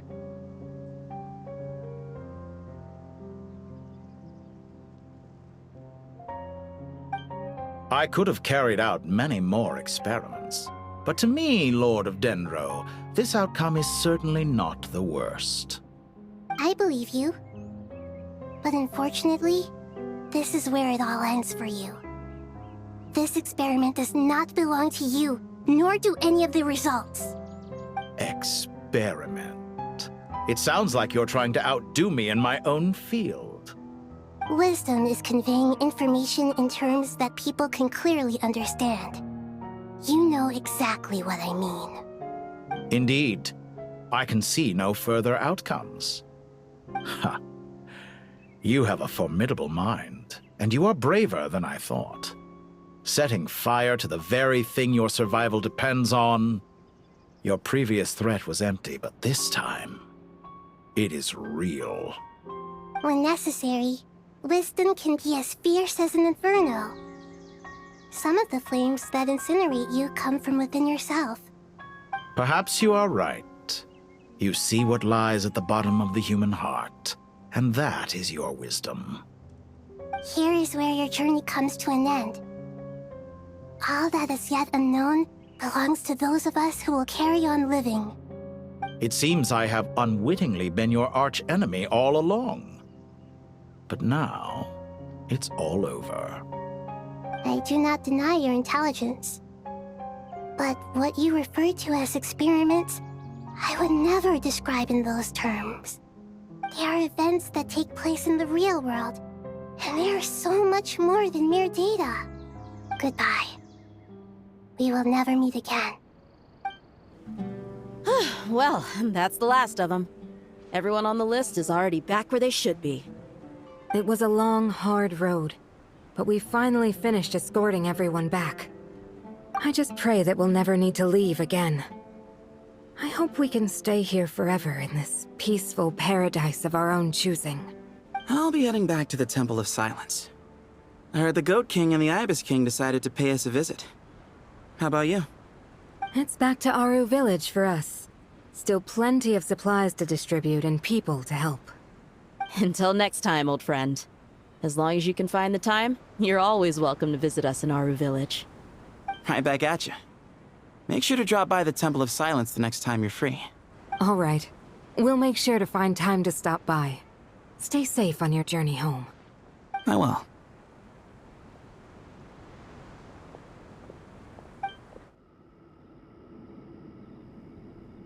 You do have a point. See? Retirement has always been a problem, especially for old-timers like us who've been locked away all these years. You finally step out into the light, and bam! You're face to face with a whole different world. Naturally. What do you think, Layla? Huh? Why would you think to ask me? How could I possibly be qualified to decide where the servants of King Deshret should live? Sorry if my question was unclear. Do you think their statues will stand out too much if we place them here? Hey, I never agreed to this. How could we possibly allow our statues to be left in Hermanubis' home? That would be like breaking into someone's house, then pretending it belonged to you in the first place. Different beliefs can coexist. We still need to respect one another. By which you mean, you two plan to stay at the Temple of Silence, for a while at least, but you have no intention of relocating your statues here. So, you see this as sort of a family visit? Is that correct? Family. Huh. You could say that. In a sense, Hermanubis would view this as his home. Just look at this place. Magnificent, is it not? The sad truth is, in the past, all three of us invested so much into misguided ventures. We failed to build what we should have, and wasted so much time instead. And what do you mean by that? I mean that for the most part, time spent associating with the likes of Sobek, and, let's say, Thoth, might reasonably be considered wasted. Why does that not surprise me? Go on. Anyway, given how much time we'll all be spending together, I'd say that the bonds we built will end up proving to have been a sound investment. Once Sethos, the current leader of the Temple of Silence, returns, you can discuss the matter of staying here with him. But judging by the expressions of everyone here, I imagine you'll receive a very warm welcome. This sacred ground houses untold knowledge, after all. What better place for the servants of King Deshret to appear in the mortal world? How about we share a meal together first? I imagine it's been many years since you last tasted fresh food. Oh, that sounds wonderful! After so many hundreds of years, I can only surmise that desert cuisine has become a lot more varied. Are we having a get-together? If you'd like, I can help prepare some food. After all, Lord Thoth, you helped me so much in the desert, and I still haven't properly thanked you. Oh, my, that would be wonderful. I'm touched that you still remember. How the times have changed! To the people of today, it seems the Ibis King has become a kind and passionate god. And you, Mr. Herreshoff? What kind of god do you wish to be? To be honest, I haven't given it much thought. How about you, Dendro Archon? Do you have any hopes for your future? Me? I'm very happy with my current life. Forgive my bluntness, but you do not seem to derive your authority from majesty and might, like Lord Al-Ahmar. Clearly your approach has its advantages, but also its dangers, don't you think?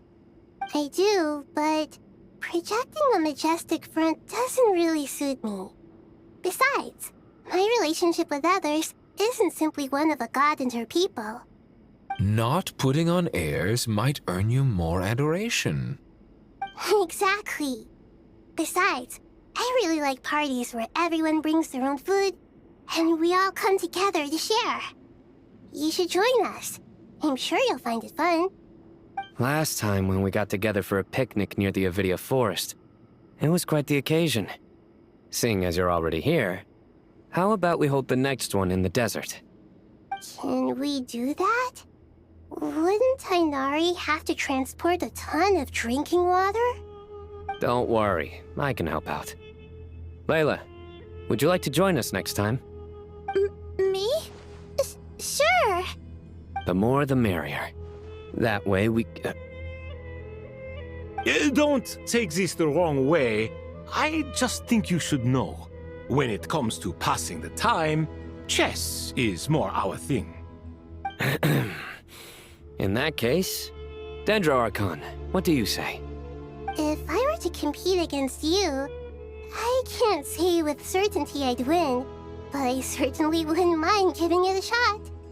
Where's Sobek? I'm sure he'd be good for a few rounds. Cards, cards, cards!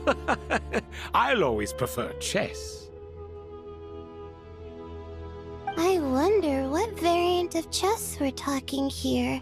Mr. Thoth, is there some sort of astrological significance to this game? Oh, I'm glad you brought that up. As long as the leader of the Temple of Silence agrees, we can search Hermanubis' place for books to teach you how to play.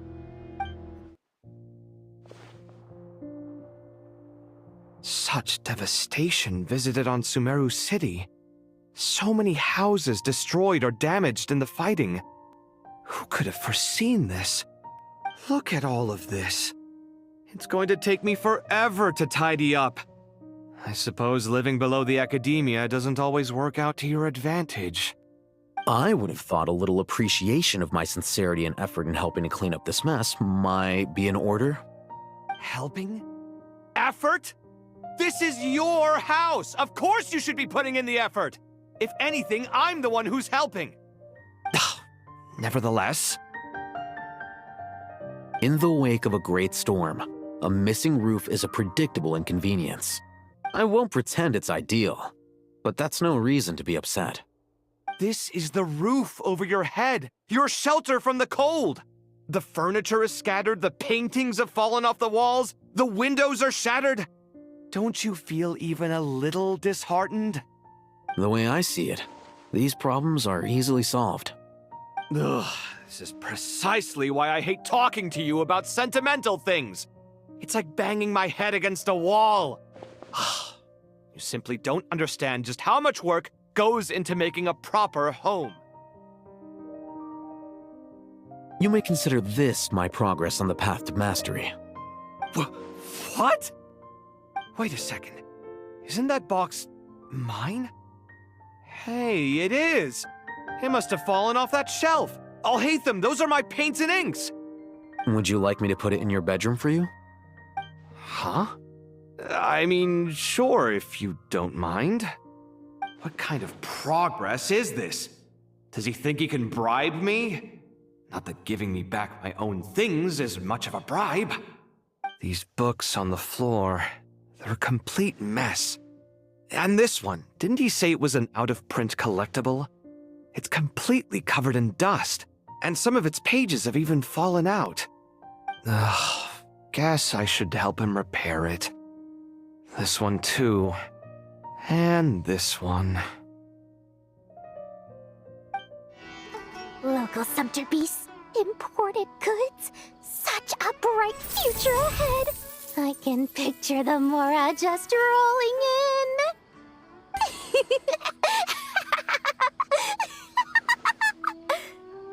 You do realize you sound like a choking cow?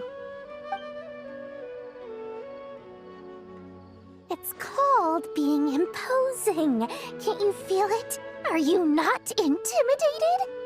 Oh, I'm positively shaking in my sandals. What commands do you have for me, oh mighty Lord Sangamabe? You've got a lot of nerve, Nefer. You went and told Candace and the others everything, didn't you? Seriously, do you have any idea how differently they see me now? Surely that's a good thing. I presume they're more disposed to actually like you now, maybe even view you as a friend. You traded my secret for sympathy! Thanks to you, I've lost every last shred of my mercantile majesty. How am I supposed to make anyone think I'm a big, scary investor now? The dark days of Lord Sangama Bay are behind you. Why not take this chance to make a few honest friends? Speaking of friends, since when did the notorious Lady Nefer gain such an admiration for holier-than-thou types? A moon chanter here, an angel there? Who'd have thought it? A coming together of fates, nothing more. No need to throw around accusations of admiration. Forget it. You're right about one thing at least. Making friends is never a bad thing for a merchant. Still, I really took a loss this time.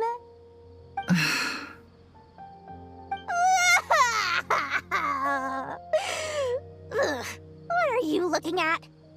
I'm trying to see if you're really crying or if those are just crocodile tears.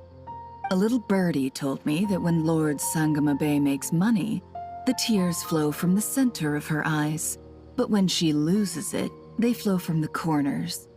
Which is it this time? Ugh, you are so annoying. I'm not talking to you anymore.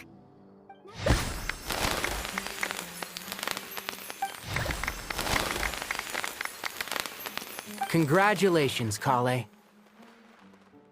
Well done, Kale. After studying for so long, you've finally become a full-fledged ranger. Thanks, everyone. It's true. I'm an official forest ranger now. Master Tainari, thank you for your guidance and support. I wish Mr. Sino were here so I could thank him too. Sino had a matter to attend to at the Temple of Silence. I don't imagine he'll be back for some time. But don't worry. We can celebrate together once he's finished. I'm afraid the party will have to wait.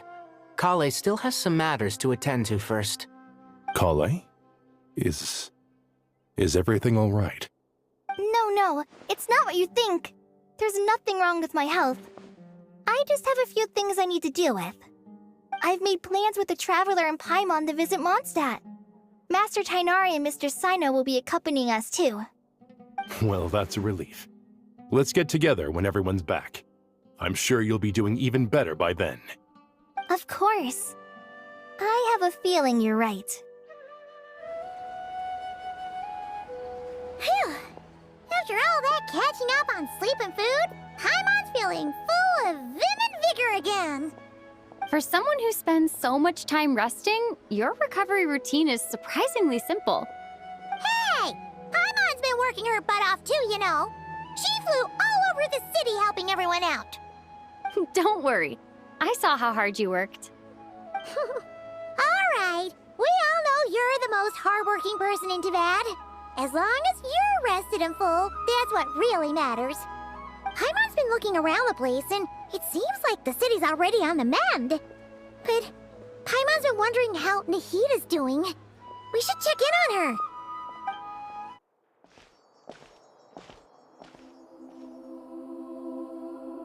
Hey, Nahida! And Hat Guy's here too! Traveler, Paimon. What's going on here? Nothing much. Nahida was just expressing concern for my physical and mental well-being. Oh, the Traveler told Paimon all about that. We've both been very worried about you. Are you feeling alright? You make it sound like I'm on the brink of some kind of breakdown. Truth is, I'm doing much better than you might imagine. If we can just get to the bottom of Dottoro's intentions, we can minimize his negative influence. That's the sort of thing I excel at. Just listen to that newfound optimism. It seems like having you enroll in the Vahumana was a truly inspired move. I can really see the positive influence. Observe, a classic Sumero specialty. Chalking everything up to education and learning. To be honest, Even I can sense the change in you. Everything Dottore said to you was a way to manipulate your mind. Fortunately, you're no longer under his sway. Can someone as old as me really continue to grow? If it helps, just think of yourself as a late bloomer. It's all a matter of phrasing, and it comes down to what standards you measure yourself by. For a puppet, developing at such an age is perfectly normal. But if you choose to call yourself a late bloomer, it sounds more like you consider yourself human. However you see yourself, well done. All right, I see what you mean. Anyway, what's your next step? What else can I do but complete my current courses? Everything else can wait. Anyway, that's enough chit-chat. There are still things in the city I need to help out with. I'll be heading there now.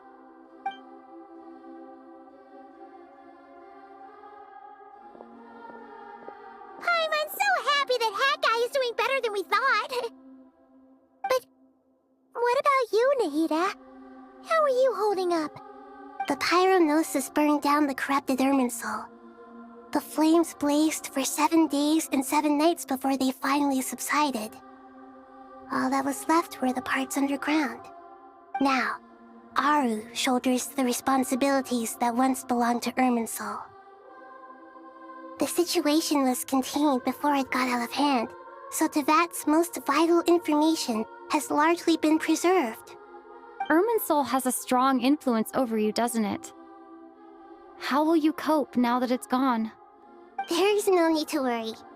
Thanks to Nicole's extraordinary talents, my connection to Irminsul has been severed and transposed onto Aru. Angels can do things like that? They can. Such abilities are precisely what makes them so powerful. The goddess of flowers, Nabu Malikata, once claimed that she too could perform feats beyond the reach of mere mortals. In my eyes, much of what she went on to achieve reached such transcendent levels. Her and Nicole really are both fascinating and magnificent. So, does that mean your situation is stable now? Correct. Just imagine that Aru has become the new Irminsul, and the essence of my existence has been bound to it. The wisdom of Sumeru has ultimately converged into a single, unified entity. Should we ascribe this all to fate, or is it merely fortune?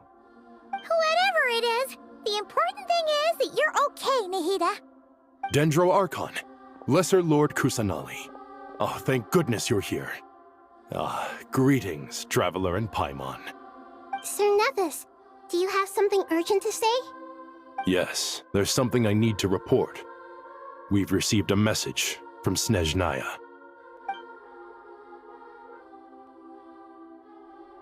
The Fatui Harbinger, the Rooster, sends us his sympathies, along with all the usual pleasantries. His stance is that, following the unrest and Nod Cry, Dottore was subjected to internal censure. This madness was the act of a rogue element, one who cannot be seen to represent the Zapoliarni Palace. No less than can be expected. Snezhnaya paid a heavy price working to stop him. They even lost one of their own harbingers. The letter goes on to say that even so, Snezhnaya cannot claim to be blameless.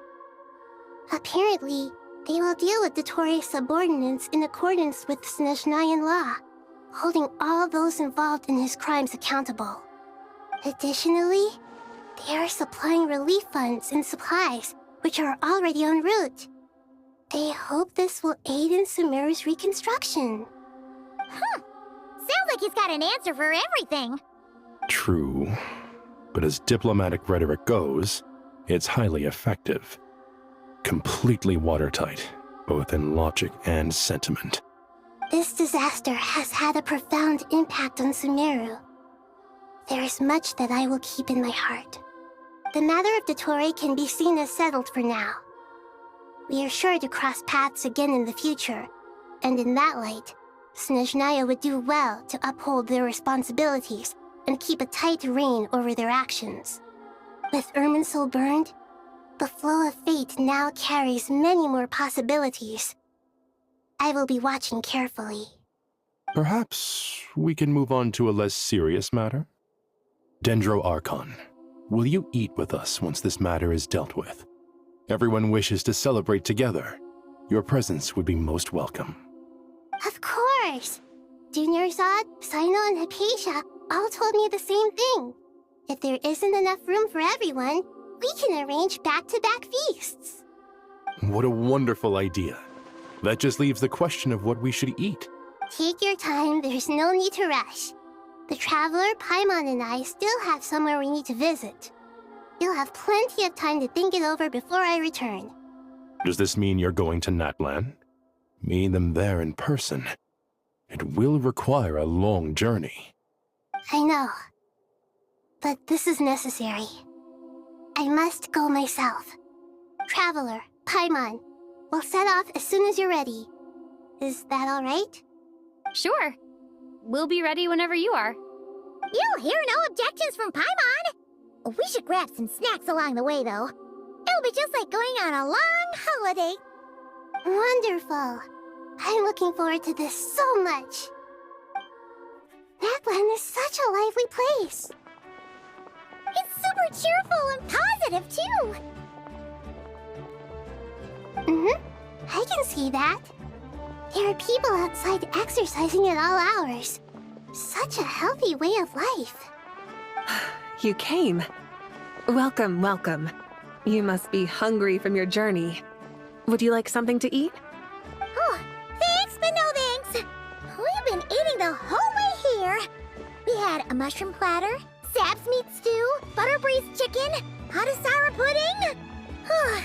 Paimon's positively stuffed. All right, all right. No need for all that detail. I'm starting to get hungry myself. Maybe later then. We can wait till everyone's got an appetite. Then I'll head out for a meal together. Sounds like a plan. Let's find somewhere to sit down.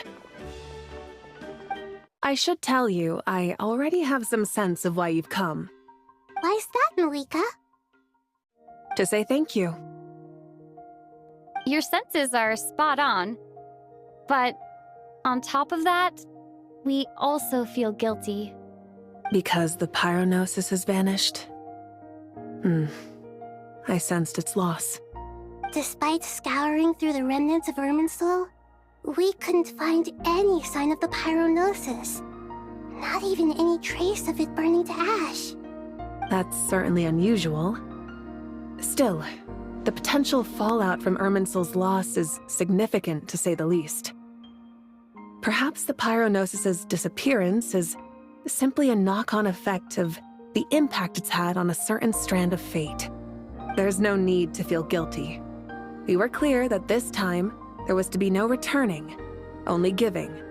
Pure and simple. Thank you really is a fascinating phrase. We use it to express gratitude for the smallest of things. Yet, when faced with a kindness too immense to describe, we use exactly the same words. It's not that we lack other means of expression. It's that when we truly need to express our feelings, the simplest and purest words are always the most powerful. You're right. In Natlan, we prefer simple expressions too. Companionship, friendship, support. They might not sound fancy, but the sentiment behind them is sincere. That's wonderful to hear. Sincere feelings are often a vehicle for the deepest wisdom of all. Irminsul's destruction doesn't seem to have done you much harm. I'm glad to see you're doing well. There's still a lot of work to do, but before we begin, we felt it was important to come here and speak with you. Partly to express our gratitude, but also because we felt that seeing you, in a sense, is like basking in warm sunlight. That's a nice way of putting it. I like that. To tell you the truth, though, I'm not a fan of somber meetings. So, since there's nothing more to say, why don't we go bask in some actual sunlight? The weather's beautiful today. What a great idea! Paimon's gonna lie back and soak up some rays.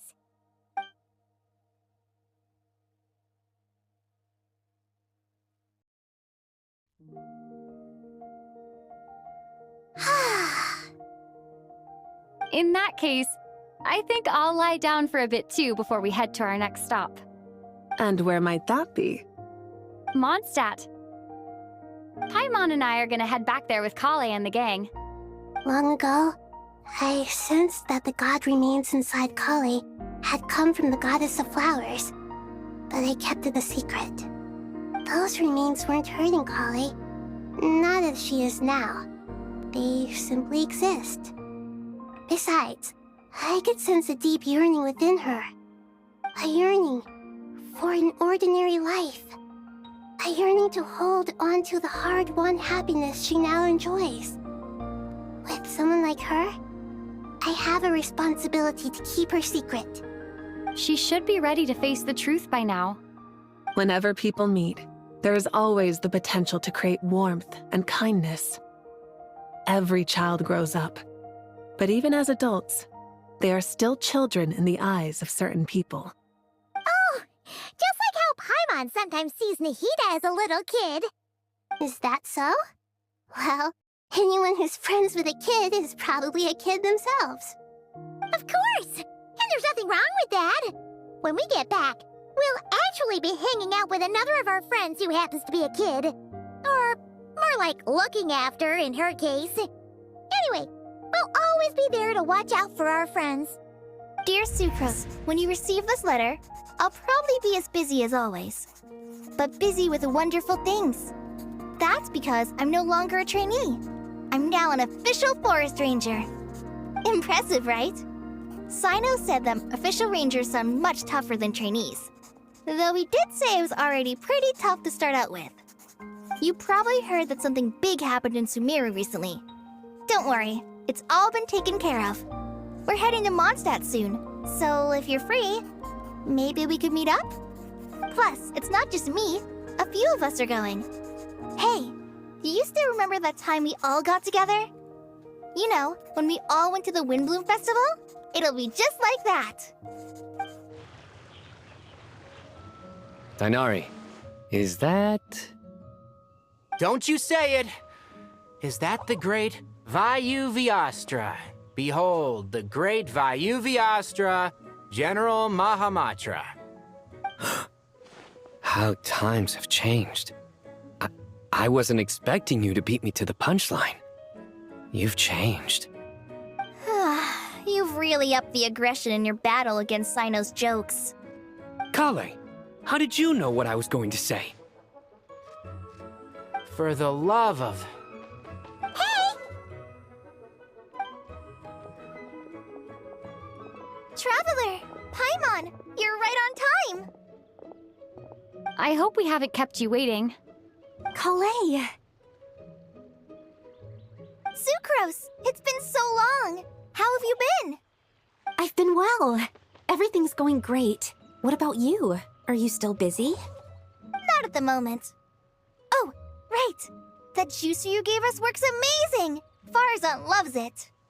Seriously? That's wonderful. I don't suppose you drew up a detailed test report. Oh, what fruits did you use? How was the texture of the final product? Sucrose, you might want to try asking your questions one at a time. Albedo! Paimon didn't see you there! It's been a while since all of us were together like this. How about we follow the same plan as last time? Good idea, my friend. You never disappoint. So, what are your identities this time?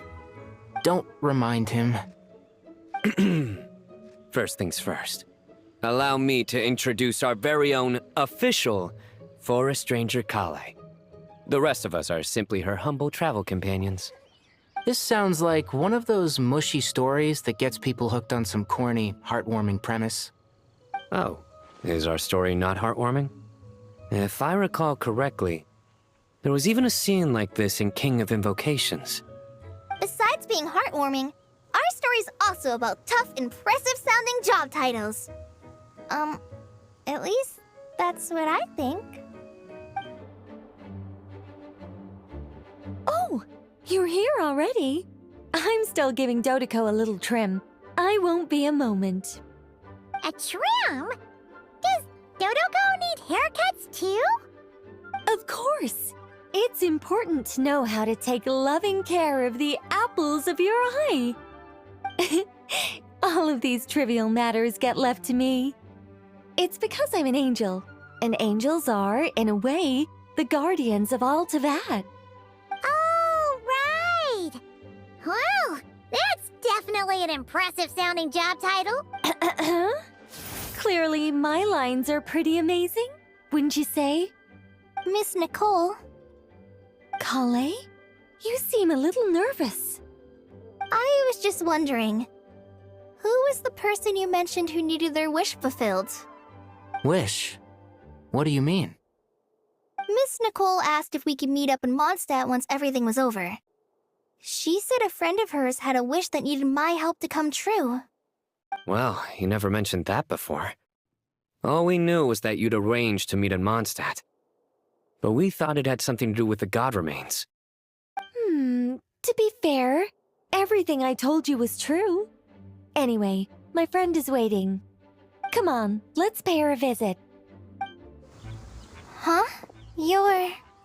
Surprised? I bet you weren't expecting to meet a woman like me beneath this beautiful tree in a faraway land. An oasis will spring from the place where a djinn resides. That saying falls somewhat flat here in Mondstadt, given that everywhere is already so lush and green. Lilupar! What are you doing here? I made friends with Miss Nicole.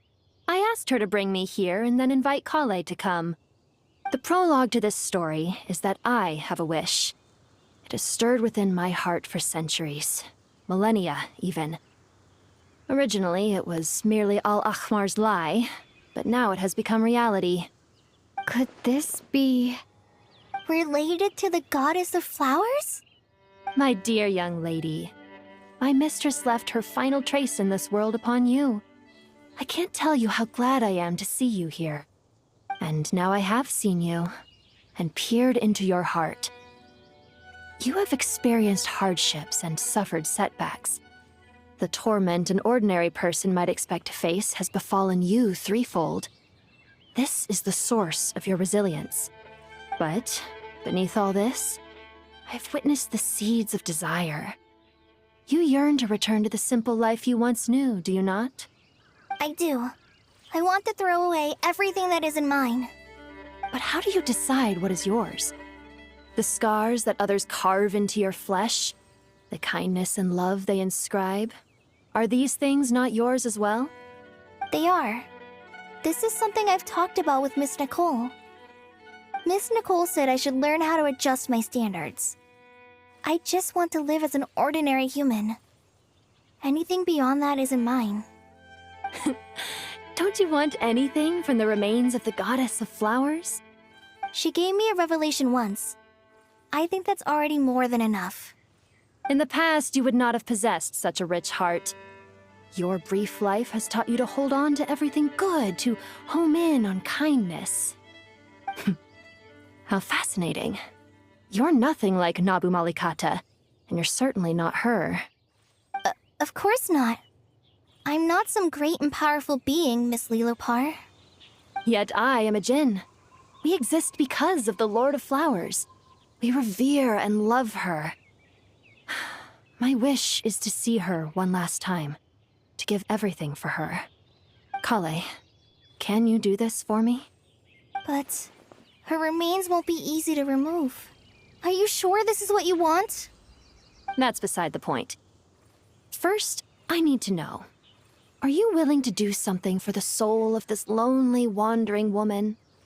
I'm willing. But look, you know nothing about me. Even if you have heard the stories about me, all you would know is that I was rightly punished for the many evil deeds I committed. Ah, so you do know. Your lips are quivering, your eyes trembling, and still you're willing to do something for me. Life has been cruel to you, and yet you've learned to be kind.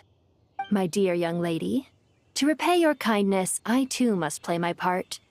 Are you sure about this, Lilipar? I yearn to see my mistress. For this moment, the world can burn to ashes, the universe be engulfed in flame. I care about nothing else. And you, Kale, I can give you a gift. You'll become just another ordinary human. But Miss Lilipar, what will happen to you? My wish will be fulfilled, and I can die happy. Why would you wish for that?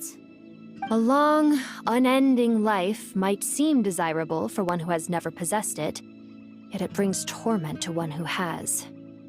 My remains are scattered across the yellow sands, but my soul can find no peace. Since you've promised to grant my wish, give me that release. Allow the dying to die, and let the dead rest in peace. You have my thanks. Kale, there's no pressure on you. What she said, it's all true. A wish is a genuine desire, after all. It's as if you want to use the last of your life to give me a better future.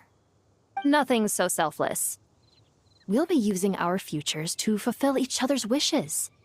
This is a noble act, a beautiful and secret transaction between two women.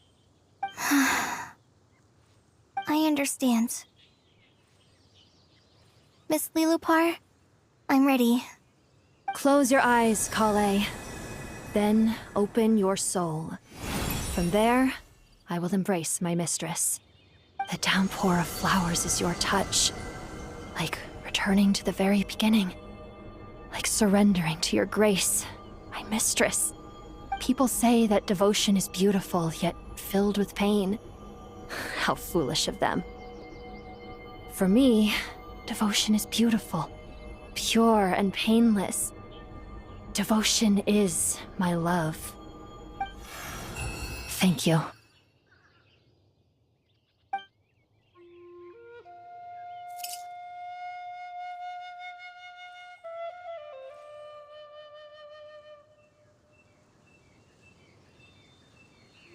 Lilipar! She disappeared? She left, carrying the blessing of flowers. Kale, are you alright? I'm fine. Now that the remains are gone, I don't actually feel any different at all. Those remains weren't hurting Kale. Not as she is now. They simply exist. Besides, I could sense a deep yearning within her. Kale must have already received what she was yearning for. I'm doing fine. I feel relaxed. There's really no need to worry. Then my wish has come true, too. To become ordinary? That's just one of my wishes. Actually, I have a few more. For instance, I want to protect the people I meet and help them find happiness. That sort of thing.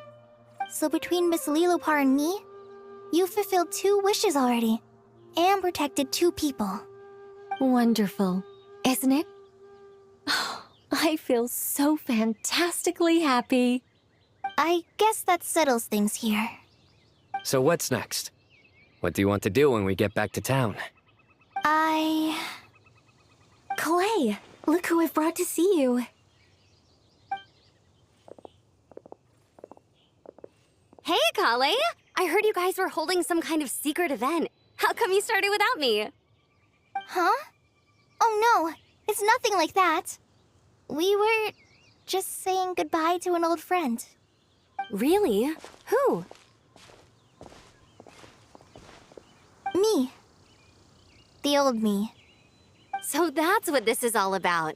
Did you come all the way to Mondstadt for that? Because we knew the old you so we could witness the change? Exactly. The old me is gone. I puffed her into the air, and she became a fluffy pink cloud, floating into the sky, before disappearing forever. Do you think, maybe up in the sky, she has friends waiting for her with test tubes, flasks, and bows?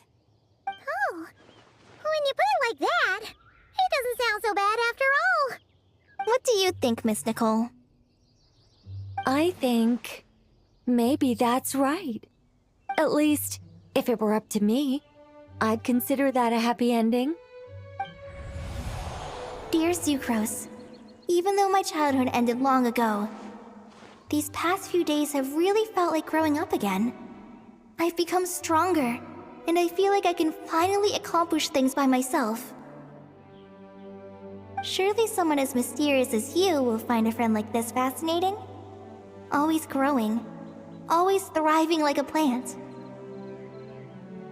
I came to say goodbye to my old self. I know that after this, she'll be gone.